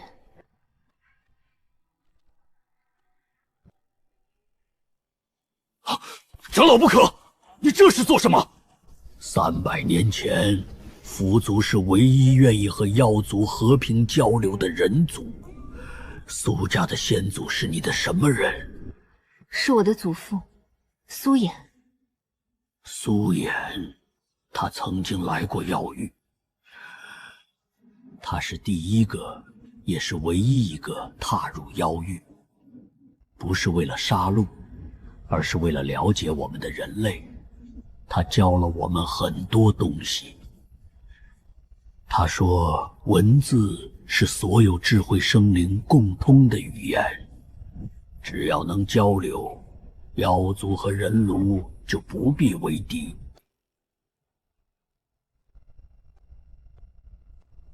老人家，我叫叶晨，我是苏念青的弟子，也是一个和苏衍一样选择的人。我们来妖域，不是为了打仗，而是为了和平而来的。我想问老人家您一个问题：你们的世界为什么在崩坏？是净世者干的吗？你想知道的一切都在这里。这是500年前的妖域，那时候我们的世界还是完整的。如你所见，这颗星辰就是净世者。净世者不是一个生物，它是一种法则，一种专门清除不合规文明的法则。它降临在一个世界上方，然后缓慢的用几百年的时间，将这个世界的空间法则瓦解。几百年？500年前，他来到了妖域，从那以后，我们的世界就在一天天的死去。可如今，这片土地上的生命却在凋零。我们的先祖试过，上百名王级战士，全部在他面前像尘埃一样消失了。所以，妖族打了500年，打不过净世者，你们世界快要完全崩坏。然后你们的妖王就决定攻打人界。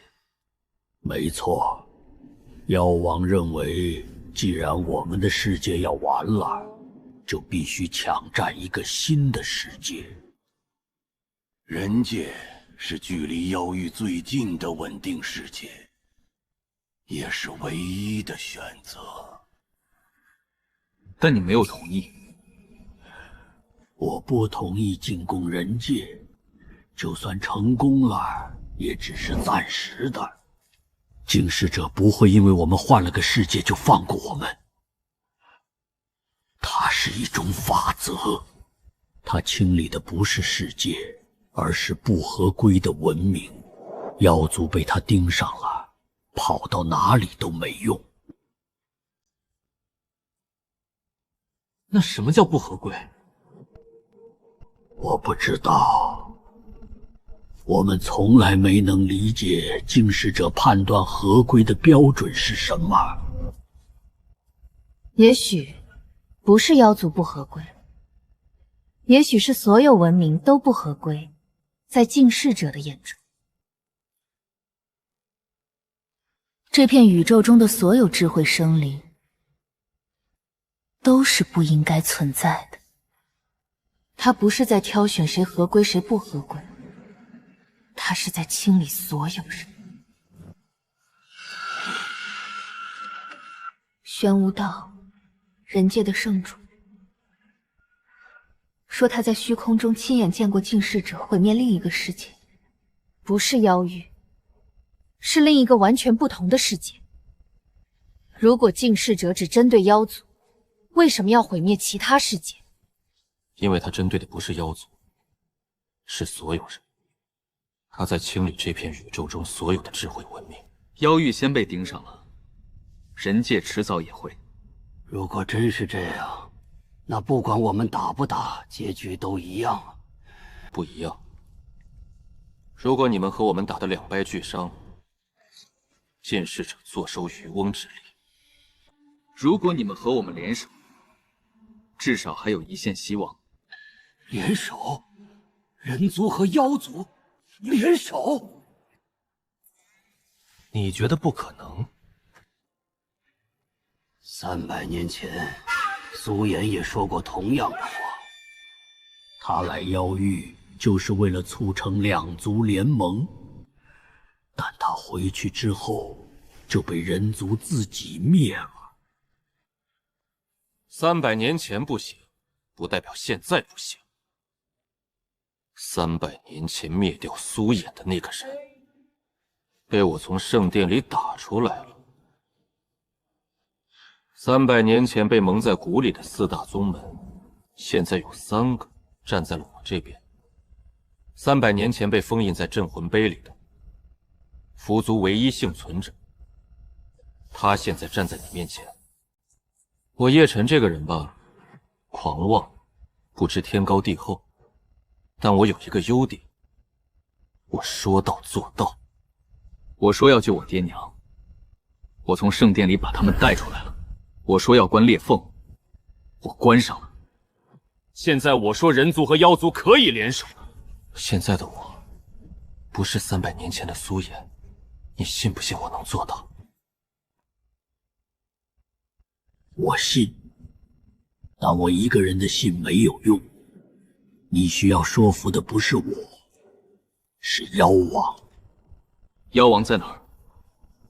王城，距此200里。妖王绝尘统帅妖域全部军事力量的存在，战力等同于你们人界的圣境巅峰。哦，又一个圣境，行吧。打圣殿的圣境我已经有经验了。第2次应该会好点，毕竟是复习嘛。妖王，我会搞定。你上次打完昏了3天。那是第1次，考试都是第1次最紧张，第2次就从容了。从容个你头！你们2个能不能先别拌嘴，把怎么见到妖王这个问题解决了？我可以帮你们进入王城，但我有一个条件。老先生，你讲。我希望你们如果和妖王谈崩了，请不要动手。我会带着你们离开妖域，不要把战火烧到这些无辜的人身上。没问题，我答应你。好，岩谷，你带着这位少侠和他的朋友即刻出发，现在就前往王城。是，长老。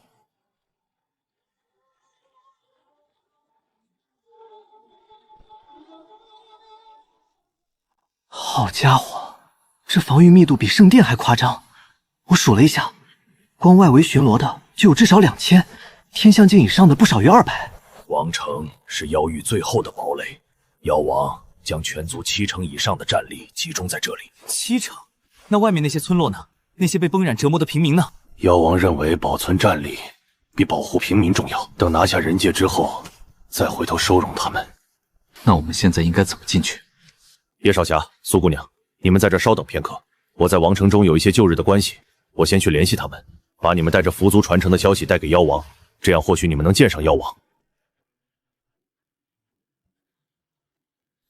有人类带着狐族的传承，想见妖王一面。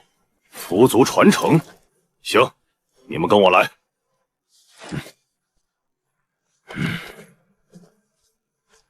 我以为传说中的妖王会更丑一点，没想到比我想象的要帅那么一点点。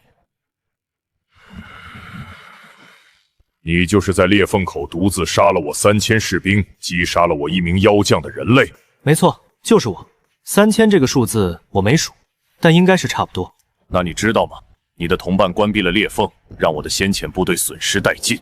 那是归元镇的功劳，但确实是我策划的。不好意思啊，打仗嘛，总归是要有损伤的。你杀了我的人，然后又跑到我的王城里来，你们觉得我不会杀了你吗？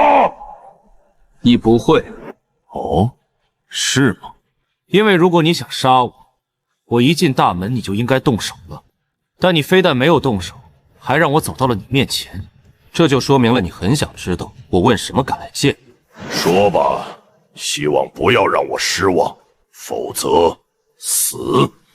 你的世界在崩塌，崩石每天都在扩大，你的族人，不管是战士还是平民，都在一天天被擦除。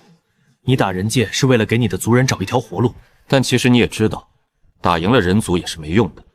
净世者不会因为你换了个地方就停手，他盯上的不是妖域，是你们这个文明。你跑到人界，他就来人界找你，到时候2个世界一起完蛋。我说的没错吧？不过今天我来到你面前了，不是来打架的。虽然我打架也还行，我来是想告诉你一件事。第一，你不是我的敌人，我也不是你的敌人，我们都是净世者的猎物。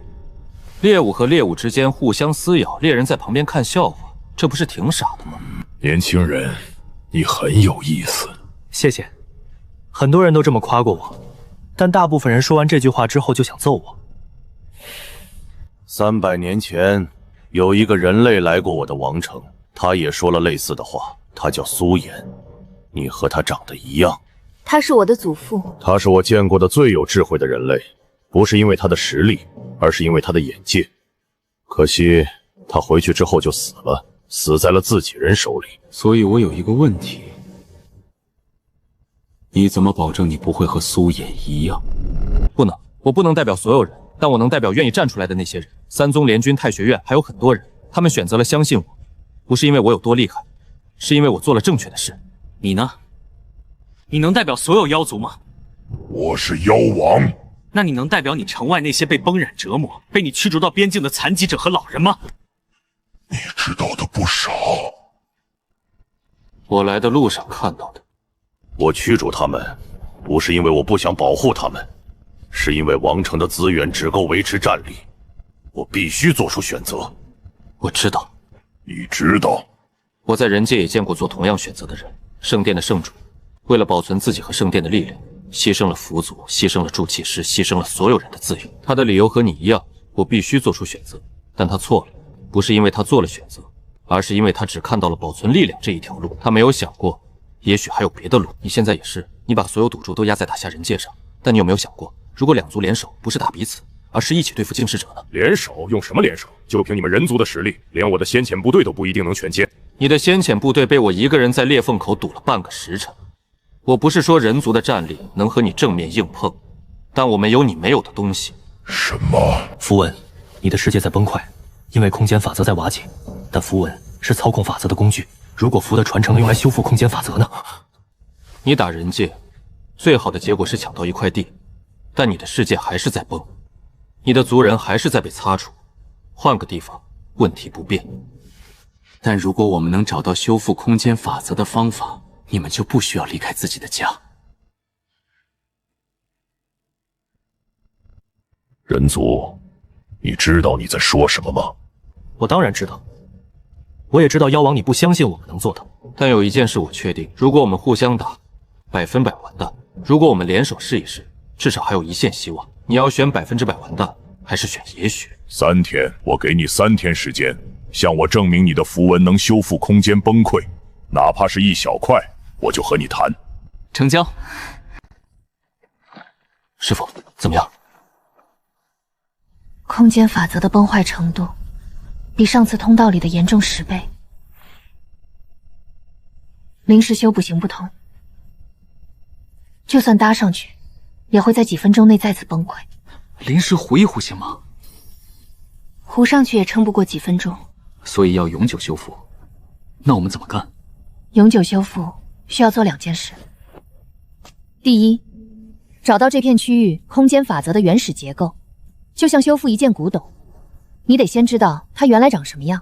第二，用足够的符力将原始结构重新刻写进崩坏的空间中。第一步怎么做？崩坏的空间并不是完全消失了，它的残影还留在边缘，就像被擦掉的字。如果你仔细观察，上面还能看到一些凹痕。我可以用空间系符文读取这些残影，还原原始结构。那第二步呢？第二步需要的是一种极特殊的符文，不是攻击，不是防御，不是控制，而是创造。创造性符文在空白的空间中重新书写法则。这种符文，符族的典籍中有记载，但符族灭族之后，没有人成功使用过，因为创造性符文对施术者的要求高。你必须真正理解你要创造的东西是什么，不是知道，是理解，从骨子里的理解那种。理解，这是我从穿越到这个世界之后一直在做的事。理解文字，理解符文，理解它们背后的逻辑和含义。创造是理解的终极形态，只有真正理解一个东西，才有资格创造它。空间法则，空间是什么？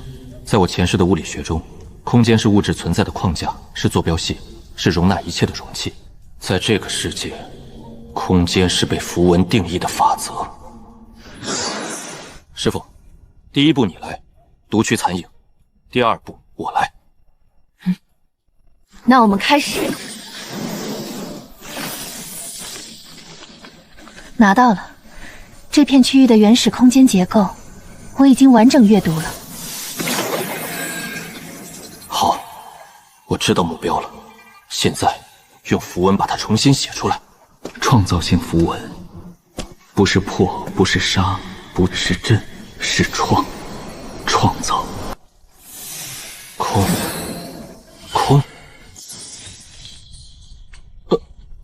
什么鬼？失败了。为什么？空字的真意我理解得很深。从洞穴到天空，从有限到无限，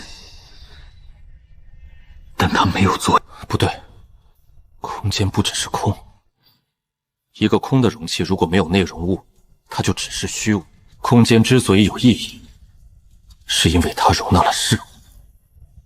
它缺的不是空，缺的是有。也不对，空和有都不够，它们只是概念的两面。真正的空间法则，不是一个字能表达的。看吧，人类的符文对崩石根本没用，浪费时间，还不如直接杀了他们。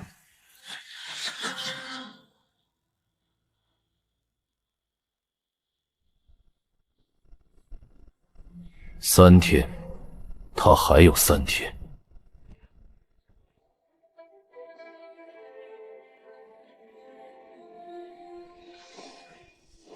叶晨，你看这是什么？这是什么？蓝晶洞穴里那种发光菌类，岩谷说可以吃，对精神力恢复有帮助。哦，太空食品。没什么，在我老家宇航员吃的东西就是这种口感。还是想不通吗？想不通。第一次吗？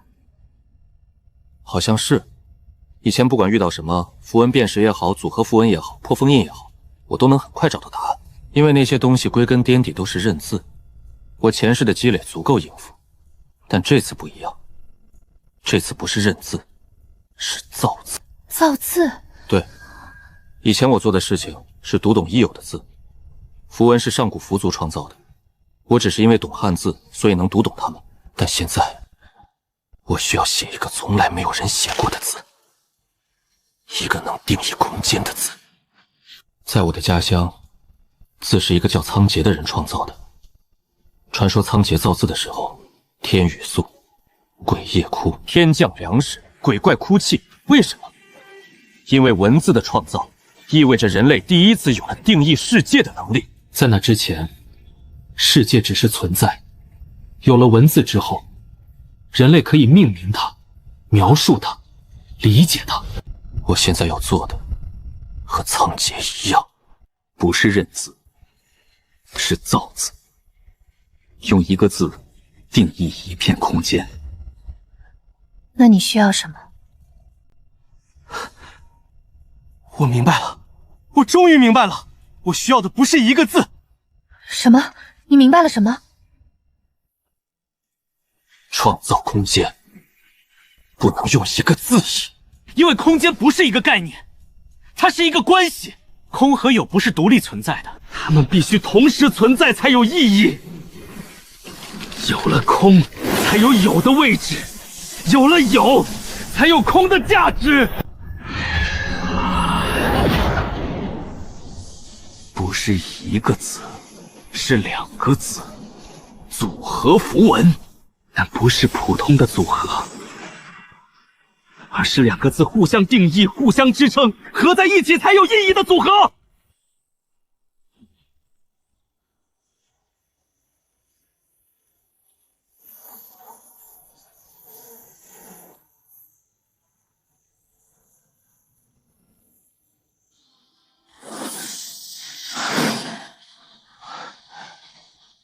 就是你了。准备好了？准备好了。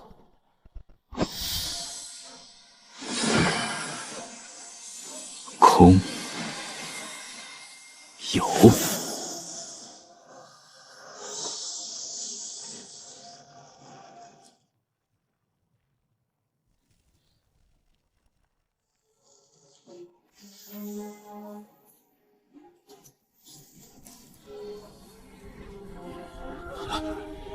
你做到了。你看，我说了，说到做到。又透支了，你这辈子就不能悠着点用精神力吗？悠着点就不叫叶晨了。500年了，我妖域崩坏了500年，族人被擦除了500年。我以为这个世界只有毁灭一条路，但今天，一个人类用一个符文修复了1亩地的空间，这是500年来第一次，有人把消失的东西找回来了。叶晨，本王与你的赌约作废。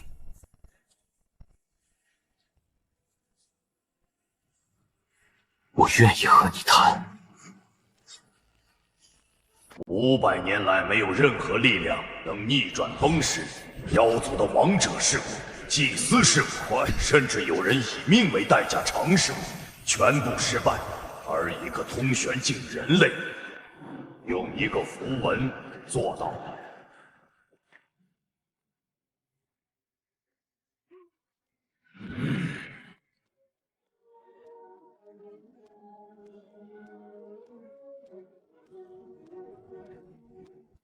昨天你修复了1亩地的崩石区，我承认，你的符文有修复空间的能力，但1亩地和整个妖域之间的差距，你自己清楚。清楚。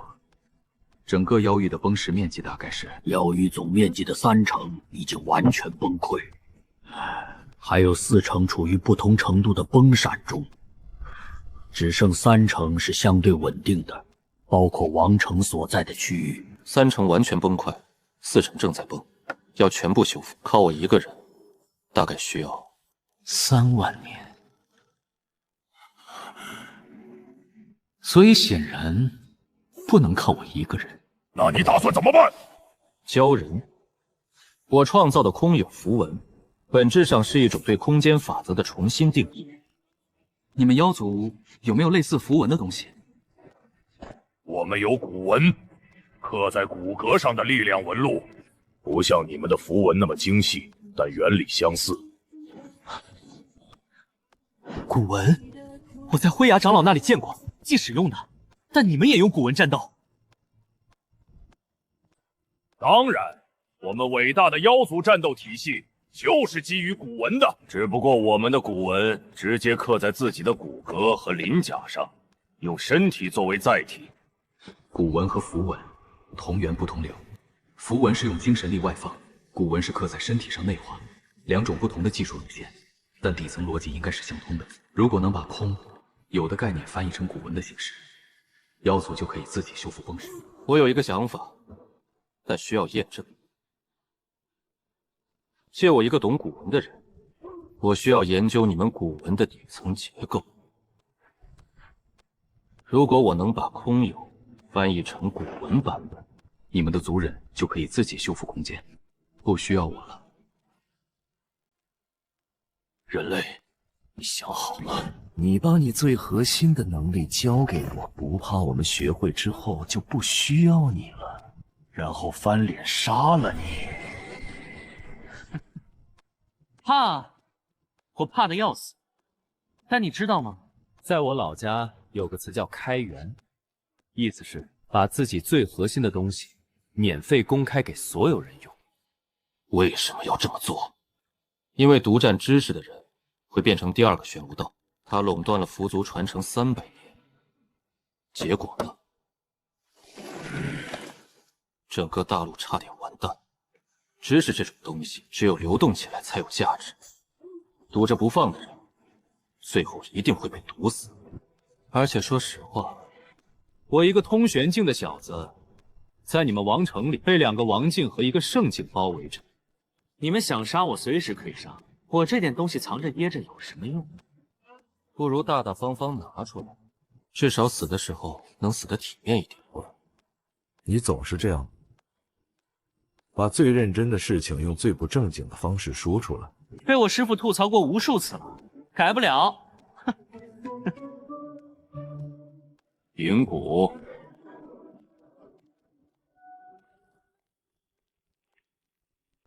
这是银骨，妖域最年轻的古文大师，也是我的女儿。你女儿有问题？没问题，只是您看起来不太像有女儿的人。你就是那个修复了崩石区的人类。是我。你看起来很弱。我也这么觉得，但弱者也有弱者的强项，比如认字就是我的强项。认字，可以看看你的古文吗？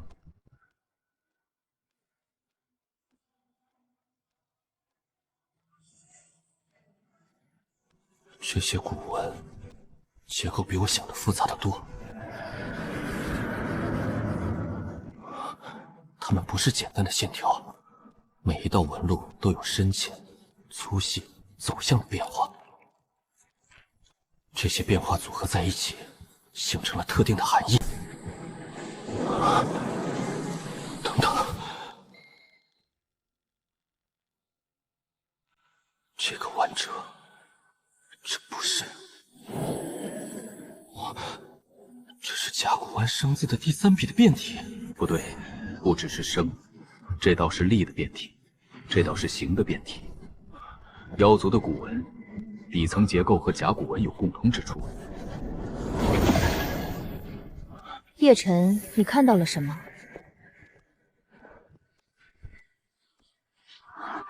师父，古文和符文不是同源不同流，它们是同一棵树上的2根枝。上古时代，在符族和妖族分化之前，也许存在过一种共同的原始文字。符文和古文都是从那种原始文字中衍生出来的。这就是为什么我的空有能修复妖域的空间，因为在最底层，我们用的是同一种语言。你在说什么？我在说，你们的古文和我们的符文是亲戚，而且还是远亲，几千年前的远亲，就像两个失散多年的兄弟终于重逢了。这就是为什么我们不应该打，因为在最根本的层面上，我们本来就是一家人。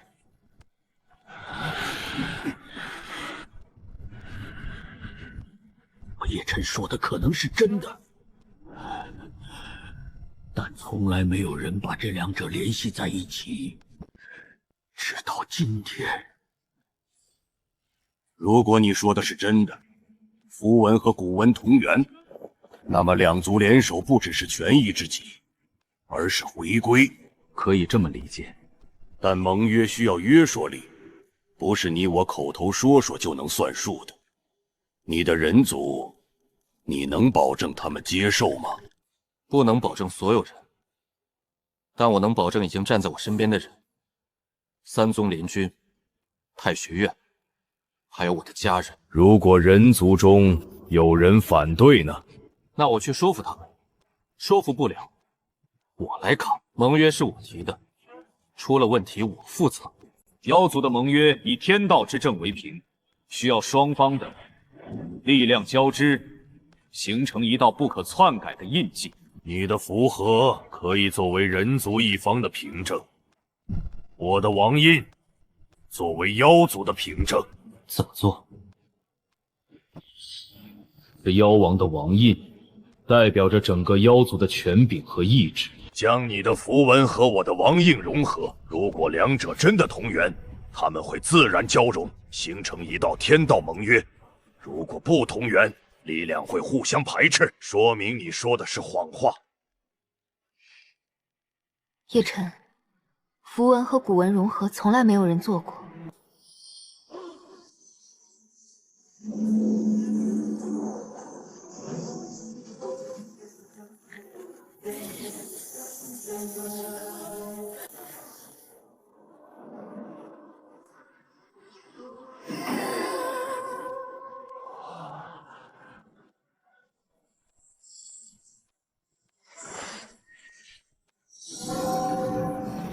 天道盟约成，成了，成了！500年，不，也许是几千年，两族终于……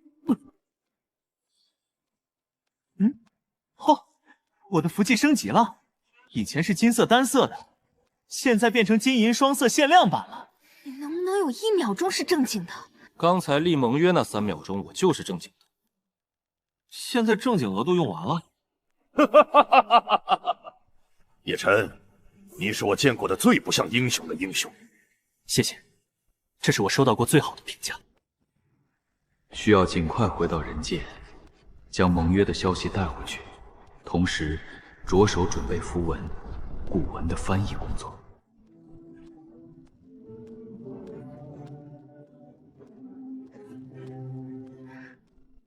父王让我跟你走，但我不信任你。这很合理，我也不完全信任你。信任这种东西，不是一开始就有的，是一起经历了事情之后，慢慢长出来的。你们人类都这么啰嗦吗？不是所有人类，只有我。他说的是实话，他特别啰嗦。师傅，你能不能在外人面前给我留点面子啊？这是人界的干粮，味道可能不太合你们的口味，但至少比蓝鲸曲类有营养。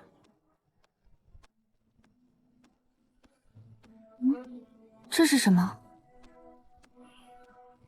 肉干，牛肉做的。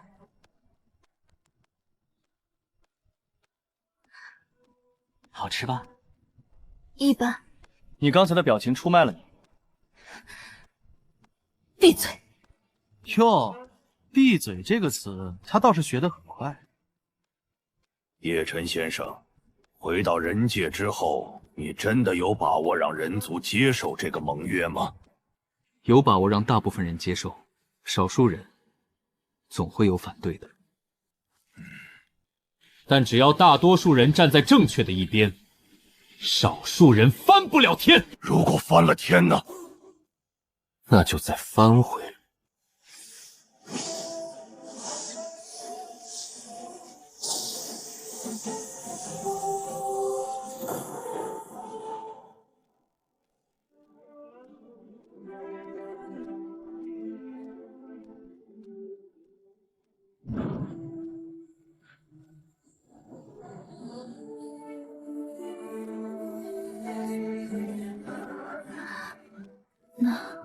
这就是你们的天空。好漂亮。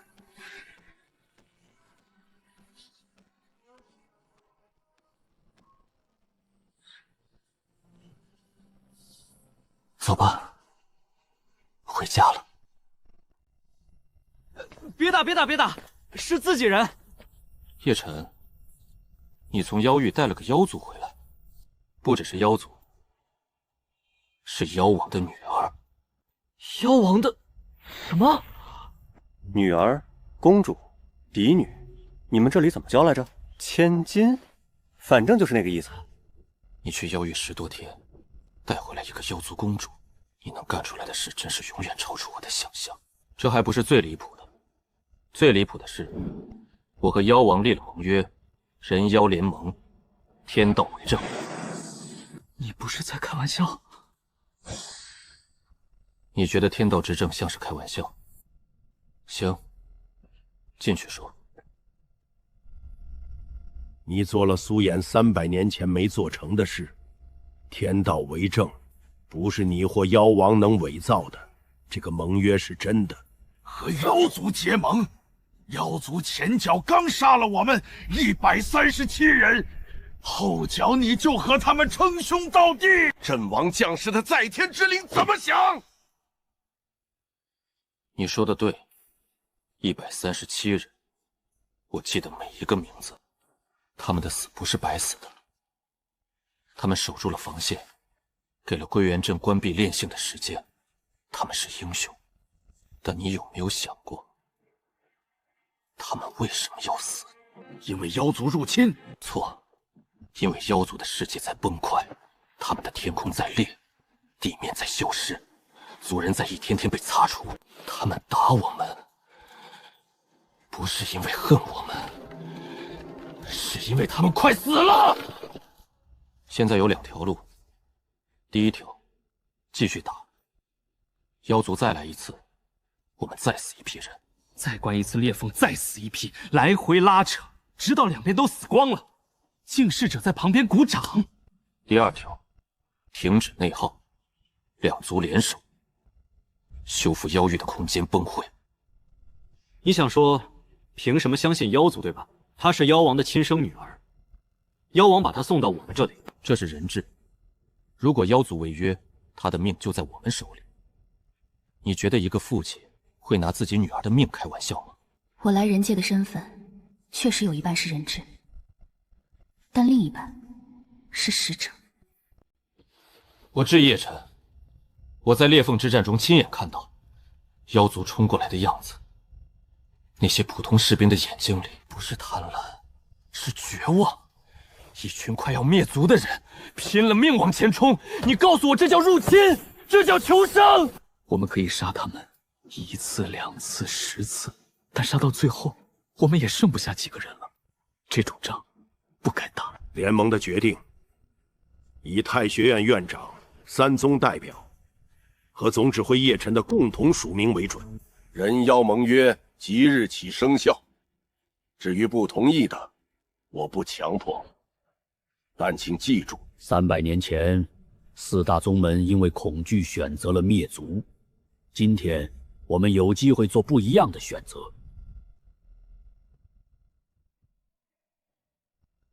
这是什么？面。为什么这么多？你想说的是好吃？我没说好吃。你已经吃了3碗了。妖域没有这种食物。妖域也没有阳光，没有蓝天，没有白云。因果，你有没有想过，你的族人拼命想来人界，也许不只是为了活命，也是为了这碗面。你们的符文效率很低。怎么说？你们的符文需要先在体外成型，然后再作用于目标。这个过程中至少损失了30%的能量。如果像我们的古文一样，直接刻在身体上，能量传导几乎是零损耗的。你是说，古文的能量传导效率比符文高？至少高30%。但古文的缺点是灵活性差，刻在身上之后很难修改。你们的符文虽然损耗大，但胜在灵活，随时可以变化组合。符文灵活但损耗大，古文高效但不灵活。如果两者结合，用符文的灵活性加古文的高效传导，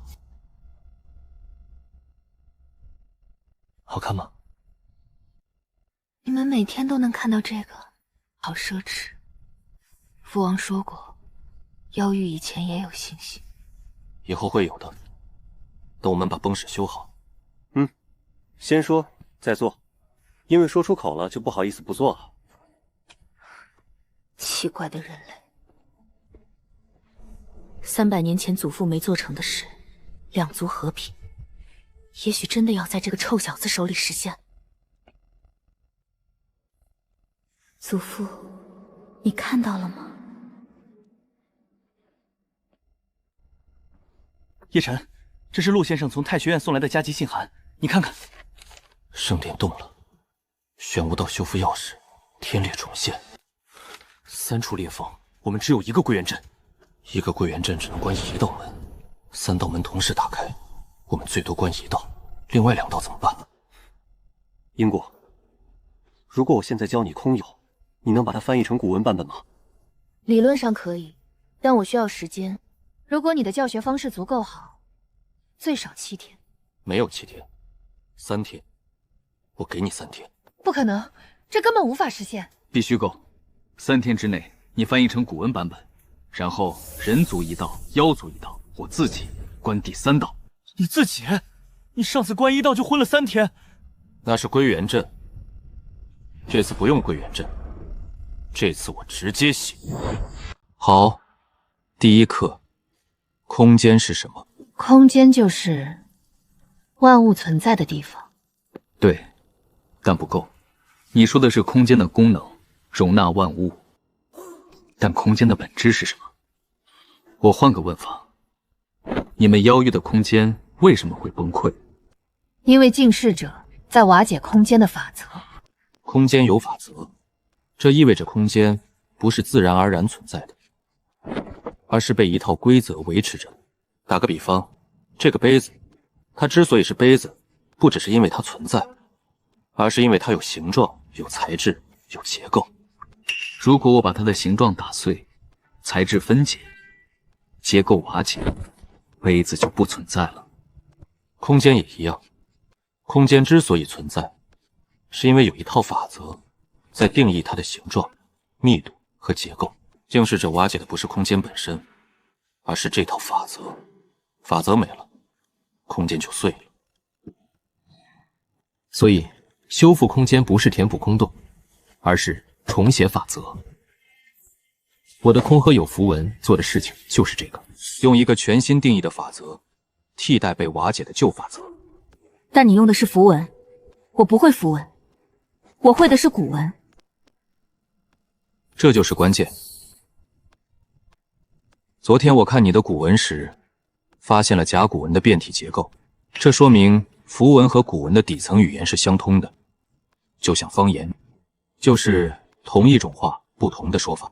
你说食，我说吃，意思一样，发音不同。我理解了，你的空和有是用符文的方言说的，你要我用古文的方言再说一遍。对，就是这个意思。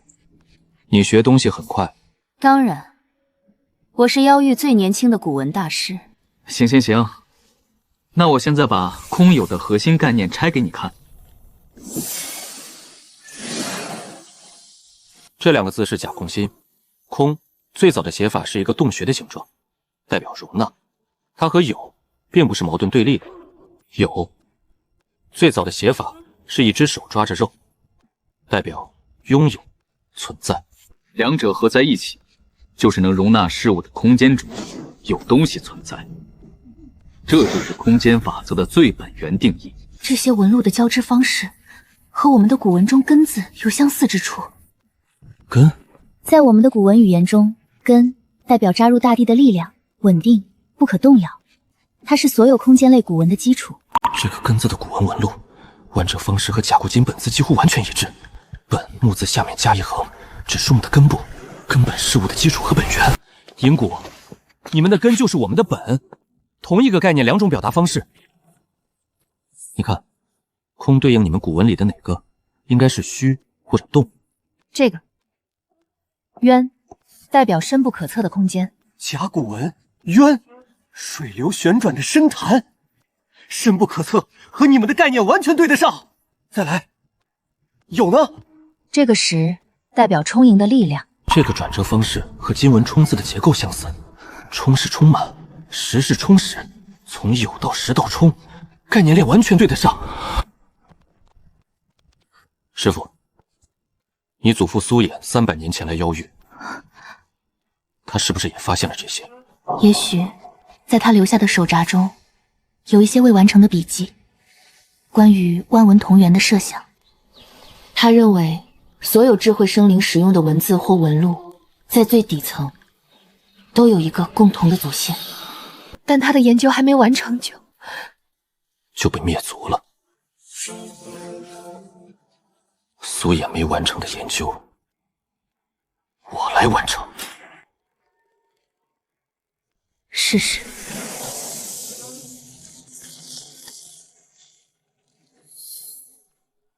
成了。成了，古文版本的空有成了，太快了！我以为至少需要2天，你1天就搞定了。你的教学方式不差，加上我本来就是天才。你这不谦虚的风格很妖族。谢谢。那不是夸你。我知道，但我选择当成夸奖。师傅，你笑什么？我没笑。你笑了，我听到了。你幻听了，去休息，明天还要测试。3道裂缝，3个方向。北方原来的位置，裂缝最大，也是玄武道重点突破的方向。东方天辽帝国都城方向，南方太学院方向。他选了3个我们最在乎的地方。北方由苏念秋率归元镇20名节点符师关闭，这是我们最成熟的方案，成功率最高。南方由影谷率50名妖族古文师，从妖域一侧关闭，古文版空有符文已经测试通过。从妖域内部关闭裂缝，比从人界外部更省力，因为裂缝的缝口在妖域一侧更脆弱。妖族古文师已经在妖域集结，我通讯链路指挥。东方我自己来。你又来？叶晨，你疯了吗？别急，这次不一样，我不是用归元阵，也不是拿命硬扛。3天礼教引古过程中，我发现了一件事：符文和古文融合后的空有，效率比纯符文版高出至少30%。如果我把这个融合版本用在自己身上，一个人的输出就够关闭1道裂缝。你要把古文刻在自己身上？是临时融合，通过符气将古文的传导方式和符文的灵活性结合，在体内形成一套临时的混合系统，持续时间不长，大概1刻钟，但够了。代价呢？经脉会受损，不是永久性的，但可能需要一段时间恢复。多久？不确定。好吧，最坏的情况，1-2个月不能用符文。1-2个月？那你1-2个月不能用符文又不会死，我还可以嘴剑，嘴剑不需要经脉。叶晨，这已经是第几次你用透支自己的方式去做事？天外一剑，裂缝口独占，现在又是这个。你的身体不是用不坏的，我知道，但师傅，如果我不做，谁做？在这个世界上，能做这件事的人只有叶晨一个。你是唯一一个同时理解符文和古文的人，是唯一一个能将两者融合的人，所以就是没有其他人可以做。你最好活着回来。我每次都活着回来了，不是吗？你每次回来都少一块，迟早有一天你把自己用完了。那到时候师傅你给我捡回来就行。你以为我每次都能捡得回来吗？师傅，放心。好了，部署确认，北方归元镇，南方古文师，东方叶晨，联军分3路增援。陆文渊先生坐镇太学院，居中协调。你在北方，保护归元镇的防线，还是需要你。行，天亮出发。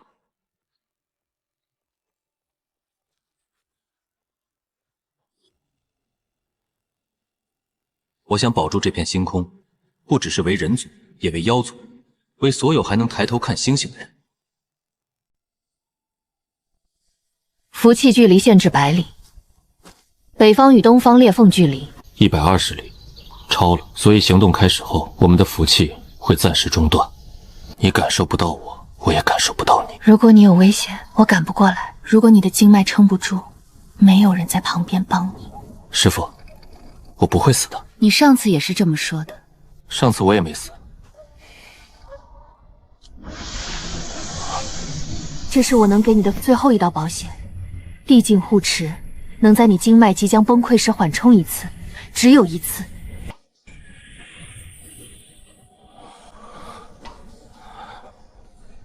师傅，少废话，活着回来。一定。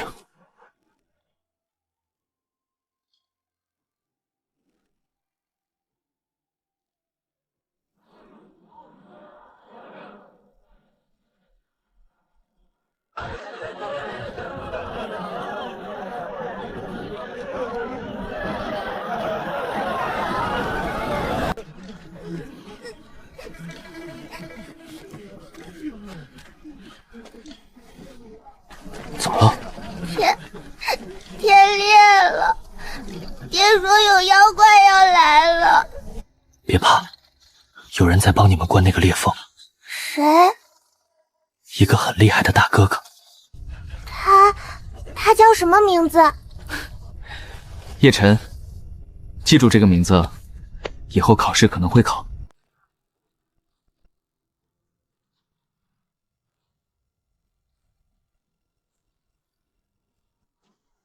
以后考试可能会考，我在说什么？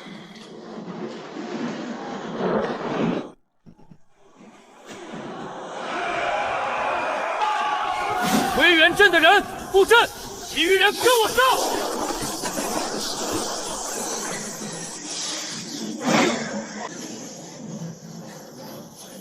一个时辰，和上次一样，一个时辰。开始。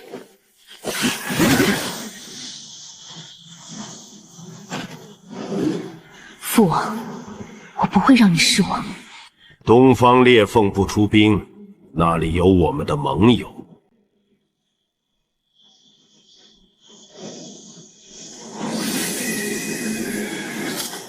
空有。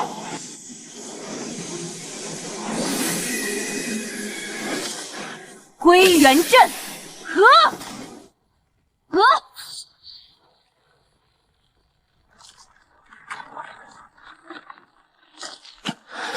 通玄境的经脉承载这种级别的力量，痛，太痛了，还差一点。裂缝的核心还没被完全重新定义，玄武道的力量太强了。他是圣境，我是通玄，差了4个大境界。不够，我的力量不够。虽然距离超过了100里，和苏念琪之间的符界传输已经中断了，但蒙月留下的那丝银色不是苏念晴的，那是绝尘的。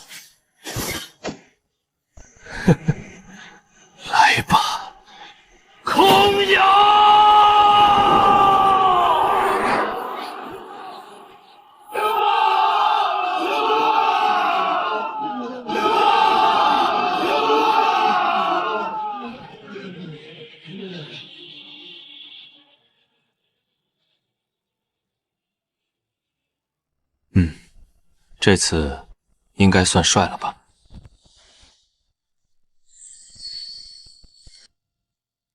叶晨，那个臭小子又把我用到了极限，而这一次不确定还能不能捡回来。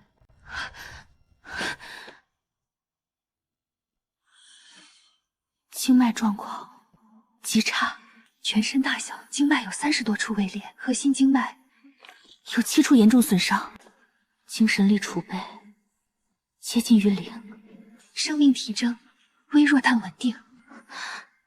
如果不及时修复，可能留下永久性的损伤，他以后可能再也无法使用高级组合符文。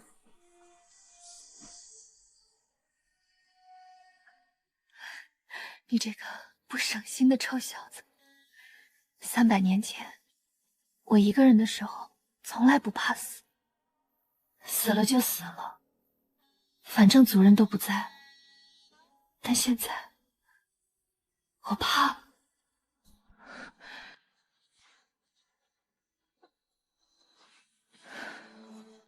不许死，这是命令，为师的命令。太学院加急密信，事关太学院存亡，速传召集大人。圣殿残余势力突袭太学院，圣主亲至，陆先生在党，速来。圣主亲出手攻击太学院，玄武道走投无路了。一个走投无路的圣境强者，比任何时候都危险。毁掉太学院，就是毁掉联盟的凝聚力。联军主力向太学院方向速速增援。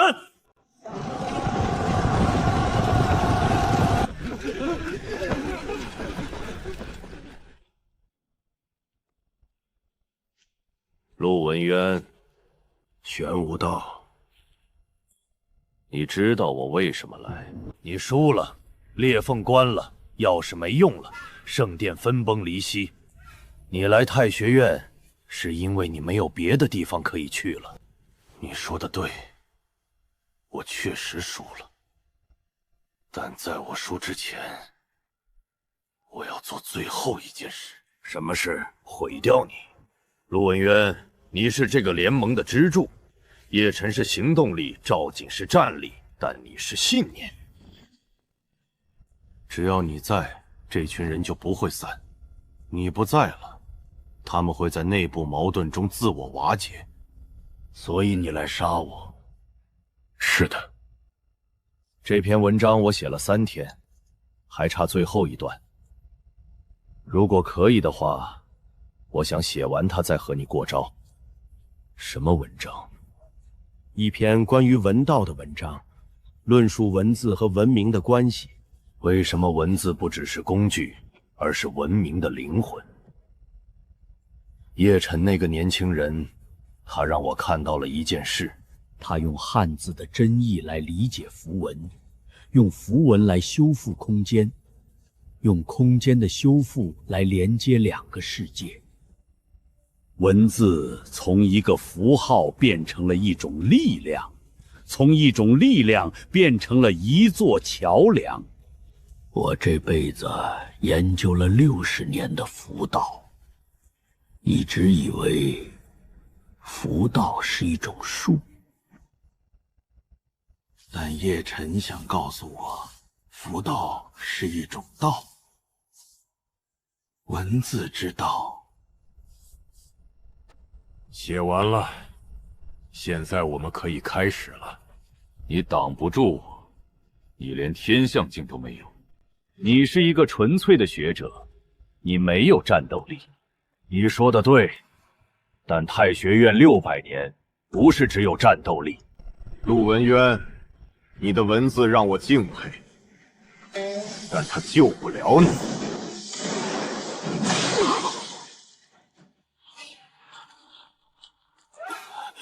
我知道挡不住你，但我不需要挡住你，我只需要让所有人看到一个读书人在圣境面前站着。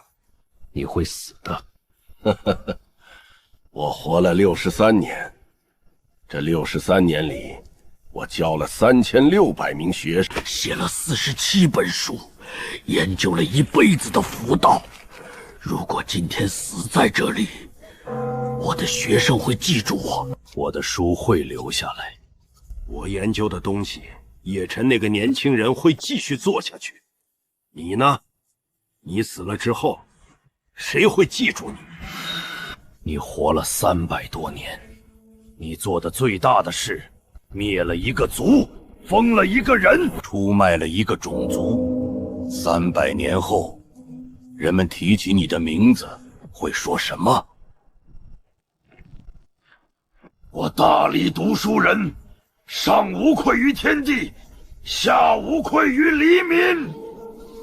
谁会记住我？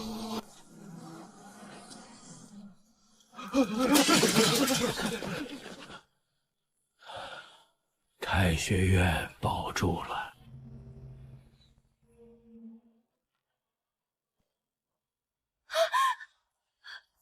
陆先生，陆先生，替我告诉叶晨。你说，你说，告诉他，道理的分量很重。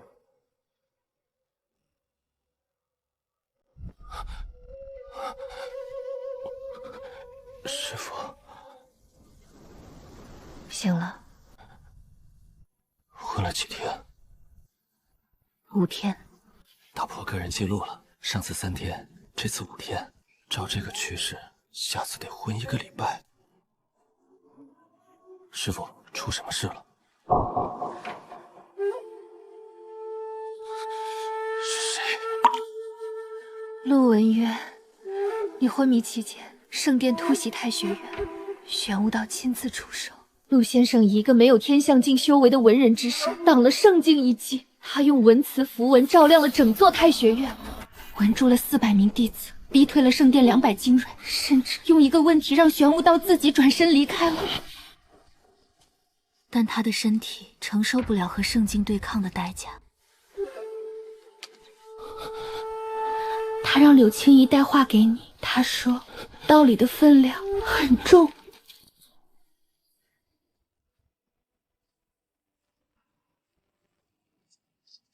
余生63年，问道一生，终悟一理。文道之极，非在于识多少字会多少符，在于以文载道，以道化人。叶晨此子以前世之文，今生之符，万文同源之理，贯通人妖两界，此非术，乃道也，于信之。后来者当记之。陆先生，你说道理的分量很重，我现在知道有多重了。突破了，他突破了，而且不是天象，直接跳到了王境。金色的纹路在流动，那是王境强者特有的法则之眼。陆先生，您的道理我收到了。师父，我要去太学院。走吧。叶晨，陆先生他……我知道了。陆先生，第4杯茶，您一直没喝，这杯我替您喝了。以后这棵树下茶我来泡。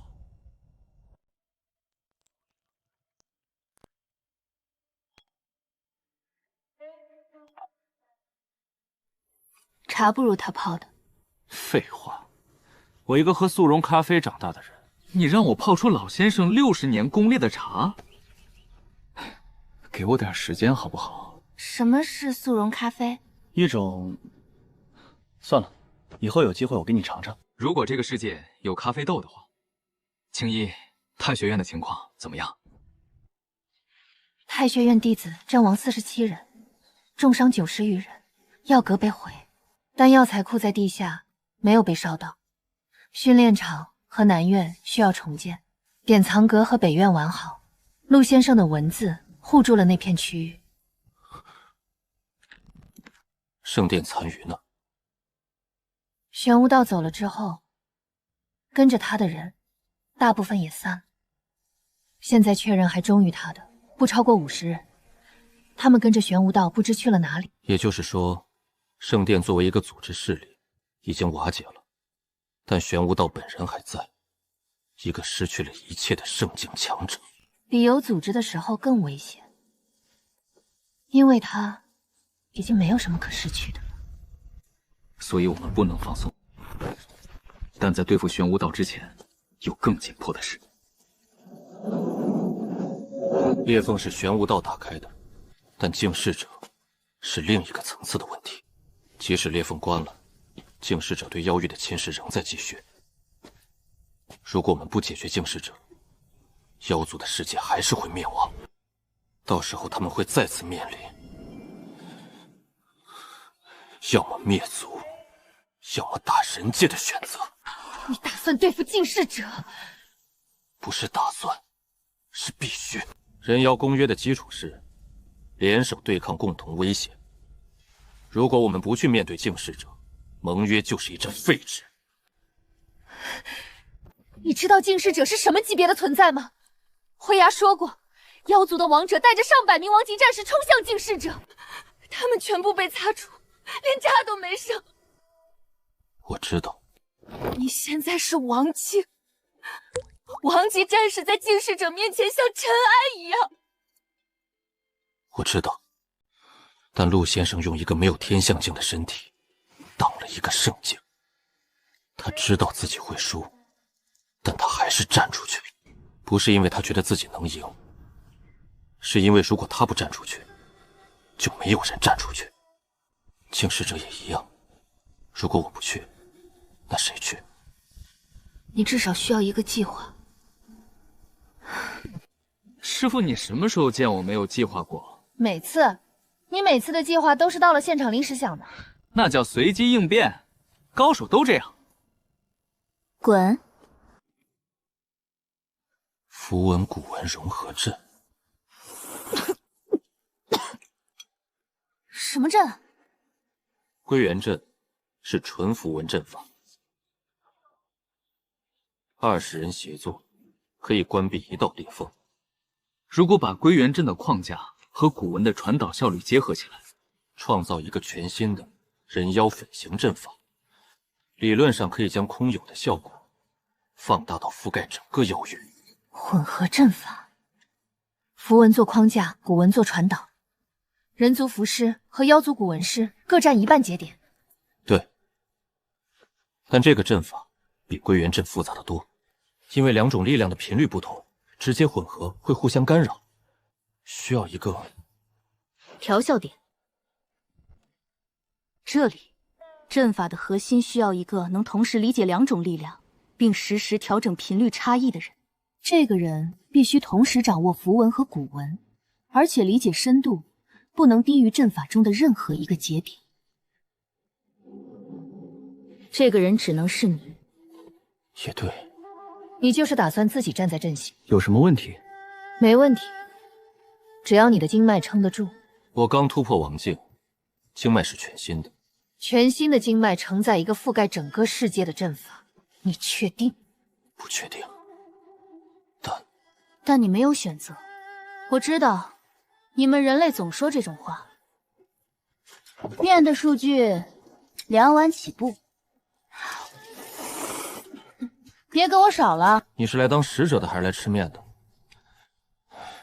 两者不冲突。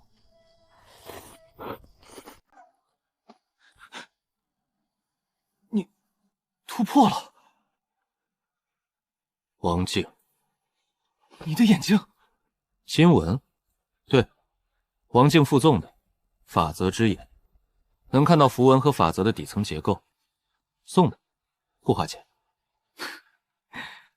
你就是在这种时候也能扯淡？扯淡是维持精神健康的重要手段，你应该学学。陆先生的事，我知道，净世者不解决，一切都是暂时的。这次，我们要彻底把问题解决掉。怎么打？不打。净世者不是一个敌人，它是一种法则。你不能打败一条法则，但你可以用另一条法则覆盖它。我听不懂。简单来说，就是我要在妖域里布一个巨大的、覆盖整个世界的阵法。这个阵法会将妖域的空间法则重新定义，从正在崩溃变成稳定存在。净世者的擦除是建立在崩坏基础上的，如果空间不再崩坏，它的擦除就失去了作用，就像给一栋摇摇欲坠的房子重新打地基。对，就是这个意思。赵姐，你进步了，这个比喻我给满分。少来，那你需要什么？人。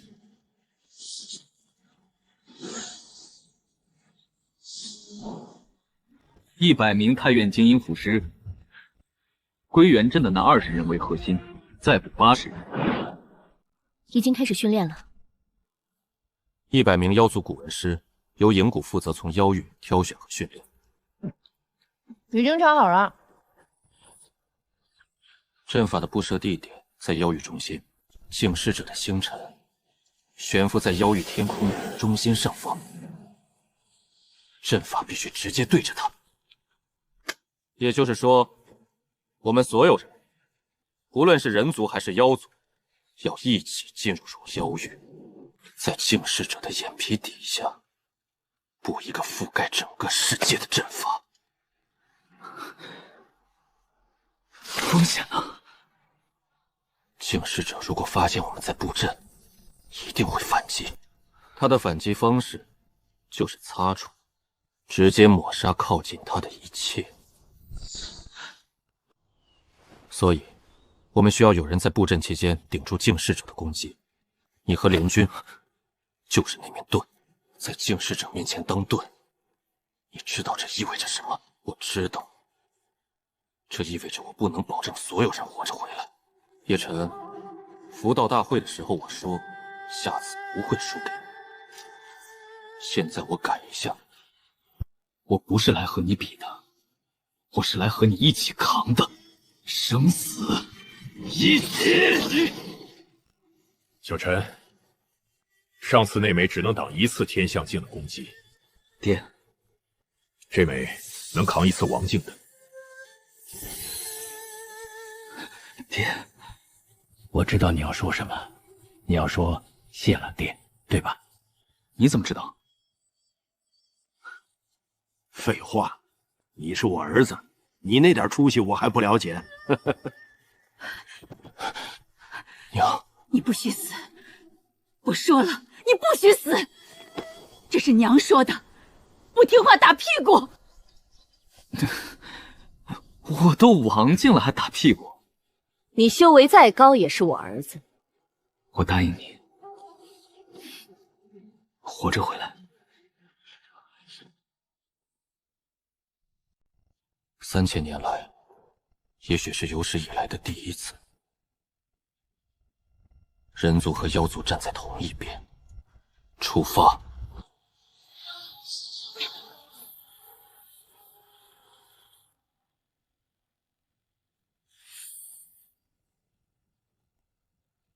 法则之眼能看到它的结构，但我看不到它的核心。表面的纹路是执行层。真正驱动这些擦除指令的源头，在球体内部。500年了，他就一直悬在那里，不动，不吃不喝，只是不停地释放擦除法则。它到底是什么？慧牙说它不是生物，是一种法则。法则怎么会有实体？也许，它不是一个实体，它是一个程序。如果我的阵法成功，妖域的空间法则被重新定义，那么净世者的擦除指令就会失去作用对象，就像一个专门删除某类文件的病毒。如果文件格式变了，病毒就认不出来了。你的意思是，不是对抗它，而是让它找不到目标？对，让它变成一段废代码，无效的、无害的、自动停止运行的废码。你有把握吗？说实话，没有100%的把握，但有70%。70%不够。70%已经比你们500年来尝试过的所有方法都高了。你们之前是0乘0和7之间，你选哪个？你总是这样，用让人无法反驳的方式说出让人不安的话。谢谢，这是我的天赋。所有节点，9位。9位！这一次不是1个人，是200个人，2个种族，1个阵法。起阵！起阵！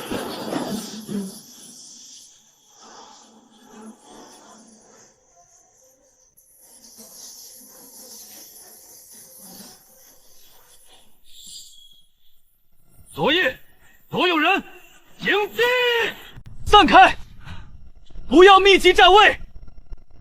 擦除光线是直线的，拉开距离，避免连锁擦除。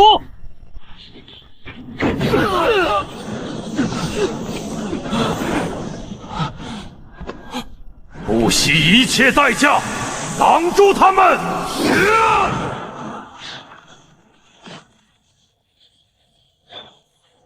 不要害怕，擦除光线的功力会随距离衰减，离球体越远，光线越弱。保持距离，用远程攻击将光线偏转。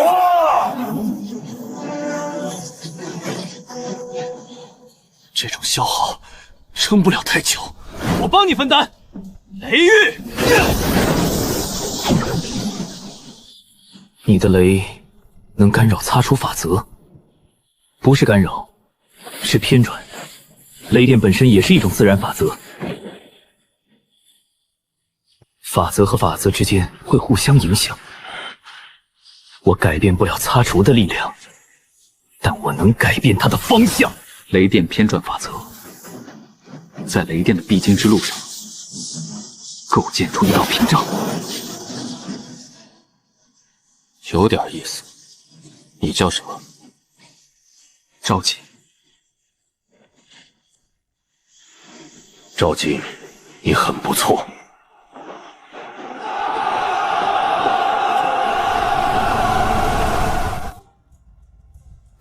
频率偏差在扩大，如果不调节，阵法会在3分钟内崩溃。我知道，不够，一个一个调太慢了，200个节点，每秒都在产生频率偏差。我调完这个那个又偏了。自动同步，2种不同的频率怎么自动同步？我就是有核点，但光用精神力当桥梁不够，我需要创造一个能让2种频率自动趋同的基准频率，一个2种力量都能认同的共同频率。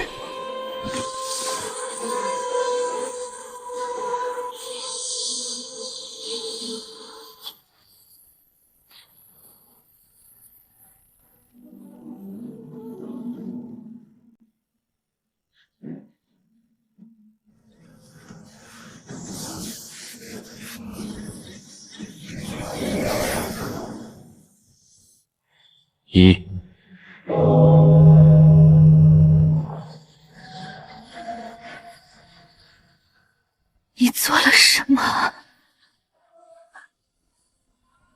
找到了起点。撑住了！还要多久？快了，白色的网已经覆盖了妖域3成，还需要他在抵抗，擦除法则不会坐以待毙，我需要加大速度。叶晨，你的经脉……我知道，但不能停，停了就前功尽弃。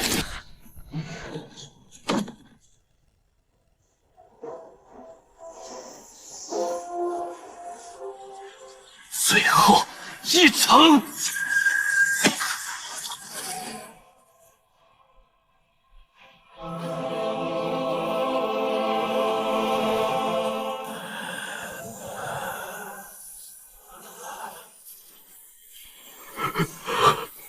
星星回来了，赢了，赢了。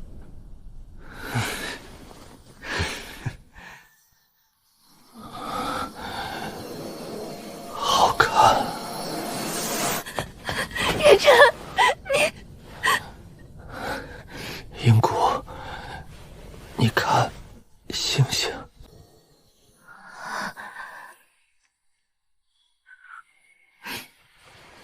好看吧？你又把自己用完了。师傅，这次应该算帅了吧？帅，我的徒弟最帅。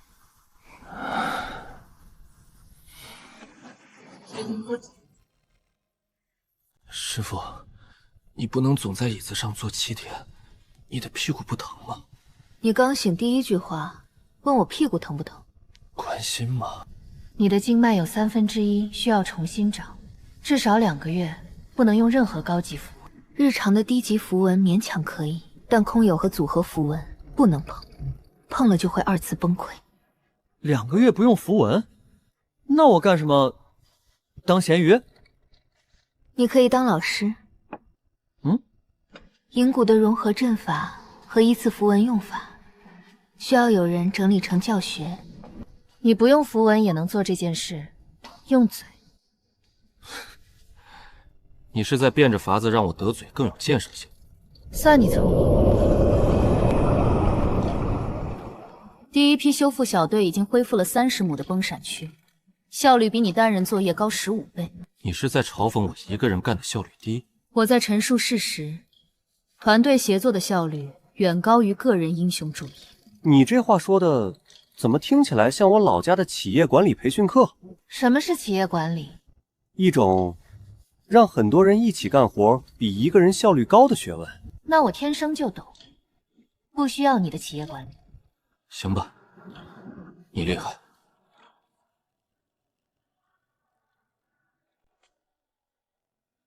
想什么呢？想一件事。什么事？灰牙说净世者他来自祖神星，是被某个更高层次的存在派来清理文明的。我们消灭了这一个，但如果他只是其中一个，如果宇宙中还有更多的净世者被派往不同的世界做着同样的事，这片宇宙中也许还有其他像人界、像妖域一样的世界，那些世界上的生灵也许也在面对同样的威胁。你想？不急，现在不急，先把手上的事做完。妖域还有70%需要修复，4大宗门需要改革，人烟盟需要磨合，我的经脉还在恢复。还有，我答应过你的事，帮你找回符族的传承。传承已经在了，但需要传下去，不只传给人族，也传给妖族，让万文同源成为2个世界的共同知识。这要花很多年。那就花很多年，我又不赶时间。叶晨，你有没有想过回你原来的世界？那个世界有我20年的记忆，有我的导师，我的同学，我的实验室里一块还没清理完的商代龟甲。但这个世界有你，有赵景，有银谷，有我爹娘，有陆先生留下的文道论和一棵银杏树，有一群需要被教会认字的一群孩子。我不回去了，师傅，你以后还叫我弟子，还是叫我先生？你想多了。每一颗星星都是一个世界，每一个世界都有它。第1号清理者已失联，原因未知，但目标世界的空间法则被重新定义了，旧代码无法执行。有意思，一个能重写法则的文明，值得亲自去看看。